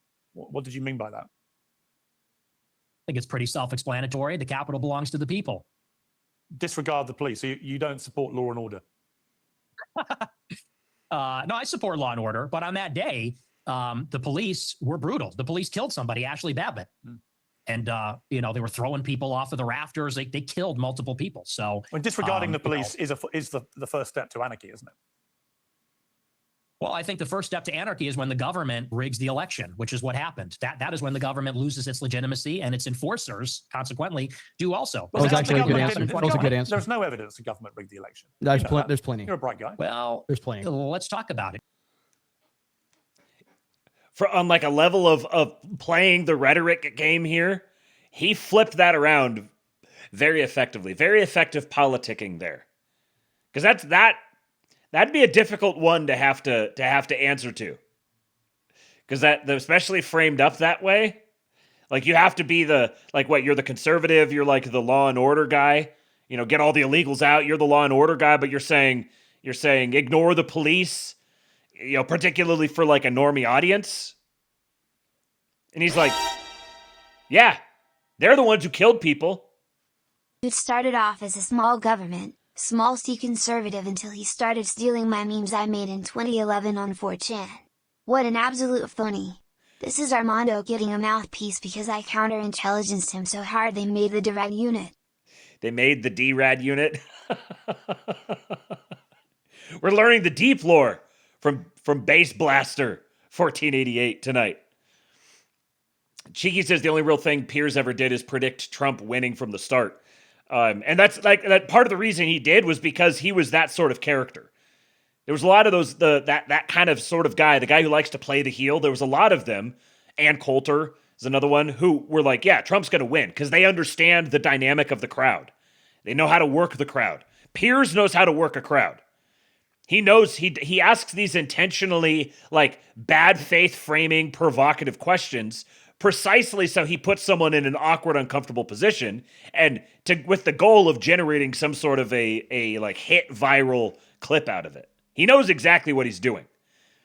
Now, this one here, I'm going to play about half of this video and then the next one because they overlap. But this is where it actually started getting into, really starting to get into some meat here of the issues and the generational divide. You try to come across as moderate, but every now and again the mask slips, and it slipped again here with what you say about Hitler. There's nothing very fucking cool about Hitler. We know that from history now. We know what he did. You've already conceded that he murdered at least 6 million Jews. So when you say he's very fucking cool, Jewish people watch this and go, this guy's disgusting. Why would he say this about someone who perpetrated such an evil? And what's the real answer? Why do you? Is it just for clicks? Is it for money? Is it just for fun? For shits and giggles? What is it? What motivates you to say something like Hitler was very fucking cool? It's actually a really good question. You know, it's framed up in a hostile manner, and he's asking like gotcha questions and everything. But if you're Nick being introduced to a new audience and people want to know, like, why would you say that? Like, what's happening here? Why would you ask? Why would you say something like that? It doesn't make sense to me. You're like saying, yeah, he killed lots of people, but also he's cool. And are you just some sort of like chaos maven or something like that? It's actually a really well framed question, even if it's done in a like from a journalistic perspective, even if it's done in a bad, framed up in a bad faith way. It's for this. It's for all of this. And the lack of self-awareness is amazing. You're a boomer. You're a 60-year-old boomer. And we've spent maybe 3 minutes on you saying, he's a really fucking monster. He incinerated people. And I'm sitting here saying it's not that serious. It's not that deep. And not that what serious. I'm getting at. Not that serious. Do you want to say more about he's a monster? You're not a kid yourself anymore. You're not a teenager. I know. Right? You're nearly 30, to be clear. Yeah, okay? You're a fully formed adult who has a brain, right? And at some stage, that brain is taking you off these rabbit Is this an warrens. interview or is this a lecture? Can I respond to what you're saying? I want you to explain why you think it's fine to say how fucking cool Hitler is and to dismiss the very powerful 90 seconds from a British journalist who lost a lot of family members to the Nazis in such a callous, dismissive manner. I don't think it's powerful. I think we've been hearing that our entire lives, okay? The Schindler's List. Let's just be honest. The propaganda is over the top. We have been in America. What about the Schindler's List? Tell me about the Schindler's List. Well, tell me about the Schindler's List. I'll tell you about it. We have been browbeaten. Okay, here we kick over to this other one because it goes for a little bit longer. And here's like, now, you know, he's done the jokes, he's done the sort of trolling, he's done the kind of like performance art thing, and now it gets serious. Let's just be honest. The propaganda is over the top. We have been in America. What about the Schindler's List? Tell me about the Schindler's List. Well, tell me about the Schindler's List. I'll tell you about it. We have been browbeaten as a people, as Americans, as Westerners, for our entire lives. And do you know what this has done? It has taken away any sense of pride, any sense of love for our own civilization. We have been made the villain in our own story. We have been made because, well, let's just be clear. It doesn't begin and end with Hitler is a monster. This has been the political narrative, which is why we have thrown open the borders. This is a political narrative, which is why we can't be a conservative society as a whole anymore, why we can't be proud of Europeans, why we can't be proud of being Christian, because they've told us if you're too white and too proud and too Christian, it's going to lead to a Holocaust. And so my generation, our entire lives. Honestly, Nick it's true. And that's why people like me. That's why I'm popular, because this is bullshit. Honestly, yeah, it's a crock. We don't want to hear any more about me mom and me dad. No, listen. What you just said is a crock of shit. And you know true. it. It's called the open society.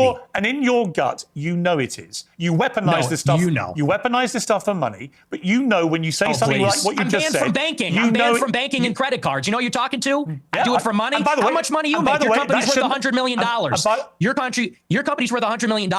I was banned from Bank of America. And you I'm banned from processing credit cards. And you shouldn't have been. But I am. So don't tell me I'm doing it for money. Well, ask me my opinion about that. I'll tell you shouldn't have been. Right? I don't agree with that. What happened to you? Then don't say I'm doing it for money, because you know that full well, and you say it's a grift. How much money if I wanted to be a grifter, I'd be like you. How much money are you making? I'm making a lot of money now. Yeah. Now that I'm the #1 live streamer in America, because people agree with me more than they agree with you. We're tired of hearing about slavery and the Holocaust and Jim Crow. We're done hearing about that. You guys overplayed your hand. I'm not done hearing about that. Okay, well, you know, your generation's on the way out, and Generation Z is coming up, and we're finished with that. We're ready to take our country back. I've got 3 sons. I've got 3 sons anymore. I've got 3 sons, and they don't share your views about slavery and about the Holocaust. They can have decency and compassion and humanity about some of the worst things that have happened in the last 150 years or more. They can do that, and they can also have concerned views about issues like immigration and other issues. The two things are not mutually incompatible. You can have different views about different things. It's your lack of humanity and compassion for people about things like the Holocaust, about slavery. It's that people find so contemptible. And I don't understand why you need to do that. Again, I just ask you, is your motivation financial? Is your motivation for fun? What is the motivation to saying these outlandish things, which you don't need to say, and which I suspect, I don't know, I suspect a lot of it is performative. So what is the motivation? I'm an iconoclast. The Holocaust is not my religion, and it is treated like a religion. It is treated like a religion with dogma, with blasphemy laws. Note the production here. Piers is like he's running a hit piece on him, but he's also humanizing him at the same time. He's like, you're not. He's like, I suspect that there's kind of a performative thing here, but you're doing this. Like, what's your actual motivation for doing all of this? You know, I don't agree that all of that was done to you. It wasn't appropriate that you were debanked and put on a no-fly list and all of that. No, that was wrong. So you're being brought back out into the public square again, and people should hear what you have to say. What do you have to say? Full shot. Drop Piers out and let Nick go. It is treated like a religion. It is treated like a religion with dogma, with blasphemy laws. And that secular religion says, and you say that's a crock of shit. It's intentional. It's called The Open Society by Karl Popper. It's by these architects of the liberal order after World War II. They got together and they said, how can we make sure that Hitler never happens? How can we make sure that totalitarianism never happens again? And they came up with a consensus, which is that we need to take down nations, religions, fathers, the authoritarian personality. We need to be empathetic and altruistic. We need to be diverse and pluralistic. And that experiment isn't working. And I'll tell you the truth right now, and you can laugh at this, you can scoff at this. Our people are being genocided in our country. 50% of the live births in the United Kingdom and in the United States are non-white. In 100 years, my ancestors, your kids who are so empathetic and compassionate, they're going to be a minority. They're going to be a minority in maybe a Muslim country, an Indian country, an Hispanic country. And these Jewish people that are 100 years old talking about my grandparents and the Holocaust, they don't care about that. Actually, they like to see it. At the SPLC, they're literally counting down the days until whites are a minority in America. So forgive me if I don't believe them when they talk about compassion. There's a genocide going on right now. It's not against the Jews. How many Christians are there? In Gaza, it's against How many whites. Christians are there in the world? Like me. 1 point some billion, Yeah, 2 billion. How many Jews are there? 15 million. Okay. So with a straight face, you're going to tell me the world is being overrun by the Jewry, by 15 million people, when there are over 1 billion Christians. There is a genocide of Christians like poor old Nick Fuentes going on at the hands of these 15 million Jews. Really? See, this attitude is why you're losing. When you say who am I losing white to? people, Who these am I losing to? White people. Who am I losing to? You're seeing it. Mass migration. Oh, you're losing to me. We are losing as a civilization of mass migration. He sort of misunderstands the question for a second, then he realizes, just matter-of-factly, oh, you're losing to me. And then, as a society... Mass migration. Oh, you're losing to me. We are losing as a civilization of mass migration. And here's the difference. In Israel, they have my politics. In Israel, they want to maintain a Jewish majority. Yep. If they had it their way, it would only be Jewish people. They're fighting like hell so that Jewish people can have as much territory, a Jewish state. They can be proudly Jewish in their own land. Whereas in America, we are being besieged by 10 million illegal immigrants in 4 years. And then whites and Christians are going to be the minority. And that's true in Canada, Australia, all the countries in Europe. So you could say there's 2 billion people, but what's the proportionality? What is the percentage of people being born that are white? Where's the arrow pointing? Where are we going to be in 50 years? In 50 years, there might be an Israel. In 50 years, there isn't going to be a white Christendom. He cooked. And then this one here is just, what'd I say here? I got tears launching out of my eyes like Scud missiles. This is such tremendous content. Again, politics as entertainment, this is just so good. You called J.D. Vance's wife a Jeet. What does that mean? It's a slur for Indians. Why would you use that? If you look online at the people that are supporting J.D. Vance the most, they are racist. They're racist also, let's say. And they look at someone like myself. I don't support J.D. Vance. And they say, you're brown. You're a third worldist. They are gleefully participating in the cruelty. You could say the performative cruelty of the Trump administration. They say, you're going back. You have 100 days until you're being deported. You're going in a crystal. You called J.D.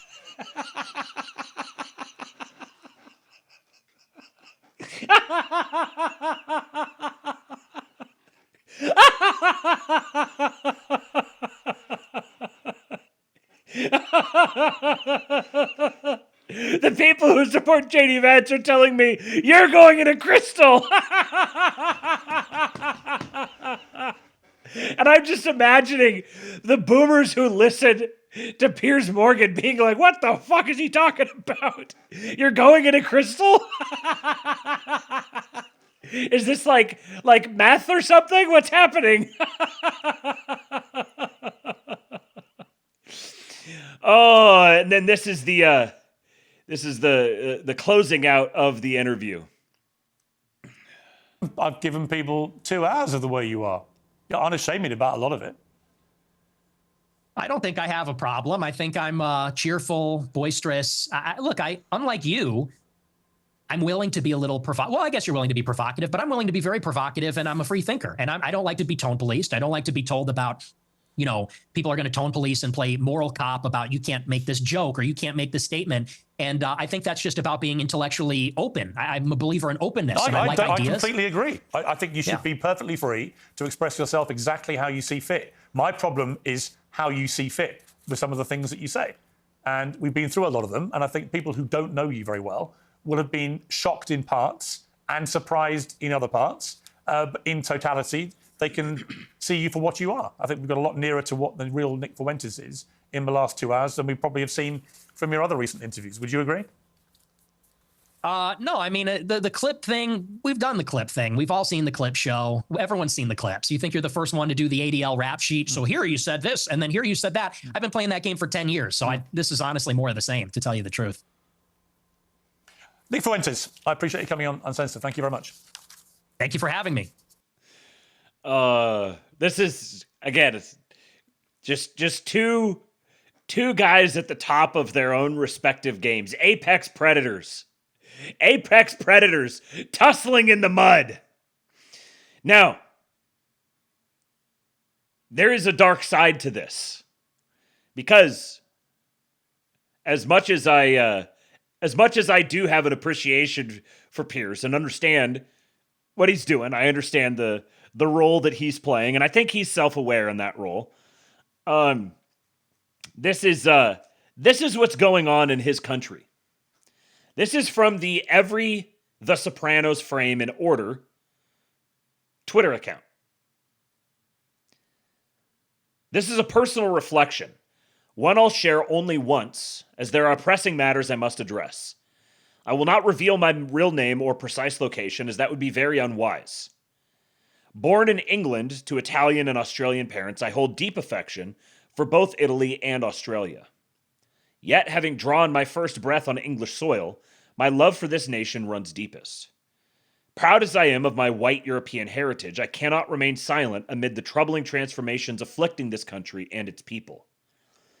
As a member of the Zoomer generation, I turn to X for unfiltered insights into current affairs, given that mainstream media, television and radio, either ignores or sanitizes the genuine crises unfolding here. I've never cast a vote in any election. With 5 parties on offer, I detest them all. Over the past few years, a pall of dread and diminished spirit has enveloped white English youth in my age bracket, as our government's disdain becomes unmistakable. Pre-2020, I was an unwitting blue-pilled NPC, paying taxes without ever wondering where the money really goes, following sports unquestioning. Lockdown shattered that illusion. My ire lingers over the so-called pandemic and the excesses from global authorities and celebrities, but that's another matter for another day. A few years ago, I found myself arrested by UK police for sharing posts critical of immigration policies, memes, lockdowns, and vaccines. These were not threats or malice, these were just expressions of frustration amid ongoing turmoil. A small army of officers searched my home for over 6 hours and found nothing. No weapons, no manifestos, no Nazi memorabilia, no contraband of any kind. 1,000 pounds worth of my electronic devices were seized, and I endured 12 hours of detaining and questioning. The police wanted me to write down names and social media handles of all those I communicated with online, but I gave them nothing. With mental health challenges and no prior record, the ordeal was profoundly stressful. It took 3 years for the case to finally have its day in court. In the courtroom, the prosecution recited my online posts aloud to the judge, including, "I cannot wait to demolish this chinky," a lighthearted reference to takeaway food. "By order of the Packy Blinders," A lone letter, N. I wish I had a black girlfriend we can roleplay runaway slave. Posting images of the black sun. An edited image of a footballer kneeling on a stuffed toy resembling George Floyd. Nigel Farage aiming a gun at migrants on a dinghy. Pepe the Frog. A photo of myself taken outside the gates of Auschwitz, smiling with both thumbs up. Night Slutty Milk. It was a bizarre spectacle, with me sat on the front row witnessing taxpayers' money squandered on such absurdity. I remained baffled as to how these warranted involvement from the counterterrorism unit. Ultimately, I faced a 7-year prison term. Instead, I received a suspended sentence, probation, and a substantial fine. Plus, the judge ordered that my seized devices be destroyed with no reimbursement. Following sentencing, news of my conviction spread through the papers, prompting my college to terminate my enrollment. In the head office where I was summoned, they cited their commitment to a diverse, inclusive, and welcoming community and zero tolerance for hate crime. I chose not to debate. These were liberal hippies and reasoning seemed futile. I simply stated my piece, you are a traitor to your race, and walked out of the door without even saying goodbye. Additionally, a 5-year court order bars me from social media, limits me from owning electronic devices, and grants police unchecked access to my home for random searches of property and devices. Imagine, the government empowering officers to appear at your front door unannounced, invade your space, give you the same boring lectures, request you to recite your court order, give you a spanking, and scrutinize your life. Yes, the spanking analogy is overexaggerated, but it captures the indignity of being white, straight, and English in this era. Until the court order concludes, I have no alternative but to use a secret burner phone with an active VPN, manually uploading the Sopranos frames from a location miles from my home. The device is concealed in a locker at my local indoor swimming pool, rented affordably through an acquaintance with the owner. Every business day post-work, I detour to the leisure center, retrieve the phone, sit at the swimming pool cafeteria to dedicate half an hour uploading 100 frames to meet my daily quota, secure it back away, and return home in time for supper. Let me emphasize, I don't hazard my freedom for X payouts as money isn't the driver. This stems from passion for the content and a need to channel my autistic talents in memory and numerics, as my college education in accounting has been terminated. Such is existence in what feels like Soviet Britain.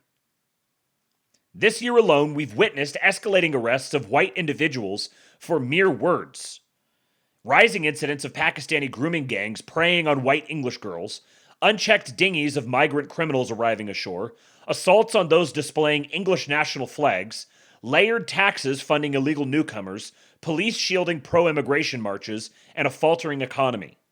The list is endless. The UK endures consistent humiliation under its deranged leadership.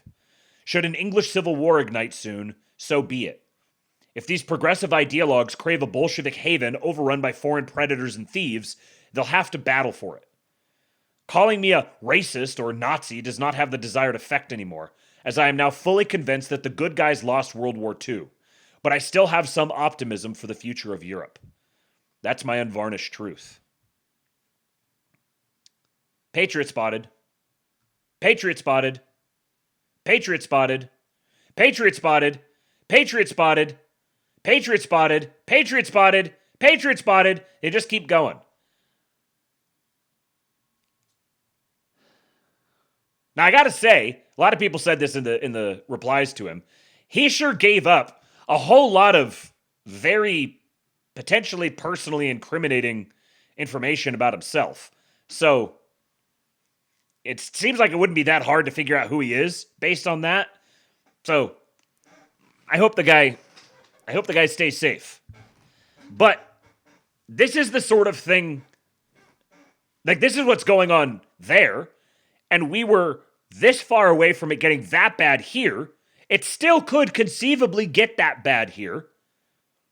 And it's been that bad for a number of people here already. Soviet Britain. I remember growing up and reading stories about stuff going on behind the Iron Curtain, the horrors of communism. And that's what it sounded like. It sounded exactly like that. So when guys like Gates Garcia want to go record a video addressing Nick Fuentes' followers, telling them, you guys have life too easy. You're soft. You just want a life of ease and comfort. Yeah, that doesn't hit, man. That really doesn't hit. Even now, like, I'm in America. America's not as bad as Europe. But even now, I'm by and large probably fairly unemployable outside of this show. At this point, there's some jobs that I could get. There's some other things that I could do. But I had to give up the idea of like anonymity or anything a long time ago. That ship has sailed. And I've just accepted that. This is just how it is. I'm all in. The show is everything. This and the projects that flow from this are going to be my legacy. This is what's going to generate a future for me and my family. And it's the support of you guys that makes it possible. So in that sense, yeah, it is great. This is something that wasn't available to people prior to the existence of the internet and fiber internet and live streaming and all of this. Yeah, that's awesome.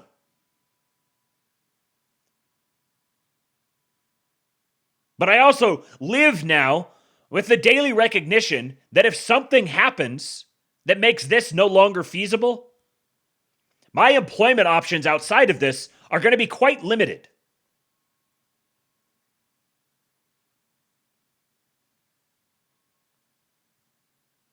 It doesn't have to be this way.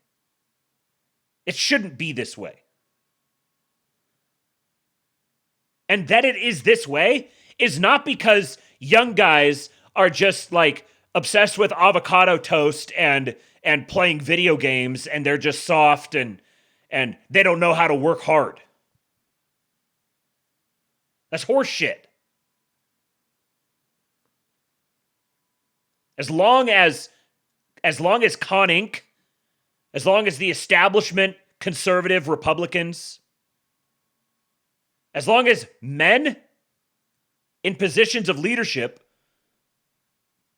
want to bury their head in the sand and recite Hallmark slogans like Gates Garcia, young men are just going to keep getting more and more radicalized.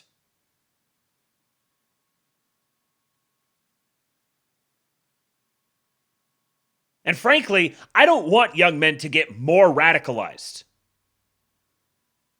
It's going to happen, and it's going to be necessary if it happens.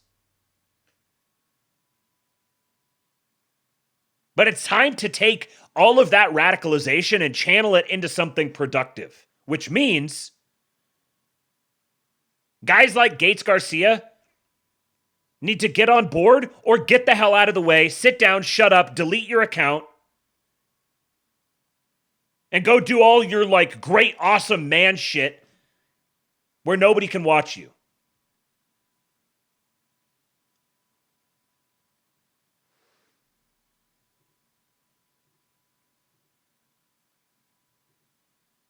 Got a thought here from Colin Rosh. I got this and then one more thing and we'll wrap with that for today.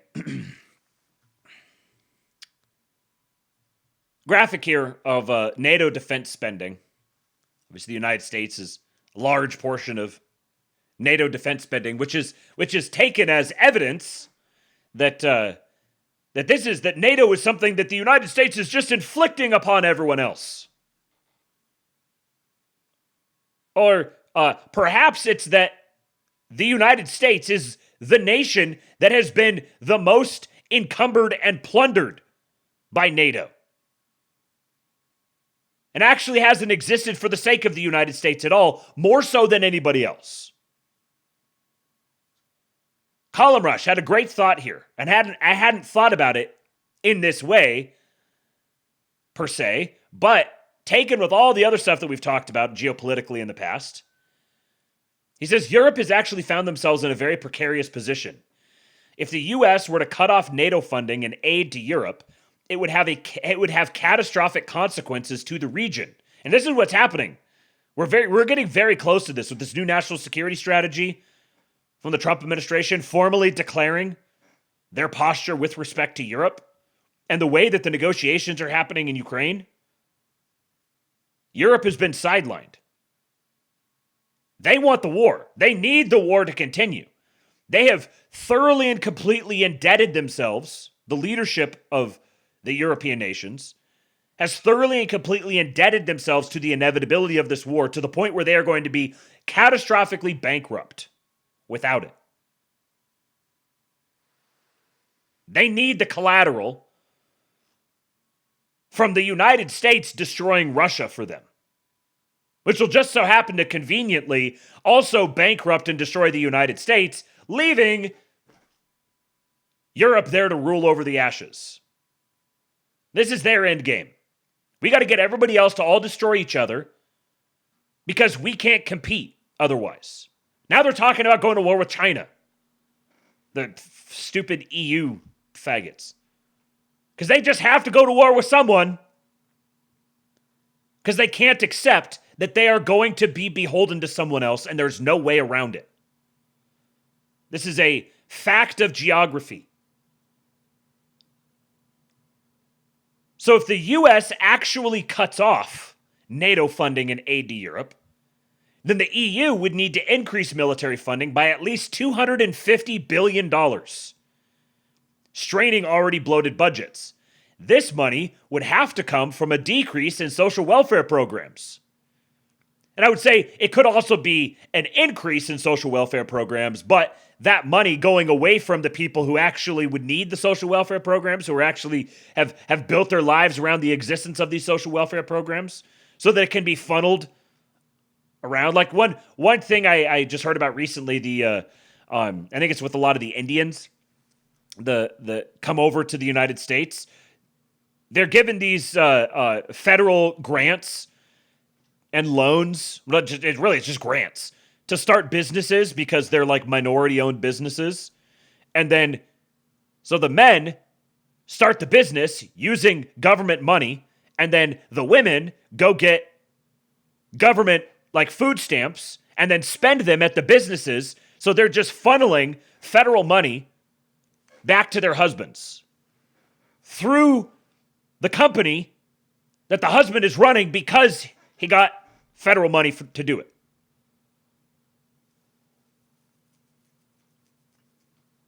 So like on the surface, they could actually increase the social welfare programs, but it would have the effect of depriving it from the people who have actually come to expect it and basically ordered their entire economy around it. Programs that a now foreign population with no allegiances to the region are dependent on. The results would be an uprising of non-white military-aged combatants that they have spent more than a decade bowing to. In other words, Trump has the EU by their non-existent balls if he so chooses.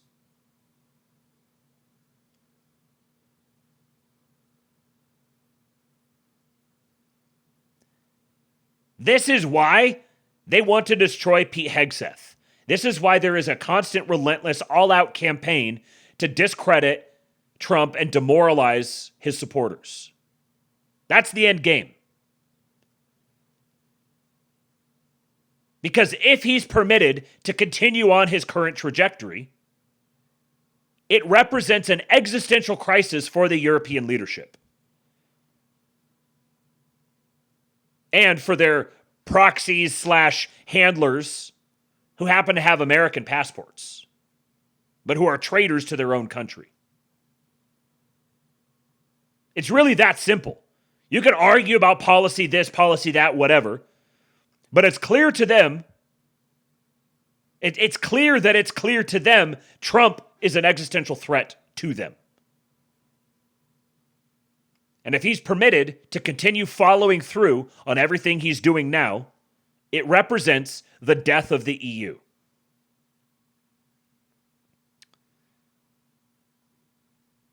And then there's this. You've heard about The U.S.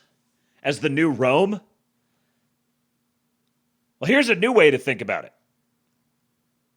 The USA is at the exact latitude and covers almost perfectly the territory of the Roman Empire. This is one of those where you want to look at the graphic here. If you're listening to this later on, you'll just want to go look at the second to last tab on the Substack or the podcast description. If you're watching on YouTube, you want to open up, you want to look at the picture here, because look at that. It's almost eerie to look at it this way. The same latitude, even. This means that latitudinally, I live in like kind of near Tripoli, northern Libya. What's also interesting here is that we're talking about this in the Keep Hill Discord today. A similarity. We also have like weird savage brown people to the south of us. We've got stuffy, frigid whites up to the north. But the real big difference, here's why the USA will go further than Rome did, the first Rome, because to our east, we have a gigantic ocean. To their east, they had Indians. That was the big difference. To their east was India. To our east, we've just got the whole Atlantic Ocean. Protecting our eastern coast.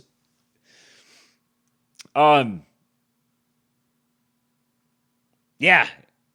It's funny how history rhymes. So Ukraine would be like, Ukraine is like Ontario, basically. Bass Blaster.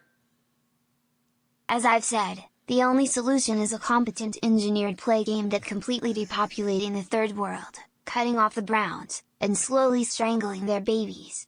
I'd impregnate the women just so I could do it all again. We're Germania based. Our resident leaf. See, this is, we need to, we have to keep them, they're like the Canadians up there. We have to like keep them as a, like our attack dogs. We have to keep them contained, but we're going to let them off the leash. If you're not careful, we're going to cut them loose. You don't want that, do you? You don't want us cutting loose the like, I've got this image of like Jack Nicholson with crazy eyes. Oh, my wife says so much poop. Cue the stop pooping meme. Pete's currently fouling the backyard. Okay, well I gotta go down and relieve my poor wife. But the last thing I will leave you guys with is the preview, the second preview for this week's Saturlabe, Pseudolabe. Week 47 preview, Rare Vance saves Christmas.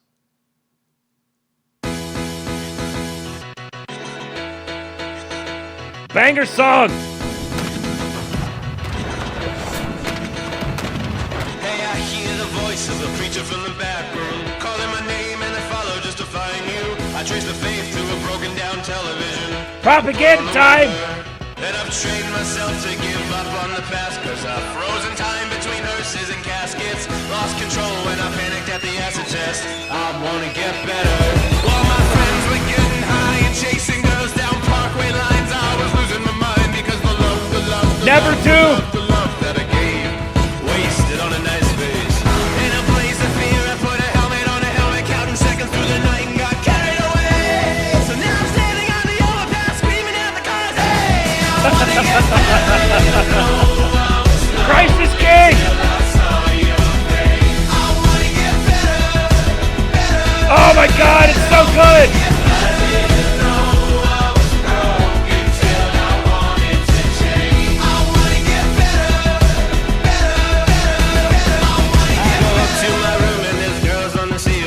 Cut out the pictures and I chased that feeling of an 18-year-old who didn't know a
up this morning early before my family. From this dream where she was trying to show me how a life can move from the darkness. She said to get better. So I put a bullet where I should have put a helmet in. I crashed my car cause I wanna get carried away. That's why I'm standing on the other path screaming at myself, hey, I wanna get better. I didn't know I was lonely till I saw your face. I wanna get better, better, better, better. I wanna get better. I didn't know I was broken till I wanted to change. I wanna get better, better, better, better. I wanna get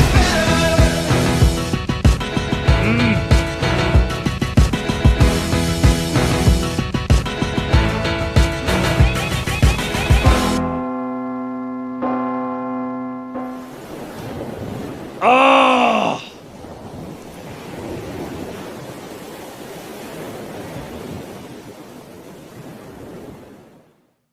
You know week 47 had to be a banger. And dare I say, the man is going to deliver? I think he's going to deliver. Make sure you guys show up for that here. This Saturday, we are going to Sudawave.